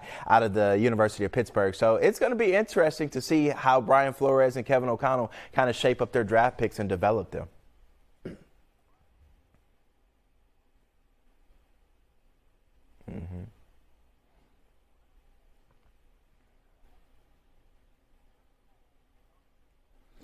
Whew, Lou, if Sam Howell's going to be starting for the Vikings this year, we may have to start getting ready for the NFL draft next year in Pittsburgh. I mean, look, J.J. McCarthy is the Vikings guy this season. If he's not the starting quarterback in week 1, there is a big problem. I think the Vikings drafted and signed a bunch of players in free agency to build around J.J. McCarthy and to make sure he's safe and clean in that pocket and has people to throw the ball to, and he makes sure he has a defense to get him the football back. So I don't think we'll see Sam Howell here. I'll be more surprised to see Max Brosmer, the University of Minnesota quarterback who signed as an undrafted free agent, make this team. I know Kevin O'Connell loves the developmental quarterbacks. So Sam Howell, Max Brosmer, those are some guys that maybe they'll make the roster, but I doubt they'll be starting week 1.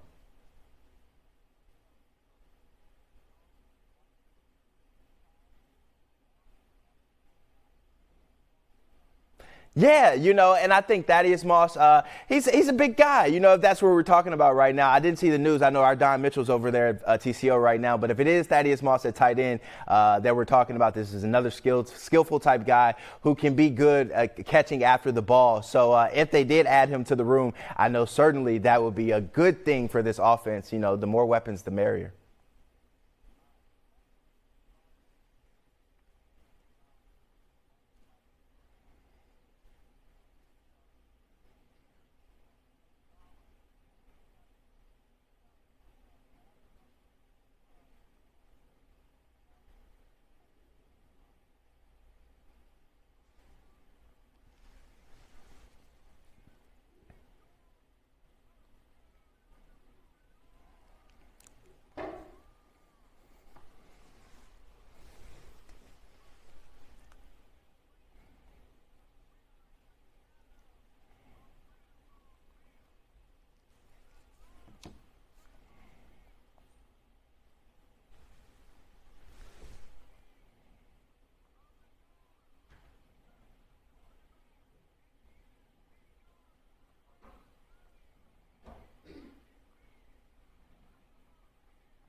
Second one to your left. Oh, I see it. I see it. Okay.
Look, bring on the beef. There's too much friends, in pro sports nowadays. Everyone wants to be buddy-buddy. Let's have some enemies. It makes the game a little bit better.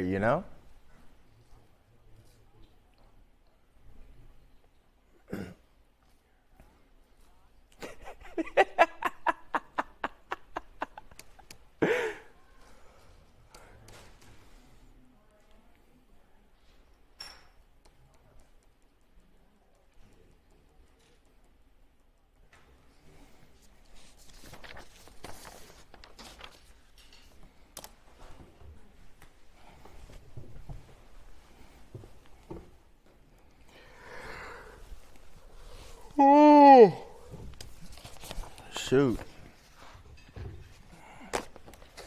Thanks, guys. Good to see you all.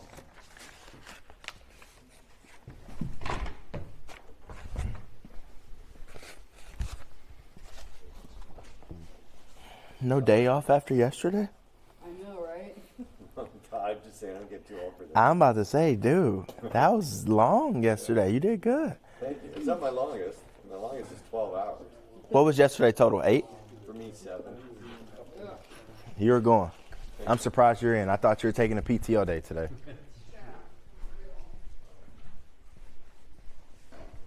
Ahmad, all good? Yep, all good. Thank you, sir. Cool. Hey, I'm glad because the last couple of weeks we encountered some issues. Oh, did you guys? Well, the afternoon, it's a newer. Somehow what was happening was the listen line where we call into WFLD, that was being routed into control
Cam 4, mic check.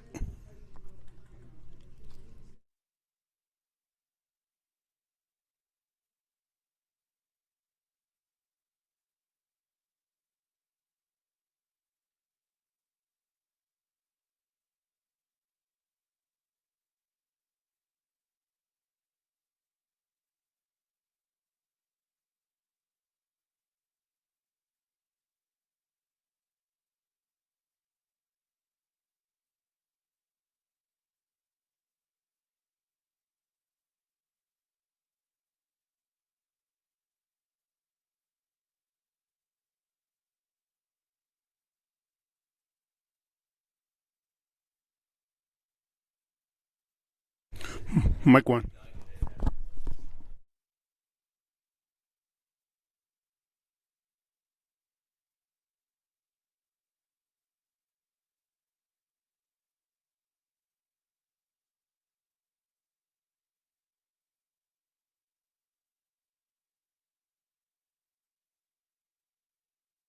Check, mic 2.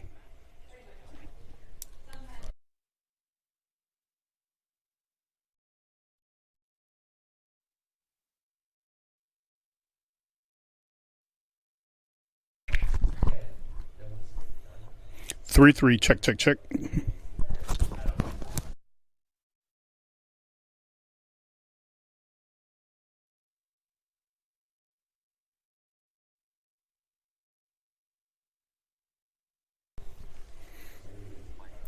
Seven, seven, mic 7, check, check, check.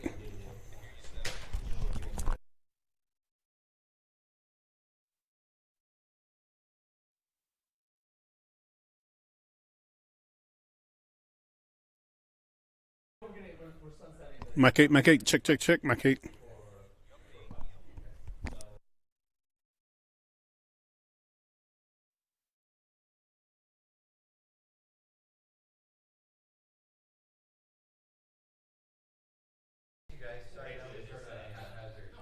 Mic 9, check, check, check, check, check.